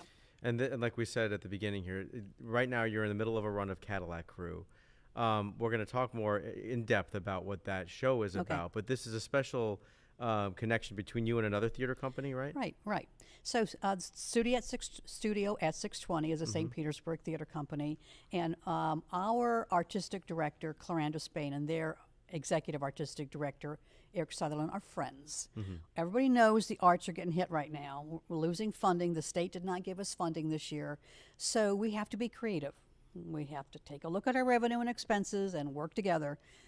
Partnerships don't always work, but this one is working. You know, we're splitting the revenue, splitting the expenses, came up together on who's going to do what, and it's just really been fabulous. That's great. Yeah, it's working. And we'll get more into what that show is about, because the story behind that show, and a lot of the shows that you've kind of talked about are these hidden stories, these untold stories of women who've impacted civil rights, women's suffrage, just everything women have been through over time. Hidden Her Stories. That's our theme for this year, and that's our specialty. We work really hard to find those stories because we want to tell them. And we're going to get into a little bit more also about the impact on women, the Girls Leadership Theater. That's coming up after the break, so keep it here.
of Fox 13 Unscripted. Again, we're joined by Fran Powers. I want to start off, one of the things that you'd think it would be obvious, right, when we're talking about Power Stories Theater and your last name. Powers? It took me, it seems obvious, but, you said, I'm not alone. Some people don't realize you named it after Other people yourself. are like, oh, it just dawned upon me. And sometimes people have been around for years to go, oh. Okay, so I don't feel so bad that it took me 24 hours to figure this when I was starting to go through all this. I have a great last name. It fit perfectly for the name of the theater. It does, because you are telling powerful stories. Exactly. And you're telling what you called hidden her stories.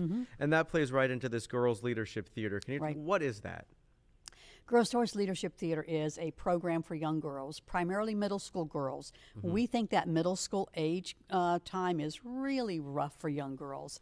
So we do classes in the summertime, and then we meet with the girls throughout the year. We have for the last 20 years, and we teach them all kinds of leadership, of course, but we also teach them theater and acting and dance and singing. Leadership is the hook, and they bond.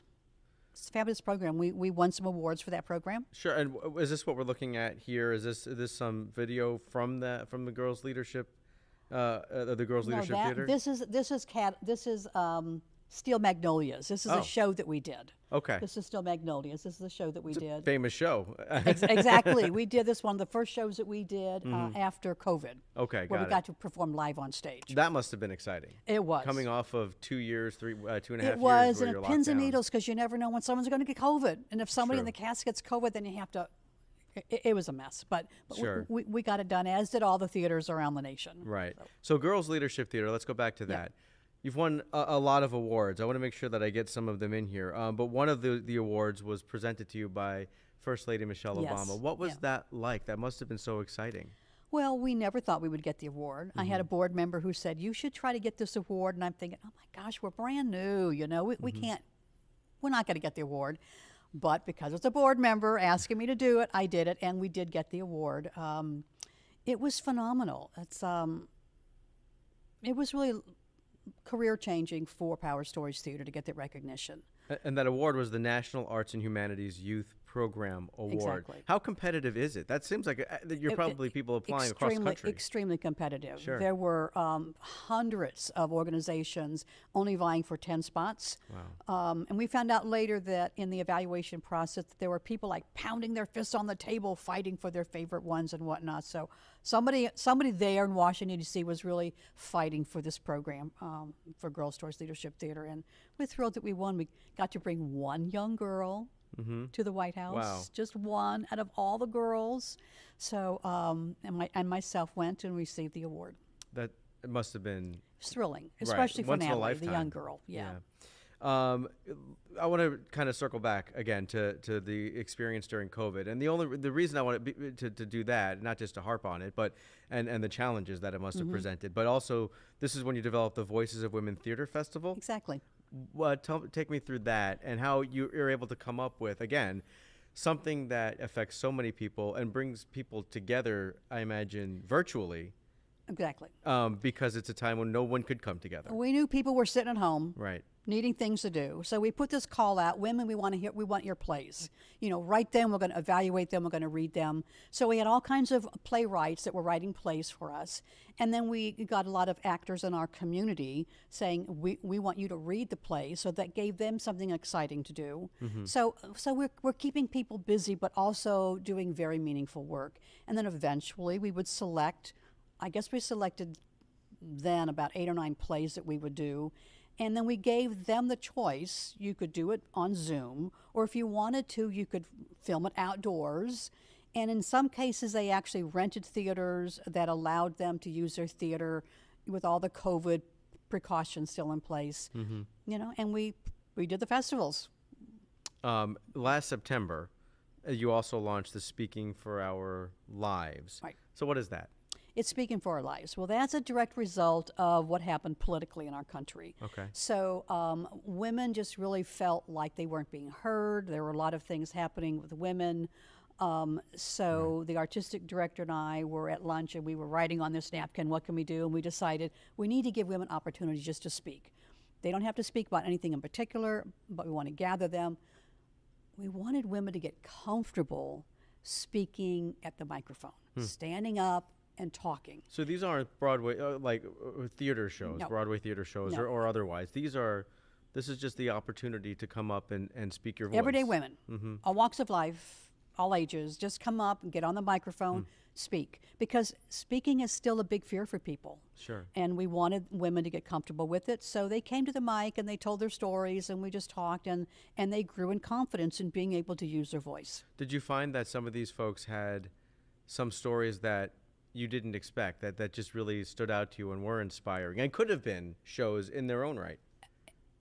Yes, Mhm. there's just so many of them, Yeah, you know? yeah. My mind is constantly buzzing with, oh, that could be a player. Those two could be a player constantly. Yes. Now, you've also were honored with the Tampa Bay Lightning's Community Hero Yeah, Award. yeah. When was that? Oh, gosh. 2012 or 2013. Okay. Right. It's been a while. And what the reason you were honored with this award is for uplifting young voices, which is what we've talked Right. about, giving these folks a chance. Right. Take me through what it was like to experience that and to get that kind of recognition for what you're doing for so many young people. Well, that award Mhm. was even more meaningful to me than being at the White House. Really? Because that was the community. That was people here that nominated Power Stories and evaluated Power Stories.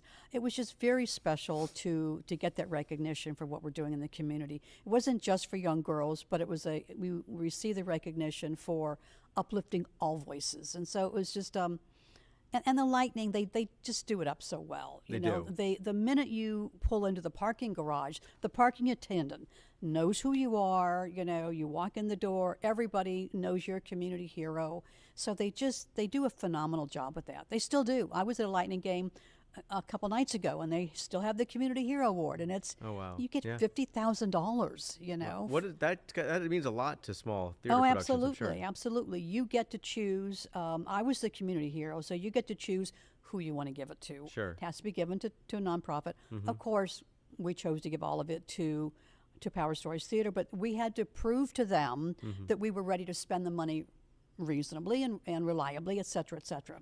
So.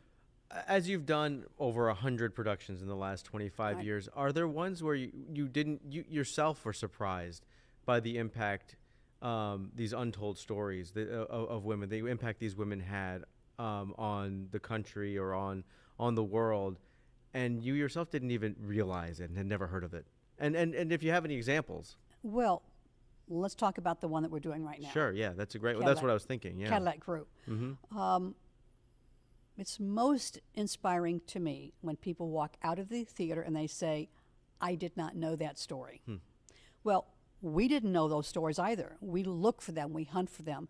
Cadillac Crew is a real portion of history during the civil rights of the 1960s, where black women and white women would get together in cars, they nicknamed it Cadillac Crews, and they would promote desegregation in the South. And for many of them, it was a very dangerous situation because people did not like to see these two races working together. And it's very, very little known history about these groups. And so we found them. Somebody wrote a play about it. We've researched it. It's all true. So that's the kind of thing that people are talking about when they leave the theater right now. I had this one woman I was watching the other night at the show, and she was very stoic. Mm-hmm. I thought, oh man, she's bored. You know, she's not enjoying this show. Right.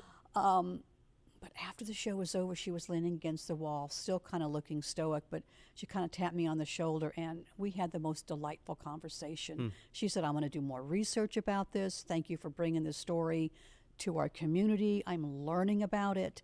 So that's golden. It reminds me a lot of the film Hidden Figures. Yes, exactly. Which made national news several years ago. Yeah. I believe it won Best Picture, if I'm not mistaken. Yeah. Oh, it's a beautiful play. Beautiful movie. Yeah. Right. But anyway, we'll get it more. Again, you've kind of described a little bit about Cadillac Crew, but there's a lot more about that story. Okay. I think, and about the people who this story is about and the people who are involved in the show. So we're going to get into that coming up after the break. So keep it right here. We have more with Fran Powers, more on her 25th anniversary season, and more about this play that they're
in the middle of the run.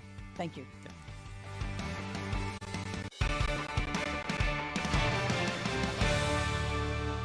Welcome back. Fran Powers is still with us here talking about the 25th anniversary season of Power Stories Theater. And we've already talked a little bit about this Cadillac Crew. So let's just start off with where is the show taking place? And you're right in the middle of the run, right? We are. So you're taking place in a theater in St. Pete, right? Studio at 620 is hosting the production. Production's in the round. Okay. It is a story of 4 civil rights women. They're in an office. It's 1960s Virginia, and it's the night before Rosa Parks is supposed to speak. It's a big deal that Rosa Parks gets to speak at a big convention because it's usually the men who are speaking. So they've worked very hard to finally get her to speak at the convention. And so as the play continues on, you find out there's an issue with them allowing her to speak. And that's kind of the gist of the show. Right, and there's also this element of, at a time when, civil rights is what the world was talking about, the country was talking about. These 4 women are saying, can women also have their voices heard, right? Exactly. And they all come from different points of view with who they are as women, and you kind of learn that as the show goes on. And the show starts in the 1960s, but it ends present day. And you get the sense, asking yourself, has that much changed? When is our time? So it's just a very powerful production. Does this one stand out to you as one that you've learned a lot yourself? Oh, yes. About? I learned so much in all of these plays. You know, I really do. Yeah, absolutely. And why is this the show that you chose to round out the silver anniversary season? Was there something about this particular one that jumped out to you and said, you know what, this is the one I want to end the 25th season with, or it just happened to be a great one anyway? It's not really. For us, because we don't have our own theater anymore, we have this giant puzzle that we have to put together on when can we do it, at what theater, and when could they be available, and those kinds of things. But we knew whether we did this one or we just finished another one called Witch Hunt, which was also very good about the Salem witch trials. Whichever one we did, we knew would be great. What's next now for the theater company as you go into the 26th season? Yes, we're getting ready to announce our season. Okay. Again, it's been difficult. We had to find theater space, but we're doing, next year we are doing several shows. We're going to be doing another one again at Studio 620 called The Wash. This is about a union strike that's happening with women who are laundresses in the 1880s. We're doing The Predictor, which is a story about the woman who developed the in-home pregnancy test for women. Wow. And we're doing Raising 12 on a Nickel and a Prayer, which is my musical that I have written about my mother's wish to have 12 children. That's got to be really exciting for you and extra special because of the personal connection, obviously. Yes, absolutely. How did you decide to make that one a story? Was there something that stood out about it? Well, I'm from a family of 12. Everything in my childhood was about being from a family of 12. And it wasn't by happenstance. My mother really wanted 12 children. So it was a joy to write the play and to find the music for it, too. Wow. And then I'm sure you have a lot more planned, even beyond next year, as you move toward the 30th, 40th. We got to find our theater. Right. We're looking for a building. You used to have a theater that you spent. We did. We were on Kennedy Boulevard, Kennedy and Howard, right around the area for like 15 years. Okay. Developers bought that whole block. They're going to be building up. It's very close to here. Okay. So we're a theater in motion right now. Well, hopefully you'll find a good location to be at. We're going to. But for now, for this particular show, for Cadillac Crew, you're at, as you said, the Studio at 620, their theater in St. Pete, right? And tickets still available. Yep. And how many have the shows been packed? They've been They have been very packed. Sold out? They've been. It's been wonderful. Very good response. I know there's still tickets available, especially for Saturday night. And you can get tickets there on their website or powerstories.com, our website. And when people go, they learn a lot. They come out smarter than they were going in and knowing a lot more. I guarantee that. They know a lot more about these hidden her stories, as you call them. Yes, exactly. All right, Fran. Thank you so much for having me. Thank you so much. I love to talk about what I'm doing. And thank you for joining us. Absolutely. And we love what your theater company is doing. Thank and we you. wish you all the success in your 26th season. But first, wrapping up your 25th season. So congratulations to all that Thank you have done. Thank you. Thank you And very thanks much. for joining us on Fox 13 Unscripted. You can always watch on fox13news.com or download the Fox Local app.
Welcome to Read Between the Sidelines. We've got a fun show for you. I'm Jonah Karp in Orlando, here with Sean Barry in Tampa, Rafael De Los Santos in Atlanta. Sean, good to see you. Rafael, good to see you, brother. Let's get right into the conversation with a game called Hot or Cold. This is how it works. I'll present the topic. Sean, Rafael, and I will discuss whether we're hot or cold on each take. First up, Major League Baseball pitchers Emmanuel Clase and Luis Ortiz were indicted for allegedly taking part in an illegal gambling scheme to rig prop bets. Here's attorney Mitch Stone. When you're dealing with that type of volume of betting, it's really hard to avoid the consequences that, that there's going to be some people who might be influenced to drop a ball, to maybe play it a different way, which is a shame because it ruins the game. All right, so here's our topic: prop betting, bad for sports, hot or cold? Sean, you first. I'm going to go cold, freezing cold. I mean, when sports betting became popular and legalized and just really kind of took over the sports stratosphere over the last decade, people warned that this type of stuff was going to happen. You can also look at Terry Rozier in the NBA as well, who's also facing an FBI indictment. Bad apples were always going to seep through the cracks, but that doesn't mean that prop betting itself is necessarily bad for sports. What Emmanuel Clase did, what Luis Ortiz, what they're being alleged or accused of doing is awful. And I believe that if found guilty, they need to be banned from baseball and face jail time, which is what they are doing. They're both facing 65 years behind bars. So if they're found guilty, they're going to have to pay the penalty. But at the same time, I feel like Major League Baseball has kind of survived this a little bit with as little egg on its face as possible. It's not like this is, Pete Rose, the best baseball hitter of all time, not being in the Hall of Fame, or the 1919 Black Sox scandal when the White Sox basically threw the World Series against the Cincinnati Reds because they were in bed with gamblers. So I feel like Major League Baseball has kind of dodged a bullet, so to speak. So for that reason, I don't think prop betting is bad for sports. What these guys are doing, that is bad, however. Yeah, and there's a difference between a few bad apples and a forest. If it's the latter, maybe we look into changing the system and restricting access. Rafael, what say you? Yeah, I'm a little bit hot on this one. I think the problem with prop bets from like an anti-corruption perspective is that an individual can often control the outcome. You don't need a group of players. You don't need all the guardians. You just need Luis Ortiz and Emmanuel Clase. And all it takes is one of them to make a bad decision. And all of a sudden, the closest thing to Mariano Rivera, the Sandman, is when Clase throws into the dirt on purpose. The first closer ever 250 saves before the age of 26. Gone just like that. And all the technology in the world is no match for the highly addictive, always intriguing prop bet, guys. I mean, look, I'm cold on this because prop bets are one of the things that get people to tune into sports, turn on the TV. I'm not against anything that would get anybody to turn on the TV and watch sports. It's not how I prefer to watch a game, but I'm not in the business of judging anybody who wants to tune into a game to see, anything from how fast a pitch is thrown to what color a Gatorade bath would be. All examples of prop bets, right? Some of them could be fun. If, like I said, this proves to be a bigger thing than just a few bad apples, then it's a different conversation. For now, I'm cold. Let's move on. We're nearing the end of the college football season. Maybe the biggest game of the weekend is Georgia versus Texas. Here's Bulldogs coach Kirby Smart. I think the number one thing is control the line of scrimmage. Like if we can control the line of scrimmage, strike people, get off blocks, make them one-dimensional, and then not giving up explosives. They are like a crazy stat of if they get an explosive play, scoring that goes up for them, and when they don't get an explosive, they struggle to drive it through. All right, here's the topic. Georgia-Texas is the highest stakes game of the weekend. Raphael, we'll start with you. Hot or cold on this? I'm going to go cold. If you ask Kirby if Mississippi State was going to be a hard game or a game to watch, he would have told you yes. That's what he's supposed to say. Every game is serious for Georgia, a top-tier program like Georgia. But what's Georgia's recent record at home again? As a Florida alum, I'm here to tell you that no team that lost against my Gators, talking about Texas here, stands a chance against Georgia. I'm over the Manning hype. This matchup looks good on paper. 5 against 10, SEC showdown. Listen, Georgia's averaging almost 200 yards on the ground per game. You show up and do that against Texas, who is good against the run, you win. It's really simple. Instead, let me get a matchup we'll talk about a little bit later. Give me Florida against Ole Miss for Lane Kiffin's hand. Did you catch that Raphael went to Florida? They snuck that in there. Sean, what about you? Hot or cold? Yes, the Kiffin Bowl. The winner gets Lane Kiffin's hand in holy matrimony. No, I do think that this is the highest stakes game this weekend, and there are a lot of them because you look at the college football playoff bracket and where it is now. Obviously, you got Georgia in there at the 5 spot. You got Texas in there. They're in the top 10 as well. They've looked a lot better here over the last couple of weeks. Arch Manning has looked better as well. But this game is so high stakes for the simple reason that, well, if Georgia loses, they're pretty much out of the SEC title game conversation, unless, of course, Texas A&M and Alabama lose out their SEC schedule. And then if Texas loses, well, that's their 3rd loss of the season. And we all know how the College Football Playoff Committee feels about 3-loss SEC teams. I think when all is said and done, there will be 5 SEC teams in the bracket come January or whenever. But at the same time, this game, I think, is going to have a lot to say about what that bracket is going to look like. It's also a very crucial game because look at what else is happening in the SEC. You've got Alabama hosting Oklahoma. Oklahoma right on the outside of the bracket looking in at their Red River rivals. So with a Texas loss and potentially an Oklahoma win, well, that's going to shake up things as well. So it's not just because this game is so high stakes, it's because of what else is happening as well. Yeah, you nailed it. I'm hot on this for all the reasons you just said. Basically, whichever team wins still has a shot at the SEC title game. Whichever team loses is out. Not necessarily out of the playoff conversation, out of the SEC title game conversation. It's also the best game on paper, which is exciting in itself. I'm hot on this. One more topic. The carrier dispute between Disney and YouTube TV blocked millions of fans from seeing Monday Night Football over the last 2 weeks. By the way, for full disclosure, we taped this on Thursday afternoon. As of now, The Athletic reports the two sides are nowhere close to getting a deal done, with YouTube TV offering a $20 credit to subscribers this month over this dispute. Our topic, Disney, YouTube TV dispute, the biggest story in the sports world right now. I mean, I'll just say I'm pretty hot on this because the center of this story are the fans, and there's really no winner right now in this situation. Disney's losing a lot of money, YouTube TV is crediting their subscribers, and fans aren't getting to watch their teams play on TV. There's no winner. It's a big story, and in my opinion, it's the biggest story. Sean, what say you? I am cold on this. I will say, full disclosure, I am a YouTube TV customer, and Recently, I cracked and I had to go buy a day pass on Sling TV just so I could watch some midweek action. Had to get my fill. But at the same time, guys, we were just talking a couple of minutes ago about two pitchers facing 65 years in federal prison for gambling charges. I think that's the way bigger story in the sports world as well. This is, I believe, in a couple of weeks once things are all resolved, and the FCC chair has already said, hey guys, clock's ticking.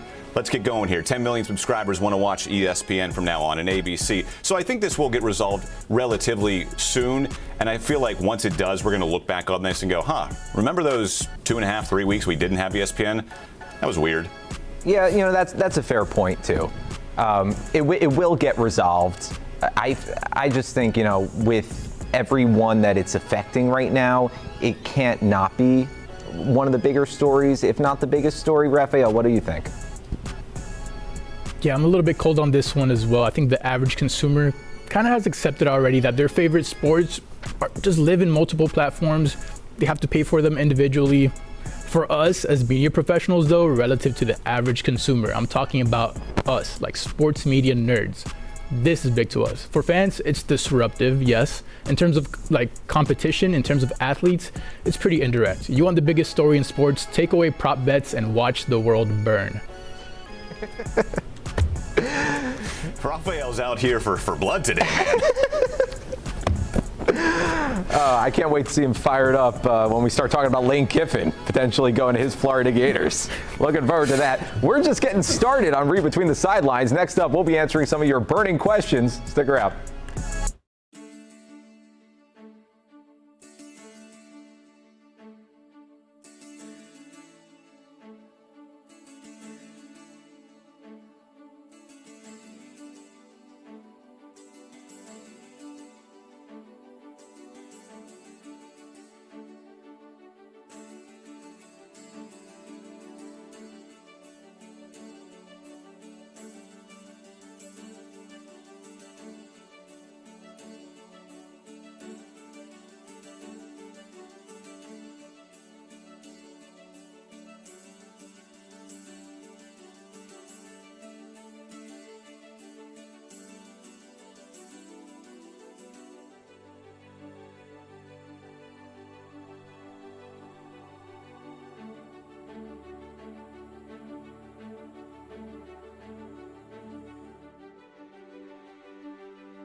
Welcome back to Read Between the Sidelines. Sean, Jonah, Raphael with you. This segment's called Chime In. We'll answer your burning questions. Time for you to join the conversation. We're kicking it off with Scott from Orlando. Scott asks, were there any surprises from MLB award voting? Feels like the only close race is the American League MVP between Cal Raleigh and Aaron Judge. My opinion is that Cal Raleigh should get the MVP over Aaron Judge. Raphael, you have any strong opinions on how the voting has shaked out so far? 100%. I think there's no surprises in a lot of them. School Bowl, no argument. First back-to-back Cy Young winner since Jacob deGrom. Skeens, for me, no argument. The fact that he went 10-10 is just, he's on the Pirates. That's the reason. It's not really on him. NL MVP for the next decade, give me Shohei Ohtani. Thank you. Next, AL MVP, give me the big dumper. Raleigh's 60 home run season. Stuff of science fiction. When viewed through the lens of what's expected from your average catcher, your average everyday catcher, he not only shattered the single season mark for the position, he broke Mickey Mantle's record for homers by a switch hitter. Mickey Mantle in the big 2025. Raleigh did all of that as a defensive anchor and a clubhouse leader on a division champ. Yeah, I've made the case on this show that Cal Raleigh deserves the MVP for a multitude of reasons. He's the best catcher in baseball. He would have been the best catcher in baseball if he stopped at 25 home runs this year. And he just kept going and going and going and breaking all these records. He deserves the award in my opinion. Sean, what about you? Anything surprising? Not really surprising. And I'm sure there are some Detroit fans that could probably say, well, why didn't Tarek Skubal get a unanimous Cy Young award like Paul Skeens did? By the way, Raphael, not sure I appreciate the he's on the Pirates comment. Relax there, fella, okay? We're working through some stuff in Pittsburgh right now, all right? The Pirates are coming, and Paul Skeens is going to be the anchor of that. But no surprises yet. As for the AL MVP, I'd have to agree with you guys. I'm on the Cal Raleigh bandwagon here just because he's a catcher, man. Like, he's got to play over 140 games behind the dish, worry about that, worry about the defense, and still hit 60 bombs. I mean, it's insane what he did. I understand that, Aaron Judge beats him in pretty much every other metric except for home runs, and I believe it is RBIs, or maybe it's runs. I forget which one exactly. But at the same time, there is the been there, done that before with Aaron Judge. Cal Raleigh is new. He's what's exciting, and I think he deserves the AL MVP. Raphael, I did appreciate the Jacob deGrom shout out. As a Mets fan, it reminds me of what used to be. We're going to move on to Aaron from Florida. Aaron asked, does Lane Kiffin, here we go, to Florida feel like a lock with the clown show going on at LSU? All right, tell us how you really feel, Aaron. Sean, we'll start with you with this one. Hey, like I said at the beginning of the show, winner of the Lane Bowl this weekend between Florida and Ole Miss gets him for the near future and gets to extend him. I say that's how this should go down. I don't know if it's as much of a lock as you think it is, because I feel like Florida, all right, go back to your high school days, all right? You have a crush on someone, you write on a note, do you like me? Yes, no, maybe, check one. It feels like Florida gave that note to Lane Kiffin, and Lane Kiffin opened it and said, maybe. I don't know if Lane is as all in on Florida as Florida is on Lane Kiffin at the moment. But then again, money talks. The opportunity in Gainesville is undoubtedly better than it is in Oxford. So I guess we'll see what happens. But I still think Lane, I don't think he's made up his mind yet. Sean, what was your success rate with that strategy in high school? Batted 1,000, man. 1 of 1. All right, Raphael, I know you have a strong opinion on this. You have the floor. Go for it. No, man, I'm completely unbiased. It feels like a lock to me. Brian Kelly's lawsuit alleges that LSU is failing to honor his contract terms. And I don't know about you guys, but work contracts tend to be a pretty big deal, at least for me or for anyone that's applying for a job. Biggest game of the weekend, ladies and gentlemen, like I said earlier. It will mark the beginning of a return of one of the biggest SEC powerhouses in the Florida Gators, led by Lane Kiffin. As a Florida fan, what did you say, Sean? Not biased at all. Yeah, right. Do you think Lane Kiffin should be in Florida, unbiased? Raphael? I think so, yes. I think there's just no way for me to answer that without being biased. I graduated from there. It's beyond being a fan. I think it's a big program in the SEC. So is LSU, which is the comparison that's being made right now, LSU or Florida, I would say. I don't think Penn State enters that conversation, but that could be a whole other topic. But yeah, I think Florida, with the amount of investments they've received in the last few years, the only thing LSU has over Florida, I would say, is recent success. Other than that, up to par, if not better. I mean, we're talking about this as if it's LSU versus Florida, and assuming Lane Kiffin's moving on from Ole Miss, right? Well, I mean, is that a lock that he's going to move on from Ole Miss and go to Florida? Not necessarily. I think it's a lot of if, buts, and maybes. Who knows if he'll even move on from Ole Miss, because Ole Miss has been extremely successful in the last 2 years under Lane Kiffin. All right, let's get another question in here. James from Florida. James asks, rumors going around of a rift between Paolo Banchero and Jamal Mosley going back to last year. Does it matter if a coach and a player dislike each other as long as they keep on winning? Heck yeah, it matters. History tells us that it matters, right? Dwight Howard, Stan Van Gundy. If a player and a coach dislike each other, if the player's a star player and you can't just bench him and the team moves on as normal, yeah, it matters. And often a star player gets a coach fired. We've seen that happen. Sean, you have an opinion?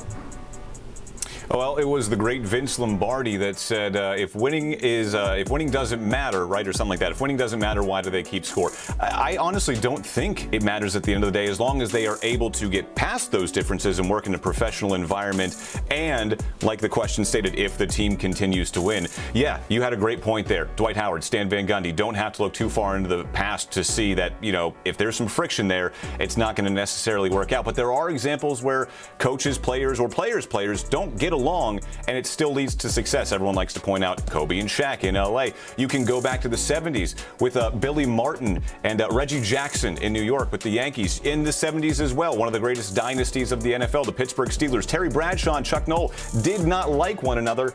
4 Super Bowls later, the rest is kind of history. So there are examples where it does work out, and there's examples where it doesn't work out. I think winning solves all. So if they continue to win, which the Magic have done here over the last week or so, then I think it's fine. All right. We'll leave it there. Thanks for submitting your questions. If you want to contribute to the conversation next week, send us a video at sidelines@fox.com, or you can head to our Facebook page and you can send us a message. Last Word is coming up next. We'll share our final thoughts. Stick around.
Welcome back. We're wrapping up the show with our last words, things we didn't get to that we'd like to discuss. Raphael, you're going first. What do you got?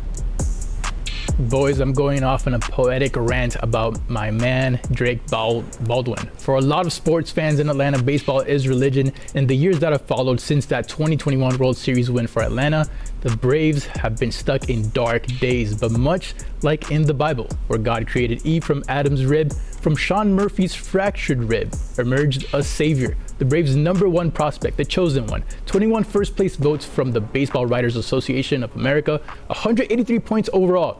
Cade Horton received the other 9 first place votes and finished with 139 points. Horton was a slight favorite to win the award in the final betting odds, what we were talking about earlier.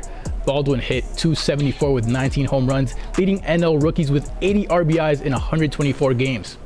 Listen, you know the saying, give a man a fish, you feed him for a day. Skeens wins the Cy Young, and immediately we think him a Yankee, giving New York the fish. But if you teach a man how to fish, right? Because Baldwin was on the opening day roster for the Braves will receive an extra draft pick at the end of the first round for winning the NL Rookie of the Year. And that's how you feed an organization for a lifetime.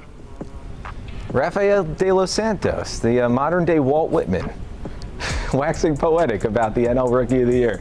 My last word concerns the firing of former Mavericks general manager Nico Harrison that happened earlier this week. You know, before social media, sporting events were one of the few vehicles where people could loudly voice real-time feedback to events unfolding right in front of them. In today's sports world, we can get so caught up in what people are tweeting, what fans are saying. Ooh, do you see what that player posted on Instagram? Stuff like that. But what the events of this week should remind us is that sometimes the loudest statement is made in silence. Attendance for a Mavericks home game last week was below 19,000, which is reportedly the first time that's happened in over 2 decades. A week later, the guy who fans wanted out was fired. Didn't happen after Nico Harrison traded Luka Doncic to the Lakers, and didn't happen in the 9 months since when fans were chanting "Fire Nico" at every home game that followed. No, it took the Mavericks starting the year losing 8 of their first 11 games and fans saying, "You don't deserve our money," for them to get what they wanted all along. It's a good reminder that the business of sports is transactional, and fans control the flow of the cash register. As a fan, it's hard not to purchase tickets or merchandise or extra channels to support the team you love. But sometimes in love, you have to recognize your limits and say, "I'm just done fighting. Enough is enough. And until something changes, I can't support you." That's not an act of disloyalty. Sometimes it's the silence that cuts through. And that is my last word. Raphael, anything you're looking forward to this weekend? Other than the Kiffin Bowl? The Kiffin Bowl? I think that's where my attention is, the Kiffin Bowl, for the most part. I want to see how that goes. Florida has let me down all season. It has been tough watching DJ Lagway get benched to that extent. So yeah, I think Kiffin Bowl, number one on my priority. Who do the Falcons play this weekend? The Falcons do play this weekend against the Carolina Panthers. Ooh. And the last time they played, 0 points. So that's a big game. Panthers are playing well. All right, Sean, good to have you back. What's your last word? Thank you. All right, let's get into my last word. Sorry for the technical difficulties, but you know who's not having technical difficulties right now? That's my alma mater, the Kent State Golden Flashes. Once just the doormat of the college football world, they won 1 game over the last 2 seasons, which led to their coach being fired. I'm sorry, actually, he wasn't fired because he won 1 game in 2 seasons. He was fired in the middle of spring practices just a couple of months ago because he was racking up too many bills on his school credit card and not paying them off. He was in debt tens of thousands of dollars to a local bank in Portage County, Ohio, and the school said, that's fishy. We don't like that. So they fired him, Kenny Burns. In comes his OC, Mark Carney, as the interim head coach, and everybody thought, well, here goes another winless season for the Kent State Golden Flashes. But that hasn't happened. Right now, 10 games into the season, my Golden Flashes are 4-6. Ho-hum, right? Nothing great, nothing to write home about. But they are still having a chance at a bowl game if they win out the rest of their games. And also, Mark Carney, well, the administration and the athletic department have seen enough of him. They removed the interim tag just a couple of weeks ago. And as you can see on your screen right now, the Kent State Golden Flashes followed that up by beating their arch rival, the Akron Zips, bringing the Wagon Wheel Trophy back to Kent for the first time in 3 years. The Flashes no longer the doormat of the college football world, of the Mid-American Conference. So if this story isn't just one of the best in college football right now, it's certainly one of the most inspirational. So if no one else is going to beat the drum for the Mid-American Conference or for the Kent State Golden Flashes outside of Northeast Ohio, allow me to. Go Flashes from one proud alum. Love that shout out. I asked Raphael what he's most looking forward to this weekend. To no surprise, he said the Lane Kiffin Bowl. Sean, you looking forward to anything in particular? Well, if I get my YouTube TV and ESPN back, I'm looking forward to Notre Dame Pitt. College Game Day is going there, right? Because the Panthers, they look pretty good over the last 5 weeks, turning to a true freshman quarterback. They've won 5 in a row, and right now, I mean, they still have a shot at the ACC title game and therefore a shot at the college football playoff.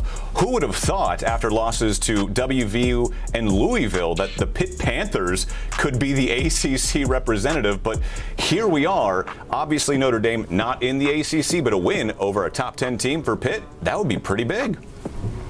That's a good shout. That's a good shout. Shout out to the Orlando Pride, who's playing on Sunday at 3 o'clock, semifinals match against Gotham FC. Can the Pride win back-to-back titles? Well, they have 1 game standing in their way. It's going to be a fun weekend. All right, Sean, Raphael, thank you both. Time to get back to work. I'm Jonah Karp saying so long, and thanks for watching. We'll see you next week on Read Between the Sidelines.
Fox 13 social media guru Imari, and we're reeling in some of the most exciting, just stay still, oh my God, extreme, He brought a thermos into the jail. That's right. He put it up the exit ramp. and entertaining posts on social media. Who is this friend that's giving you this advice? That is trash advice. This is Florida for real.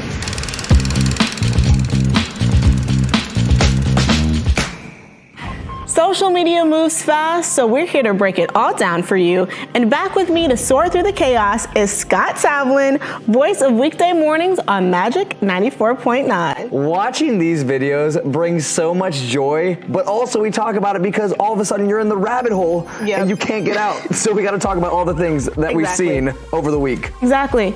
And I'm a Polk County girl, born and raised in Lakeland, Florida, but you don't have to be from the 863 to know who our sheriff is. I got their drip. I got their body. We got their guns. We got their dope. Oh my gosh, that video was not the first time Sheriff Grady Judd has gone viral. His commentary about local crimes and criminals during press conferences and his daily morning briefings have racked up millions of views, and there's always something you don't quite expect. Well, I've talked about meth doing crazy stuff to you, right? You ain't gonna believe this.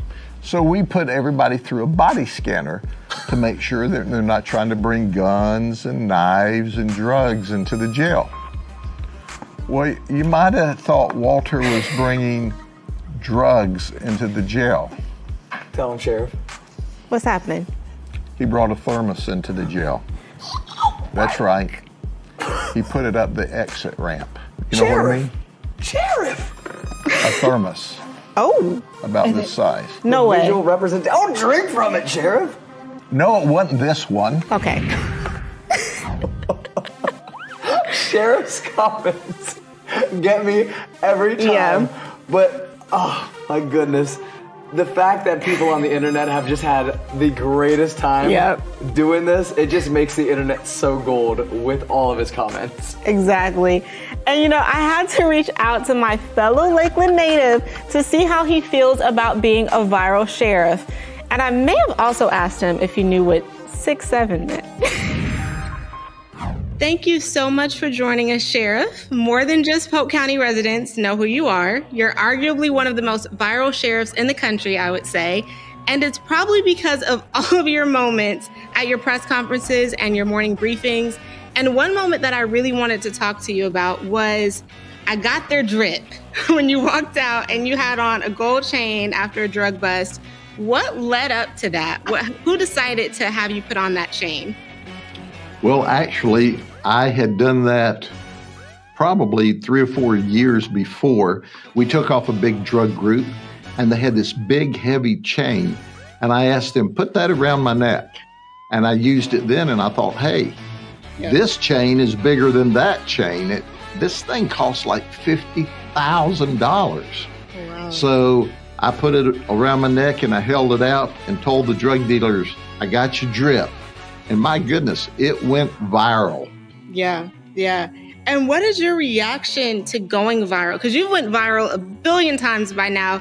Are you surprised, or do you kind of expect it?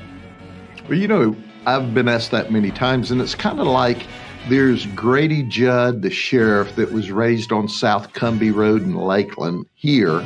And then there's Grady Judd, the social media guy here. It's like there's parallel universes.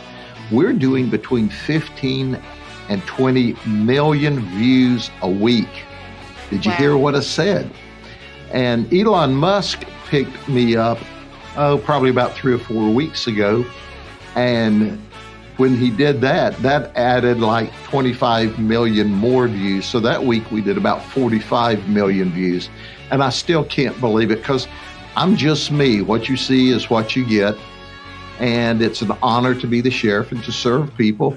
And I believe you ought to be transparent and talk with people like you're sitting in their living room. And that's what I try to do. And in one of your videos that I saw pop up on TikTok, you kind of poked fun at people saying that you embarrass criminals. What do you have to say to critics who say you're embarrassing the criminals when you talk bad about them in your videos? Yeah, I really have given that about 2 seconds worth of thought, and I've come up with this idea. If you don't want to be embarrassed with public record, then behave and don't violate the law. When you quit violating the law, I'll quit using the public record to remind the community that you're a thief. Yeah. If you want to continue to violate the law, then get used to it. And I know we get a kind of a dose of Gradyisms every day with your morning briefings. Why did you start doing those? I started doing morning briefings after one morning briefing I have every day at 8:45. My district stations and my jails call in to brief all of the executive staff about what happened overnight so that we have a clear understanding of what happened and what we need to work on today. So after one of those events, I asked Carrie Horseman, who's my communication administrator, hey, let's do a morning briefing with a cup of coffee. You have 13 grandchildren, and I had to wonder, what do they say about their grandpa being viral? Do they ever say that they see your videos or see the comments? Well, some of them are still little bitty rascals, and so they just know that it's granddad. Mm-hmm. But I've got some grandchildren in high school that critique me. And we were doing a spoof not long ago, and I said something about, I'm chopped. And no, you're not chopped. And so they said, Granddad, why did those people that work for you let you say you're chopped? You're not chopped. That's not good. So I get critiques from the high school grandchildren as well. I can imagine. Have they taught you about 6'7" yet? Have you heard of 6'7"? Oh, 6'7", absolutely. And I needed to work 6'7" in before this interview was over. So thank you very much for giving me the opportunity. 6'7". You know, another question I have for you, my last question, is what video is your favorite? What is the most memorable time that you've gone viral? My goodness, I do thousands of them over the years, right? So I must tell you that I think the one that I like the best, I did a rap video with some of the local kids here. And what happened, they did a rap video and pulled down some of my quotes. And I saw their rap video and I thought, that is super cool. I want to do one with them live. Mm-hmm. So once again, my communication team called them and they were over the moon. You mean the sheriff would do a rap video with us for real? And that was so much fun. That was probably my favorite all around. Oh my goodness, can we just take us, there is so much to unpack. There's a lot. Sheriff Grady Judd, a gem in the community. But he was in a rap video? Did I miss this chapter of living in Tampa Bay? He sure was. About 6 years ago, rapper Stefan made the song Duckin' Grady and posted it online. Well, the sheriff said he'd make an appearance in the next music video, and sure enough, there was a part 2. That included Sheriff Grady Judd. Oh my God. Roll the tape. Thank you, ladies and gentlemen, for being with us today. This is still, once again, another press conference of someone we got to find. This is Deputy Roscoe that's with me and Deputy Robley. They're the guys who are going to catch Stefan. And here he is. He's ducking Grady. Can you believe that? He's ducking Grady? He thinks he's ducking Grady. Okay.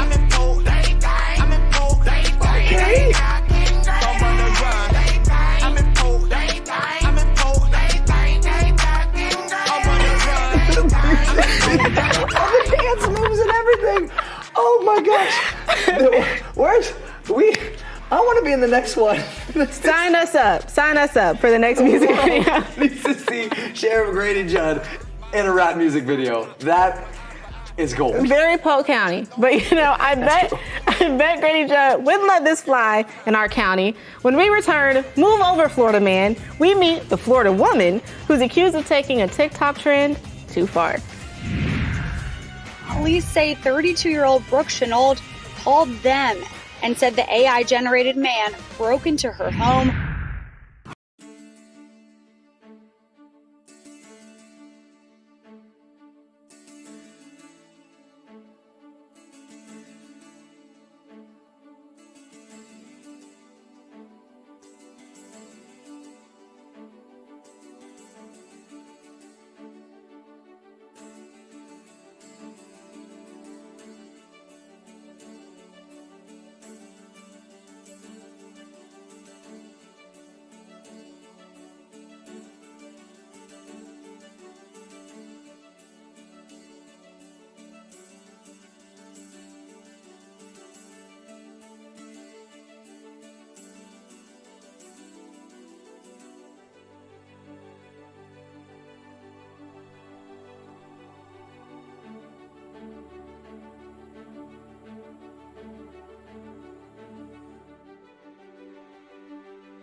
to Florida for Real.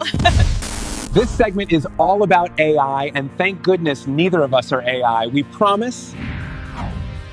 Oh my God. Okay, those guys were AI, and we are the real Imani and Scott. We think? Maybe? Are we? Full disclosure, the video was made almost instantly with Google's VO AI video generator.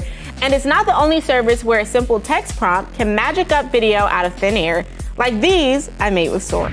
Welcome back to Florida for Real. Today we're diving into the trends taking over the Sunshine State, starting with gator floaties and the Beach Bop Challenge. This is wild. Love it. And check this out. Manatee meetups. People are turning serene paddles like this into viral moments. Hey Flock, checking in from sunny St. Pete. Found a cozy little cafe, got myself a perfect fern latte and a new book. Look at that foam art. Gorgeous, right? Sunset. Oh my God. Okay. It's getting creepy out here. I feel like those are fun moments of AI. And Yes. then there's not so fun moments of AI. Well, you know, that's a great segue, because in this next viral video, AI meets a TikTok trend. The homeless man prank turned into an arrest for one St. Petersburg woman. St. Pete police say she faked a crime using an AI-generated image. A St. Pete woman took a TikTok trend too far and is now facing 2 counts of false reporting of a crime. You may have seen the trend. People take a picture in their home, put it into ChatGPT, and describe a man they want AI to put in the picture. Then they send the picture to friends and family saying the stranger is in their home to get a reaction. Only police say 32-year-old Brooke Chenault called them and said the AI-generated man broke into her home, knocked her to the ground, and sexually abused her. She showed police a picture she says she took of the suspect, but a detective recognized the picture from the TikTok trend. Investigators later found the picture in a deleted folder created a few days before she called police. Police are not able to release the picture used in this case because it's part of the investigation. You can hear more about this story on fox13news.com, the Fox local app, or on Fox 13's YouTube channel. This is like a lesson for all of us. Yes. I feel like I learned this in Spider-Man a long time ago.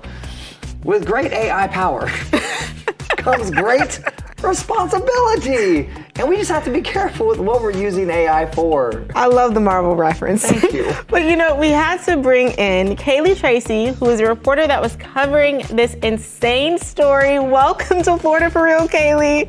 Thank you. Thank you. You know, the police station said this was the first time they ever had to deal with something like this. This woman is accused of using AI to fake a crime, and someone actually left a comment on your video saying, "I'm confused on what outcome she wanted from this. She wanted the police to find an AI-generated man." Did police say why they think she may have done this? They are kind of at a loss as well. I mean, I'm sure that's all part of the investigation. As you guys have probably seen on TikTok or alluded to, people film these reactions from their family, their friends, that sort of thing. It's unclear if she was filming the reaction she got from police. The picture itself that was generated through ChatGPT is part of the investigation right now, but we're told the detective, one of the detectives involved in the case, as soon as she saw that image, she recognized the trend right away. And then that's when they started diving into her deleted folders, and they found that it was created a few days before she called police. That's absurd. Like, I don't understand what her end goal there was. And their whole thing too, the officers, of course, is that this is wasting their resources. Yes, you know, exactly. If something else had happened during that time frame that they needed those officers for, because it was a pretty big response, it says in the police report, then they would have been tied up at this investigation because, exactly. Like I mentioned, they're not going to respond to any call they get, but finding out that she is charged now with 2 counts of false reporting of a crime. They said it was pretty wasteful of their resources. Yeah. And do St. Pete police think that a crime like what this woman is accused of could happen again? They did say, like you said, Mari, that it is their first AI-related crime, but they're pretty sure it won't be their last. So they say it's important to have just a team not just focused on the classic, on the boots on the ground reporting when it comes to reporting to these crimes, but also staying online. And the fact that detective knew immediately. She had, they are using all of their resources to be online, to be all these different places, but it just adds another thing that they have to be concerned about potentially. Exactly. Well, thank you so much for joining us, Kaylee. AI-generated content is becoming more and more popular on social media, but how do you know what's real from what's fake? Luckily, we have a hopefully real AI expert to tell us. Dr. Jill Schiffelbein is an AI strategist and professor at the University of South Florida. Welcome to the show, Dr. Schiffelbein. Thank you so much for having me. I'm excited to discuss this topic. There is a lot to discuss, especially because as we're online and there's all these hyper-realistic AI images and videos, can I just be honest? It's so easy to fall for them. And I wanted to ask you, doctor, what is the easy way that we could see, oh, that's not real, that's AI? Is there an easy way to spot the difference? Yeah. It's getting more and more difficult, I'm not going to lie, but as someone who cloned herself back in the late 2020s and early 21 to see how this technology actually worked, I promise this is a real me. My fake me doesn't have random wisps of hair coming out. It's always polished in place. But what you can look for from a face perspective is slight tells in the movement of the mouth or in the eyes. If the eyes are a little too hyper-focused or have not blinked for a while, that may be a very real sign that you're working with a bot and not a human. Yeah, that'd be creepy in general. If you're not blinking, I'm concerned. Yeah, for sure. And I know with apps like Sora and everything coming out, and it's becoming way more mainstream for everyday people to use AI, do you think that a kind of reliance and use of it is important, or do you think that it's going to get into a bit of a dangerous territory where people are a little bit too obsessed with AI? How long do we have to answer this question? So, I think the short answer is every communicative technology throughout human history has been met with both fear and reverence. It's been used for both good and ill. The real kind of, crux is how do you balance all of it? And so when we're looking at studies in education, for example, the most popular one came out this year from MIT, Massachusetts Institute of Technology, where they studied, 54, it was a small number of students, letting some use ChatGPT to write their papers, some use standard Google search, no AI, and some just do it from memory. And what they found was 83% of the students who used only AI to do this within a minute of turning in the paper couldn't even remember anything they wrote. Oh, wow. That's a problem. Yes. That's a problem. So I think like anything, if you're relying on any single tool to give you a result, you are, you're using rented land. Yeah. That land can change. The ownership of that can change. The rules can change, and you're not benefiting yourself.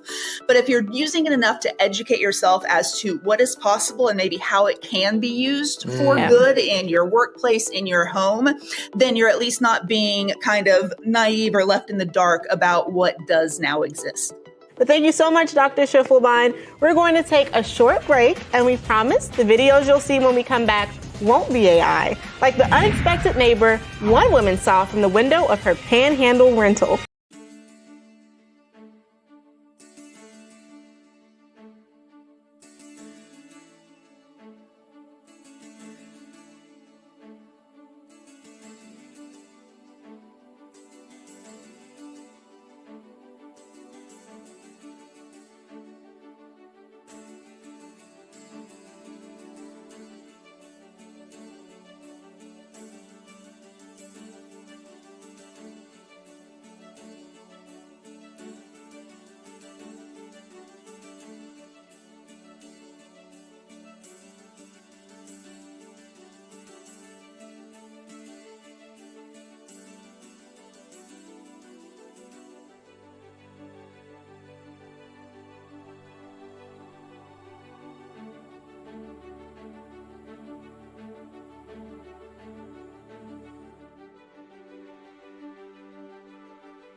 It wouldn't be a true episode of Florida for Real without animals in general.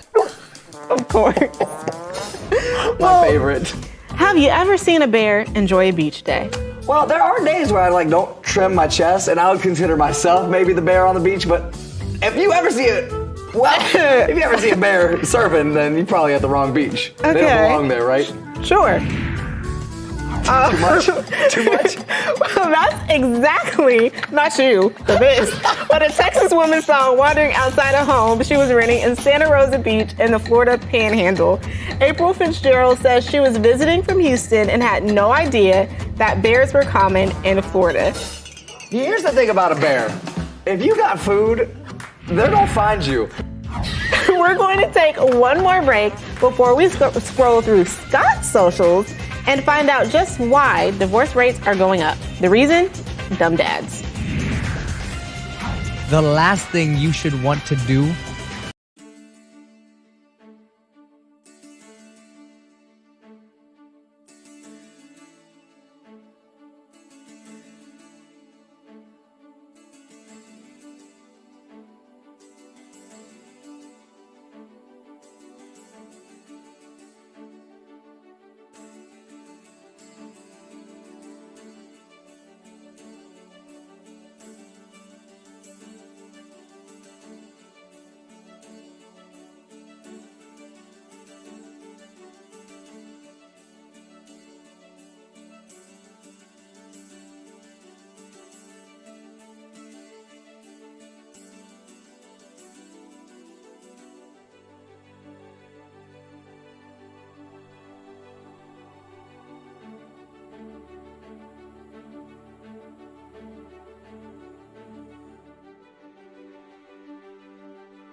is leave your wife as she's navigating being a new mom. Besides being Magic 94.9 weekday morning host, my mentor buddy Scott Savlin here also takes calls to solve his listeners' most desperate dilemmas. Let's see whether he and I agree on who's right and who's wrong in this drama. Everything was going so good, and then the check came. And so the waiter puts down the check, and he looks at it, my date looks at it, and then he looks at me and he says to the waiter, "We'll split it." Split it. He wants to split the check, like we're coworkers grabbing lunch on, like that it's not a first date or something. Just, it's a huge turnoff.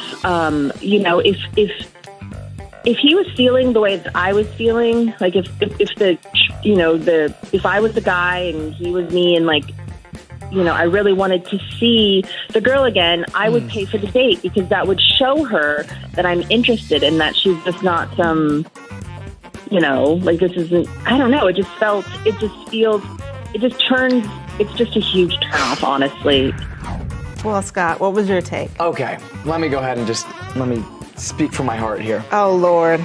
It would be so expensive to pay for every person's date that you're going on. It's at least $100 now. So if we're gonna go on a date and we don't even know if we're compatible, if we get each other, and I'm gonna pay for your entire meal, and only to find out that you're not gonna text me back in a day, we're splitting the check. First date every time. Okay, Steve. In this economy? Hold on.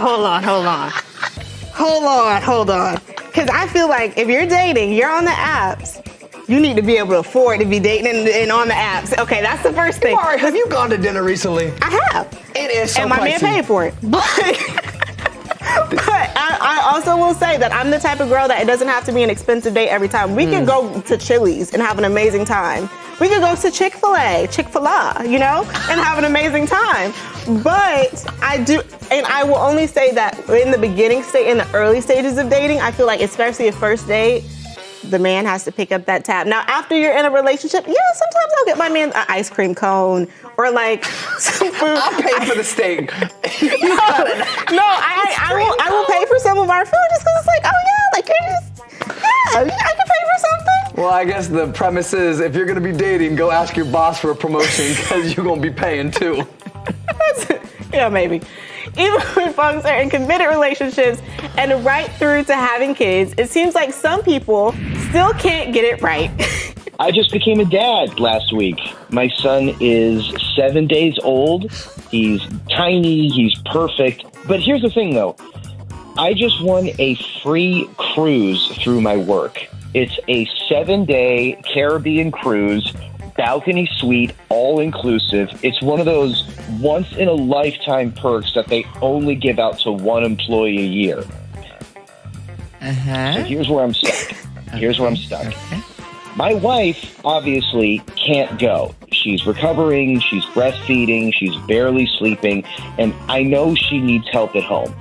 But my best friend said, dude, you've earned it. She'll be fine. Go recharge before you dive into dad life. See, this is where it's tough, because a lot of people are coming to me now talking about how it's his last trip before he's fully consumed with being a father, which kind of got to give him some credit for, right? I feel like you're fully consumed with being a father as soon as your significant other is pregnant. You are supposed to be taking care of her, making sure she's in a healthy, safe space, has everything she needs, and then especially the baby is 7 days old. He's gonna forget who his dad is if he goes on this cruise. Oh, okay, but he's gonna think his dad went to get milk and never came back. Well, he did say that she said it was okay. She was lying. She didn't think that. There's no way. And if she did think that, I'm afraid for the baby. They're too comfortable with the idea of being away for 7 days, not 7 months, 7 days, fresh out into the world. But don't they just sleep the whole time? Isn't that? She's not getting sleep. I don't have kids either, thank God. They're just little tiny babies. They just sleep the whole time. But even as somebody that doesn't have a child, I would not leave my kid I wouldn't leave my kid at 7 days old. And cruises are long sometimes. That's true. He can get norovirus. He could he can get thrown off the balcony, and now who's gonna take care of the baby? You know, those are all valid things, but it is nice going on a nice cruise, sipping on a little drink. He should have done that before he decided to be a dad. But tell him. If you have a viral video that we should be talking about, send it to us at Florida For Real on Instagram or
just asking people to shelter in place at this time. Right now at 10, firefighters are battling a large fire involving hazardous chemicals right now. The latest live from Pinellas Park coming up. Material things can be replaced, but that dog was everything to us. A local family lost everything in a fire, including their dog, and they had just rebuilt from the hurricanes. 10 fractures in her spine, a broken scapula, 6 broken ribs, a punctured lung, a lacerated liver. And hear from the mother of a young woman who was seriously injured when a car crashed into a crowd in Ybor City. You're watching Fox 13, and the 10 o'clock news starts now. Good evening, I'm Haley Hines. And I'm Chris Cato. Mark and Allie have the night off. Thanks for joining us here. Starting with this, Pinellas Park firefighters are battling a large fire right now, and they're urging nearby residents to stay indoors because of dangerous chemicals inside this building. It's happening at a business at 62nd Avenue and 53rd Street. And that's where we find Fox 13's Danielle Zulkowski. Danielle, what have you learned so far? Well, Chris, you can see behind me, there's not actually much going on directly behind me. We're being held very far back from the scene because of those dangerous chemicals. And you can see there are just a few police cars and fire trucks behind me. That's because those chemicals are in the air. We've been able to smell them as the winds have shifted, and people in the area have also been able to see a kind of hazy cloud when this fire started. Now, the officials tell us this prompted a shelter-in-place order for people in the area surrounding the 53rd 100 block of 62nd Avenue North. Right now, there's no order to evacuate because the fire department brought in the hazardous team with special training. Some cars have tried to come through, but at this point, no cars can come down on 62nd. So we've seen dozens of people park their cars outside of the roadblocks and walk home. Currently, you have Pinellas Park's finest, my fellow men and women working with my department, St. Petersburg Fire Rescue, Largo Fire Rescue, and Lellman Fire Rescue, and the hazardous materials team from Pinellas County working together to mitigate this incident.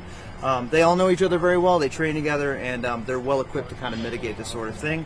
And that's why we're kind of at the stance we're at right now, where we're asking people just to shelter in place because it is currently, they're gaining some control over it. And no word on when that shelter-in-place order will be lifted. We just know that will come when the fire is under control, but that could be an all-night situation. When that news comes, we will bring it to you here on Fox 13 and online. Danielle Zulkowski, Fox 13 News. Danielle, thank you. To another news alert now, this one in Tampa, where police are investigating a deadly shooting at East 5th Avenue and North 22nd Street. Here's what we know. We know one man was shot and he was rushed to the hospital where he died. And police tell us the shooting stemmed from a road rage incident. The shooter is claiming self-defense and is cooperating with investigators. New tonight, a house fire stole everything from a family of four. Every memento, every piece of furniture and family photo were gone in a blink of an eye. It even took their beloved dog from them. Now the family is trying to rebuild. Before Danielle went to breaking news, she spoke to the father about how the community has already come together to support him and his family.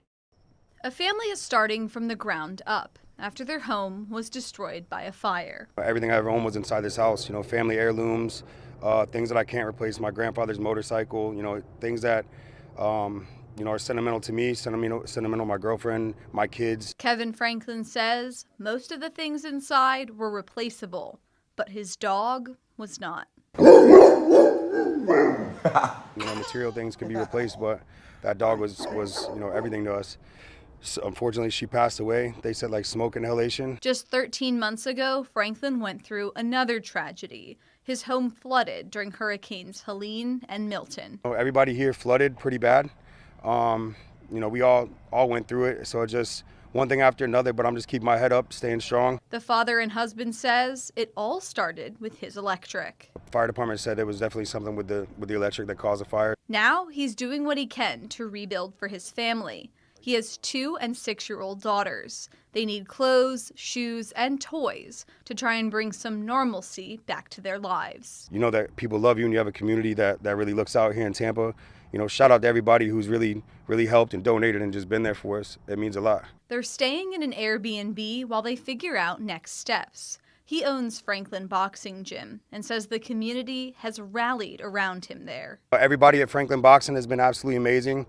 We have an amazing family there. Everybody's really chipped in. He says he will likely move to a new home rather than rebuilding here to get back to normal quicker.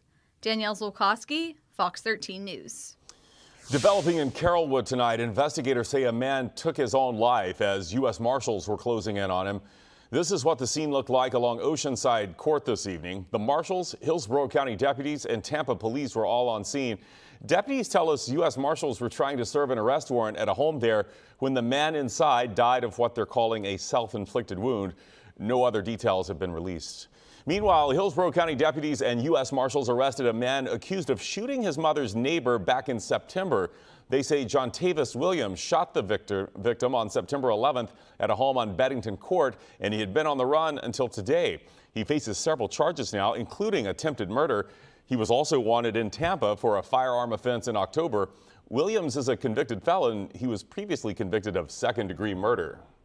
Developing tonight, a jury in Polk County just found a man guilty of second-degree murder for killing a father of 3. He killed 36-year-old Bobby Coots in Lakeland in 2023.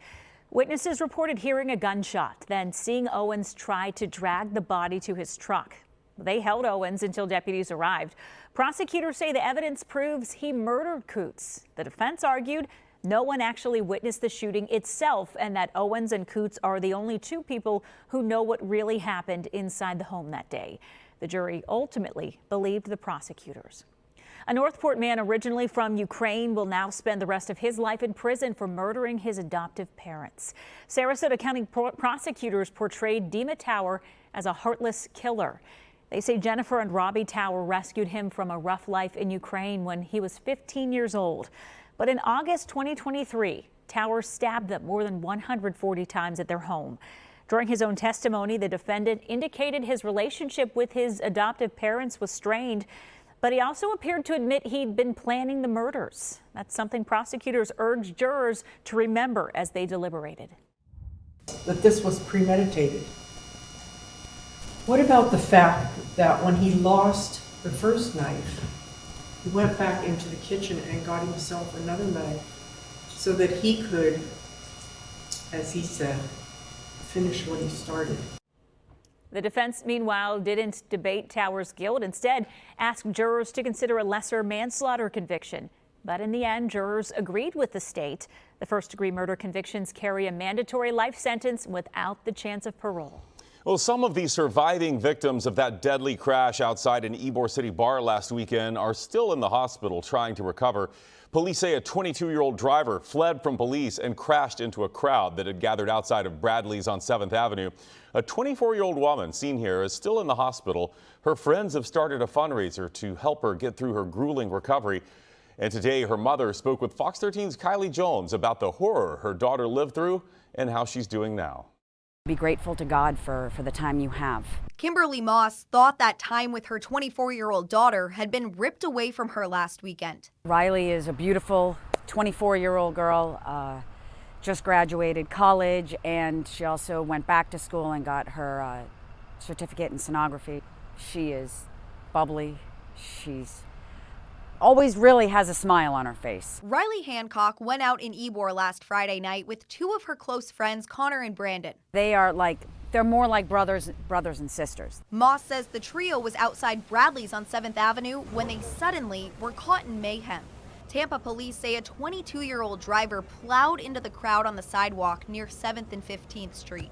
These kids were doing nothing wrong. They were being 100% responsible, Ubering, and something bad still happened. And that can happen, and life can change on a dime. 4 other people were killed. Moss says Riley and Connor were rushed to the hospital. Moss, who doesn't live in the Tampa area, says she woke up to almost a dozen missed calls and messages from Brandon. And then I started the next 2.5 hours of not knowing whether they were dead or alive. And that was horrific. Moss finally got a hold of nurses at Tampa General Hospital and confirmed Riley was alive. She and her husband got on the next plane to Tampa. They've been by Riley's hospital bed almost every moment since. She's got 10 fractures in her spine, a broken scapula, 6 broken ribs, a punctured lung, a lacerated liver. She says Riley has started speaking and has been able to take a few steps at a time with the help of a walker. She has a huge laceration that starts here and it comes through and it goes to here and then it wraps around the back of her head, and she's got roughly 100 stitches, and then she has staples all around the back of her head. But Moss keeps reminding herself her daughter is alive. She shares her message for other parents. You just hug your kids and let them always know that you love them and you're there for them. In Tampa, Kylie Jones, Fox 13 News. Kylie, thank you. Riley still has an intense recovery ahead. Her family says Connor is also still in the hospital. The treasurer of the Sarasota Little League is being accused of stealing hundreds of thousands of dollars. Deputies say Inyasa Turner got caught stealing $207,000. New league officials say she was paying for umpires, field maintenance and uniforms, but also skimming money for herself through hundreds of ATM transactions and Amazon purchases. She appeared in court from the Sarasota County Jail today with her attorney, telling the judge that they are in the process of settling with the Little League. He disputed the final amount stolen, but admitted it's more than $100,000. The Little League has relied on donations to literally keep the lights on while they try to keep playing.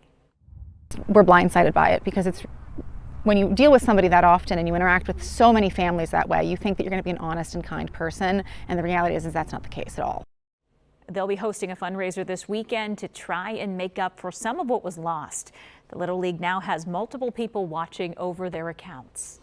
Well, hundreds of people came out for a Thanksgiving food drive in Plant City today, and volunteers say they are seeing more and more of this kind of need in the community. Hillsborough County's healthcare services held the food giveaway this afternoon. They handed out fruit and vegetables and meats and other staples to families in need. And they say even though the government shutdown is over and SNAP benefit payments are resuming, they are still seeing a big need in the community. They reached capacity today, serving 250 neighbors. With everything that's been going on, we've asked for Feeding Tampa Bay to provide more food. So typically we can serve about 250 families. So we did just reach that capacity in the line. Now, on a normal day, they serve 150 families, but they say recently they've been serving double that. The county is also using the events like this to tell residents that they have a health care plan available. It's for residents who are uninsured, who live in Hillsborough County, and who qualify financially. Much more ahead tonight, including a warning about putting lights on your palm trees. Yeah, it could lead to a disease that kills the trees. And flying cars, yes, the Jetsons era has almost arrived, very close to reality. In fact, they are already laying the groundwork in the Bay Area so that we're ready for this aerial transport. We'll tell you about it next. And from the future of air travel to the future of medicine, see how high schoolers are training on AI-powered patient simulators, getting a jump start on careers in medicine. Coming up.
Well, you could feel like the Jetsons in the near future. Flying cars are a step closer to reality here in Florida.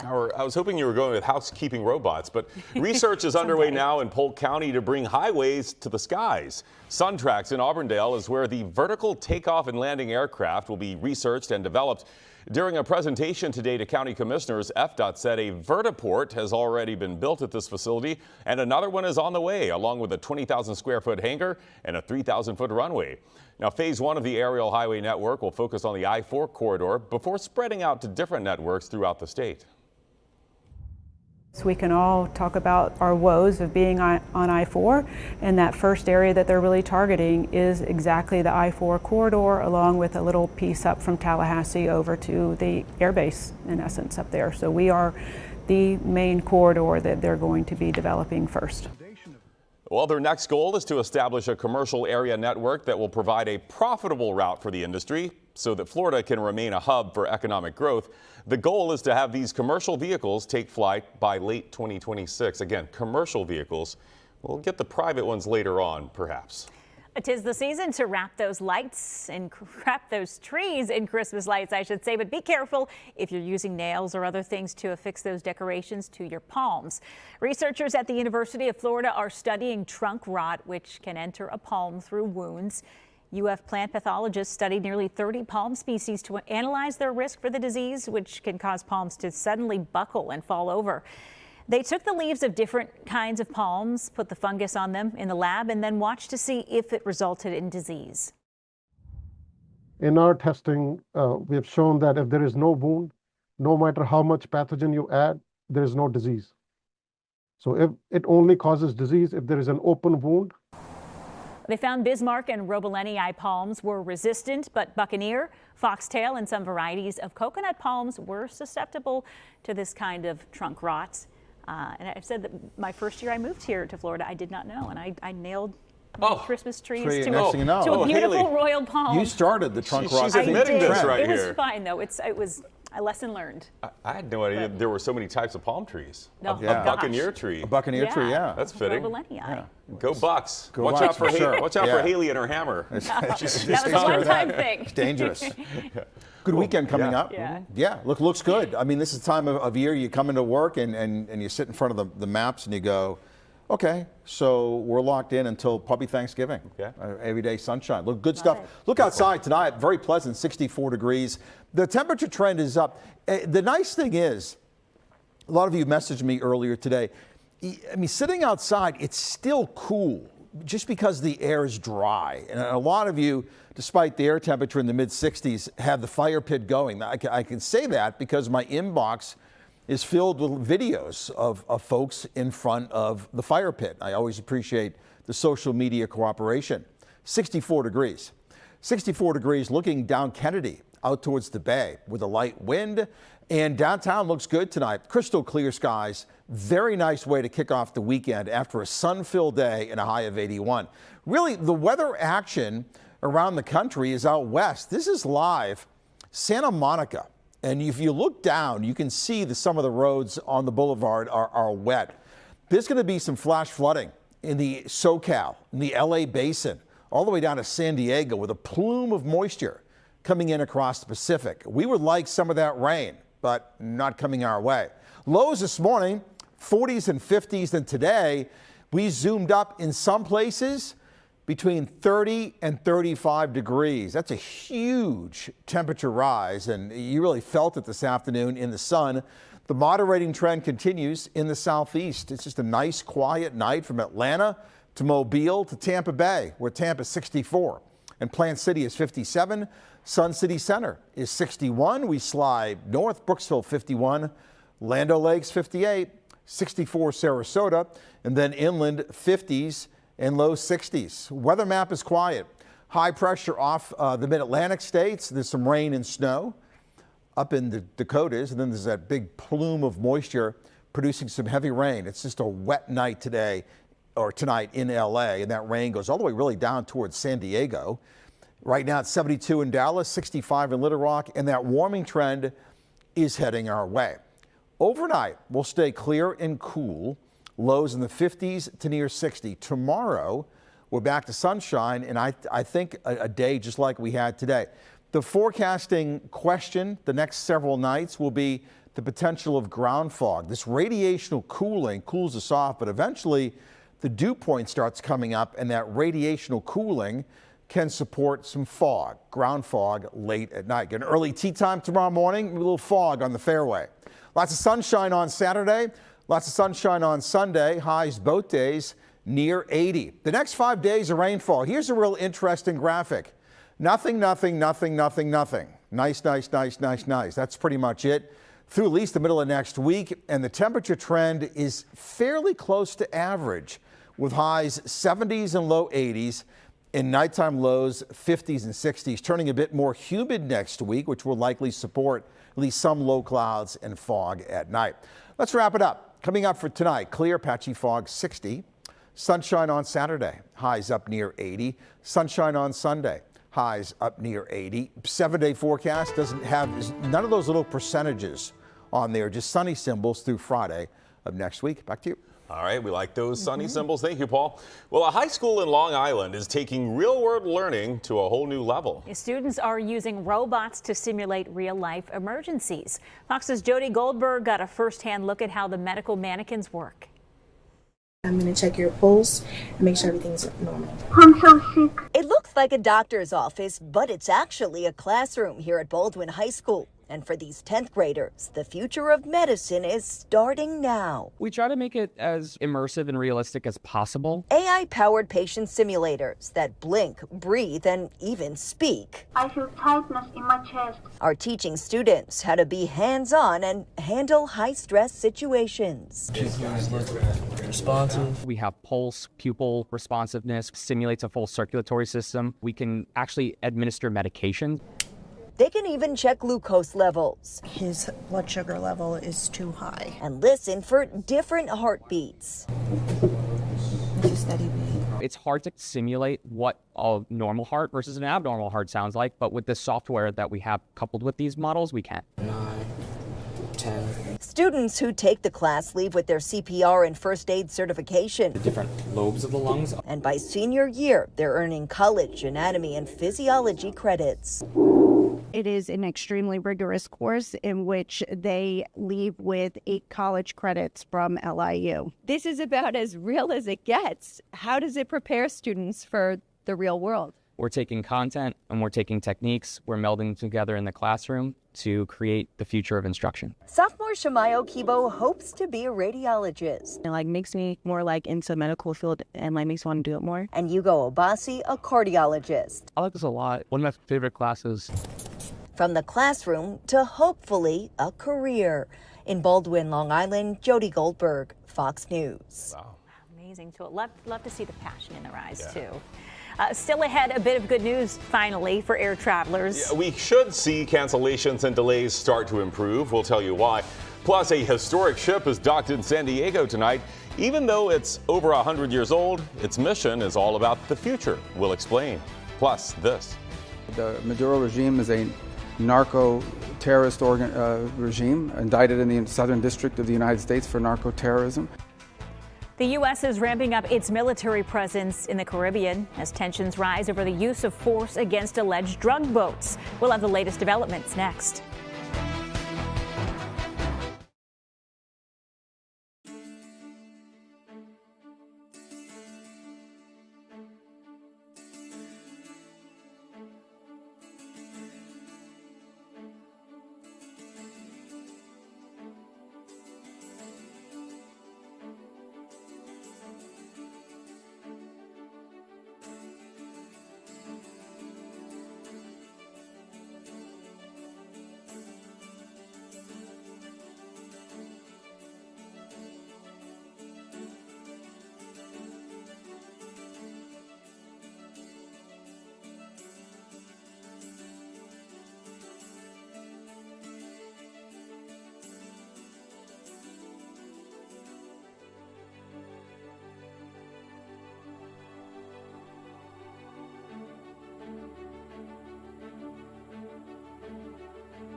Good news for travelers tonight who've been dealing with flight cancellations and delays. Yeah, the FAA is easing up those flight restrictions from a 6% reduction daily to 3% as air traffic controllers return to work following the end of the government shutdown.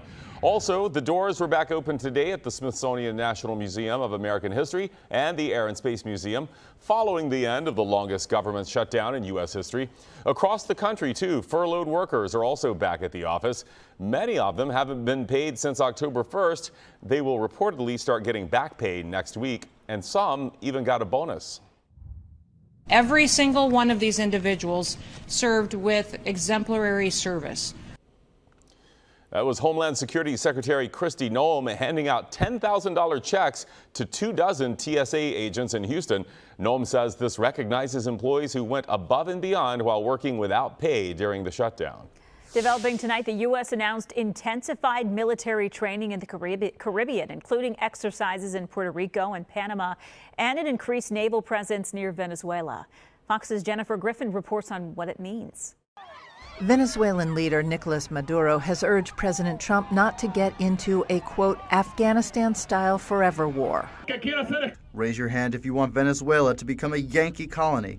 The surge of military forces into the Caribbean is now called Operation Southern Spear, making this a named operation, which triggers specific funding authorities, oversight requirements by Congress, and rules of engagement. The Maduro regime is a narco-terrorist regime indicted in the Southern District of the United States for narco-terrorism. But there are questions about the policy wisdom of the strikes, especially in the Pacific, where the boats are coming from Colombia, not Venezuela, and allegedly carrying cocaine and not fentanyl. The lawyer who wrote the post-9/11 war on terror legal justifications has concerns. If this war really were against drug cartels that were harming the United States, then the military would be focusing its attacks on fentanyl labs in Mexico, not on drug-running boats coming out of Venezuela, where the drugs are really aimed for Europe. Legal experts agree Presidents Bush and Obama both argued the executive branch has almost unlimited authority on national security grounds, but add this policy is a departure from past use of military force. This idea of unilateral lethal force conducted against drug cartels really is an escalation. And the concern is that other countries could use the same authority against U.S. citizens. The U.S. military is expected to intensify exercises in Trinidad and Tobago off the coast of Venezuela. The 22nd Marine Expeditionary Unit is expected to intensify exercises in the coming days. In Washington, Jennifer Griffin, Fox News. President Trump says he is ordering a new federal investigation into alleged ties between Jeffrey Epstein and prominent Democrats. This week, the House Oversight Committee released 20,000 documents from their investigation, some of which mention the president. House Speaker Mike Johnson said he is scheduling a vote next week on a bill to force the Justice Department to release what they've gathered. It's a move the White House fought for months. Trump has denied any wrongdoing and says he broke off the friendship years before Epstein pled guilty to soliciting a minor for prostitution. The Trump administration has slashed tariffs on some products to help ease the cost of groceries for Americans. Tariffs will be lifted on bananas, coffee, beef, and some other products from Ecuador, Argentina, El Salvador, and Guatemala. Some clothing and textile products could also be excluded from the tariffs. The White House expects retailers to pass on those savings to shoppers. Caught on camera, a police officer's body cam shows him jumping into New York's Harlem River to save a drowning teenager. Can you swim? Can you swim? The teenage girl was screaming and flailing in the water there. An NYPD officer took off his jacket and jumped into the freezing water to rescue her. And then several officers helped bring her to safety. Wow. And another rescue here on camera, a father and son seen clinging to their overturned boat. This is off the coast of Washington State in the Pacific. They spent hours in the freezing waters there. Finally, a Coast Guard helicopter from Oregon came to the rescue, hoisting the pair to safety. A 111-year-old Norwegian tall ship sailed into San Diego, but it's not just for history buffs. As Fox's Dan Plant reports, it's part of a global tour to bring awareness to ocean conservation and technology. It sailed into San Diego Bay on a diplomatic mission to make the world a cleaner place. During their time here at port, the Norwegian tall ship will serve as a classroom and a business incubator. Prosperity and the planet can live together. Focused on cleaning up the oceans and creating new technologies to do so. On everything from aquaculture to wave energy to underwater robotics to decarbonizing ports and shipping. So anything to do with the blue economy, we want to help educate the next generation, train the workforce for these amazing blue technologies. On board the Norwegian tall ship, a coalition of leaders from business, academia, and government are brainstorming on the next big breakthroughs, something they call the blue economy, ocean technologies. Only fitting that the Port of San Diego is the host as one of the worldwide leaders and sponsors of the blue economy. San Diego reflects many of Norway's core strengths, a strong naval presence, a world-class research community, and a thriving blue economy. Together, we are leading efforts in clean maritime technology, sustainable ocean solutions, and ocean stewardship. The message in the bottle is a little bit about the projects we've been working on. Along with the current leaders in ocean technologies, on board today is a group of future leaders from a local high school. Students that are studying the ocean environment and prepared a message in a bottle that will now travel from port to port around the world. This is the message in the bottle. On board this tall ship. The message in the bottle is a little bit about the projects we've been working on. Because we've been exploring some indigenous tribes, specifically like the Kumeyaay people, that what we talked about a little, what Addie and them talked about, that are native to this land. So a few of us we're specifically focused on the water and what water meant to them as a tribe. While Norway may be worlds apart from San Diego, we share a common respect and a common passion for the ocean. A passion that has led to cutting-edge inventions and partnerships that are already having a positive impact all around the world, including Norway. It is the face of the One Ocean Expedition, which is a 20-month, 55,000 nautical mile circumnavigation gathering ocean data and training students. That was Fox's Dan Plant reporting. Folks in San Diego will have a chance to tour the 111-year-old tall ship while it is in port. That's a beautiful ship. It sure is. Some great marine mammals caught on camera coming your way. Rescuers get creative trying to find an orphaned otter's mother. Wait until you see what they do to find her. Plus, some orcas get creative to try and catch a seal, but the seal had some moves of its own. See how it used a boat to its benefit. Coming up.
Two of the world's biggest sporting events, the Winter Olympics and the World Cup, are happening next year. Yeah, people will be traveling from all over the world to see the games and the matches. Fox's Joe Morgan reports on the big business of sports tourism.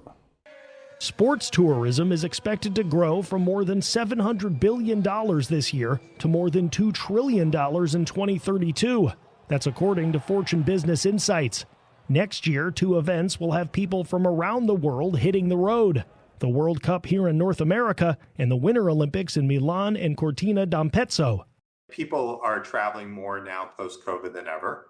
We're seeing them go with more purpose. Like you can go to Milan and certainly have a great experience with restaurants and culture and all the wonderful things that Milan and the region have to offer. But when you look at the growing sports tourism business, now you're talking about purposeful travel. So sports tourism of not just going to Milan, but going to Milan to experience the Olympics. Paul Kane is the president of On Location, which provides exclusive experiences for sports and entertainment events. He says for big events like the World Cup and the Olympics, his company works with the rights holder organizations like FIFA and the International Olympic Committee and the host cities. That's an incredibly important part of the relationship. So while we're working with the organizing committees of the IOC, we're also working alongside the Milano Cortina 26 team to make sure that it comes together. Same thing holds true with the World Cup. There are 16 host market city representatives in addition to FIFA. Kane says going to events like these are more accessible than you think and worth doing at least once in your life, if not each time the event happens. In Los Angeles, Joe Morgan, Fox News. Joe, thank you. And we know sports tourism is big here in the Bay Area, too. In fact, the city of Venice and Sarasota County just approved a new regional sports complex. It will be built at the Wellfield Park location in Venice, and it's funded by the city and the county. This will be the fourth regional sports complex in Sarasota County, and it will host a wide range of athletic events. Well, we know driving on Florida roads is not for the faint of heart, from the out-of-towners to the serial speeders to the people who still haven't quite figured out how to use their turn signals. A new poll shows which states have the worst drivers, and no surprise, Florida is toward the top of the list. But we're not the worst, so there's that. According to a new Rutgers Eagleton poll, that title goes to drivers in New York. New Jersey is next, followed by Pennsylvania at number 3.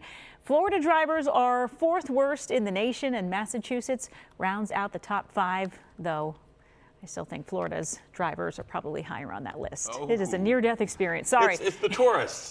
That's what it is. Just follow the speed limit and stop tailgating. Despite Florida's ranking in that poll, car insurance rates are actually going down in the Sunshine State. AAA announced it's filed a fourth rate decrease this year for both auto premiums and homeowners premiums, resulting in more than $70 million in savings statewide. It's part of an ongoing trend in the state. In October, Progressive said it would refund nearly $1 billion to Florida drivers, and State Farm lowered auto rates by 10% statewide. It comes after Governor DeSantis urged major insurers to return excess profits to customers. Makers are facing new sky-high tariffs to sell their products in America. Fox's Lydia Hu is in New York City to explain. 107%. That is the export levy that Italian pasta makers could face as soon as January. And Italian pasta companies say it could force them to pull their products from American shelves. Here's a look at the 13 Italian pasta companies that we're talking about. The 107% levy is made up like this. 15% comes from the universal tariff applied to all exports coming from Europe, and 92% is imposed after a preliminary finding from the Department of Commerce finds these companies could be dumping their Italian pasta into the American market. But there is a silver lining here for American pasta makers like Raffetto's Pasta here in New York City. They've been making pasta for over 100 years using equipment that's just as old, like this guillotine that chops up the pasta. I talked to the operators who say there may be an opportunity for them to expand. I think that people really do enjoy a lot of the particularities of getting things directly imported from Italy. But if given the opportunity or semi-forced to try ours instead, I think they would be very happily surprised to see that our quality matches that of Italy. We reached out to all 13 of the Italian pasta companies for comment, and Barilla tells us that they are cooperating with the administration. A spokesperson for the White House also adds that there's time to try to work this out before January when these high levies are set to take effect. They just need these Italian pasta companies to cooperate. But in the meantime, Raffetto's here in New York City, they want us all to know that they've got all of our American pasta needs covered no matter what happens. Reporting from New York City, Lydia Hu for Fox Business. Thank you, Lydia. Well, have you guys seen this remarkable video by an amateur photographer in Washington State? It shows a seal climbing onto a boat to get away from the orcas that were hunting it. And we're hearing from the photographer about this heart-pounding encounter on the water. Charvette Drucker went out on a boat with some friends to take pictures of a pod of orcas, aka killer whales.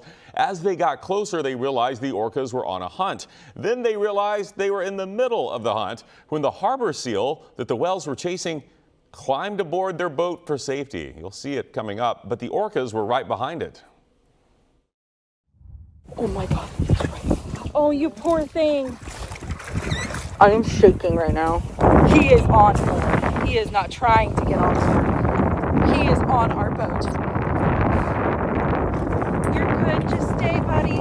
There were some moments we could see them swim past underwater, the back of the boat. But you know, they never got close enough to us for us to feel like, you know, there was any danger on their end. Oh, well, at one point, look, the orcas lined up and created a wake that knocked the seal off the boat, but it was able to clamber back on and hold on for dear life. After about 20 minutes, the whales gave up and left. And as you see here, Mr. Seal said, "Thanks for your help. Going back to the water." Hopefully everything's safe now to live another day. Well, that was pretty cool. But we have some new video involving otters and a story that is so sweet that it may bring tears to your eyes. So the Marine Mammal Center in California got calls about distressed cries coming from the cold waters of Morro Bay. It was a 2-week-old otter all alone. It could have died. You know, pups need to stay with their moms for up to 9 months. They took it in and they warmed it up and recorded its cries, and then took the baby out in a boat and played the cries for hours. Watch.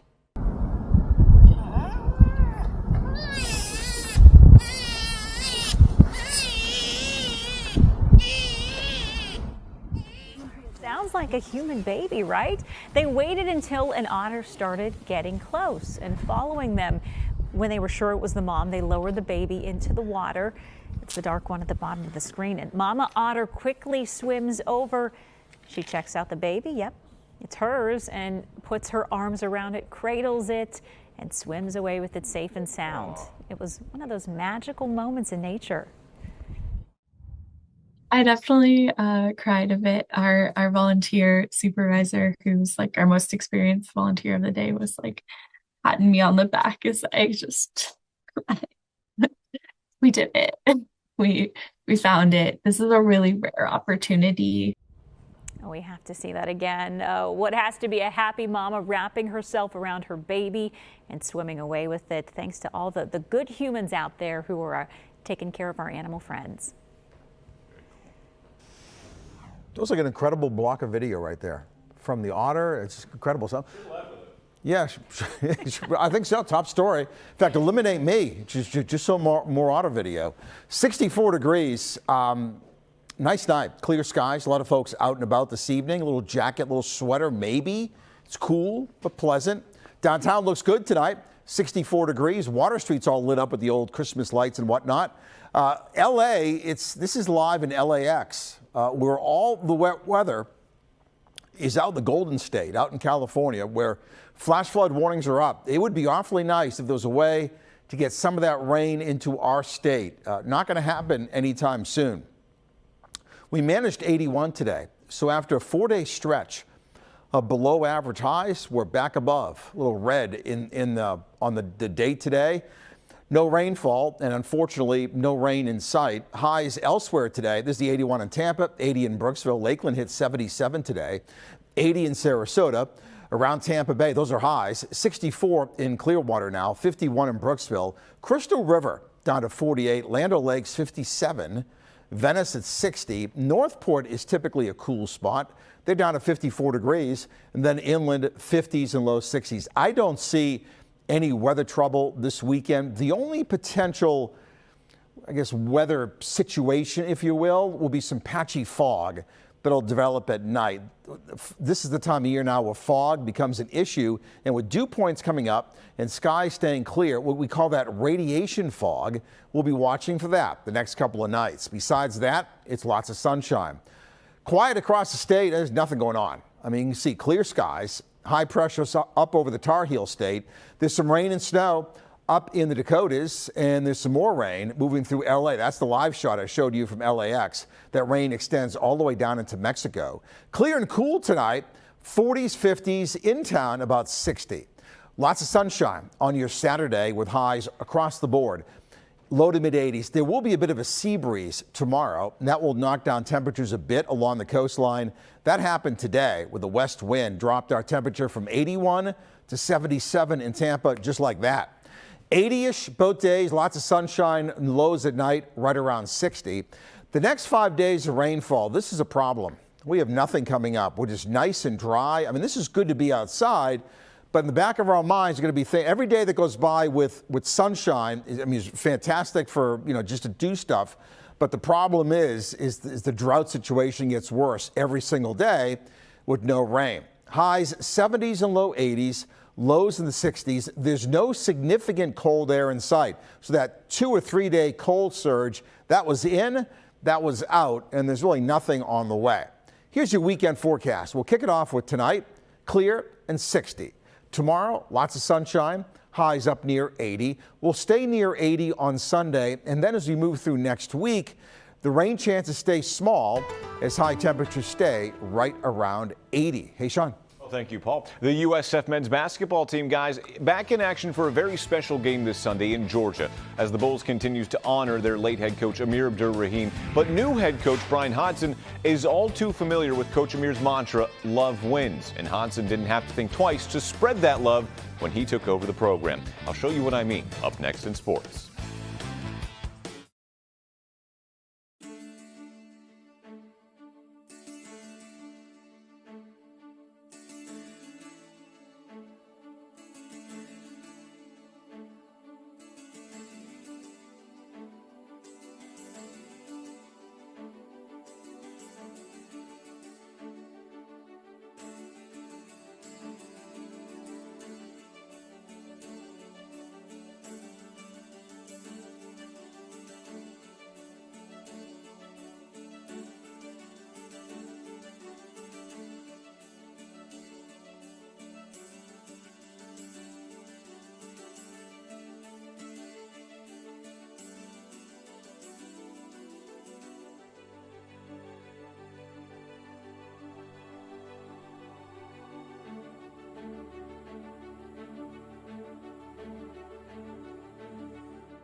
This Sunday, the USF men's basketball team travels to Georgia to play Kennesaw State in the inaugural Love Wins Classic. The game serves as a memorial for late Bulls and Kennesaw State head coach Amir Abdur-Rahim. And while Coach Amir may be gone, his message at USF is alive and well as new Bulls head coach Bryan Hodgson continues to honor Amir, both in the way he coaches the Bulls and treats the people around the program. Around the USF men's and women's basketball program's administrative specialist, Barbara Reif, is known by another title. Like so many people in this building call me Miss Barb. But over her 15 years on the job, Miss Barb has come to mean so much more to those who walk onto this court. We all love her. She takes care of us. It's almost like having a second mother here at the office. Someone who is always there to support her basketball family, as well as her real family. He's big into music. You see, Miss Barb only lives down the road from her grandsons, Hayden and Mason, both of whom have autism. One day he was singing Frank Sinatra My Way around the house, yeah. So when head men's basketball coach Bryan Hodgson learned that Miss Barb was looking to purchase a used golf cart to visit her grandsons and take them for rides, All right, here we go. Having two sisters with special needs himself, the Bulls' new coach decided his team wouldn't let her spend one penny. She comes here and works every day nonstop to serve us and then goes home and serves them. And so we wanted to find a way to serve her. Immediately, players offered to donate their own NIL money to pitch in and deliver Miss Barb a surprise she never saw coming. I see all the players lined up. And we go downstairs and I'm standing there and then Brian comes around the corner in a golf cart and all the players are yelling and so excited. Now, thanks to the kindness shown by these players and coaches, some of whom she's only known for a short while, Miss Barb not only has a new ride, but she has a new way to make memories that will last a lifetime with her grandsons. It has lights and music. You know, my grandson hooks up the Bluetooth and we drive around Temple Terrace listening to music. It's wonderful. A small gesture of gratitude that doesn't just display the kindness of a team. These young men, you know, they have hearts and they're just such fine young men. But a gesture that shows the heart of a team. Needed further proof, love does indeed win. The first ever Love Wins Classic tips off between the Bulls and Owls Sunday at 2 p.m. Guys? That's beautiful. That is what being a team is all about. Sean, thank you. Well, it is Diabetes Awareness Day, and one organization is expanding to help people who have type 1 diabetes. Dogs Inc. joined us on Fox 13 Unscripted today to talk about their diabetes scent dogs. Dogs Inc. trains dogs to work as guide dogs, work with veterans with PTSD and companion dogs. The organization recently launched a scent detection program. Dogs are being trained to recognize rapid shifts in blood sugar. Scent samples are collected from people with type 1 diabetes to expose dogs to a range of blood sugar levels. The goal is for the dog to detect low and high blood sugar levels that could be dangerous. Oftentimes, the medical devices that are out there have failures or hiccups or don't always work exactly right, and dogs are able to really just stand behind that and catch it before. They can be more consistent, especially at nighttime and through the day, because monitoring blood sugar is something. Dogs Inc. is looking for scent samples from anyone with type 1 diabetes to help train their dogs. The organization is also looking for volunteers to work with the dogs in different stages of training. All right, video of the day here. The debut of this humanoid robot in Russia did not go quite as planned. The robot, called Idol, sort of hobbled out onto the stage, paused for a brief wave to the audience, and then fell flat on its robot face. Oh, no. With its legs still kicking, its two human handlers tried to drag it off stage while a third guy, this is the best part, tried in vain to shield the disappointing scene with a black curtain. And that went about as well as the robots walking. It's just one thing after another. No, there yeah, you go. Nothing to see here. Oh, everything's fine. No. Don't worry about Idol. He's just had a rough day at the office. Now, looks like he's had too much vodka, I was right? going to say, are they sure it's not on the 2 a.m. setting, you know, dragging him out of the bar? Because I've seen that in real life before, and it's pretty spot on.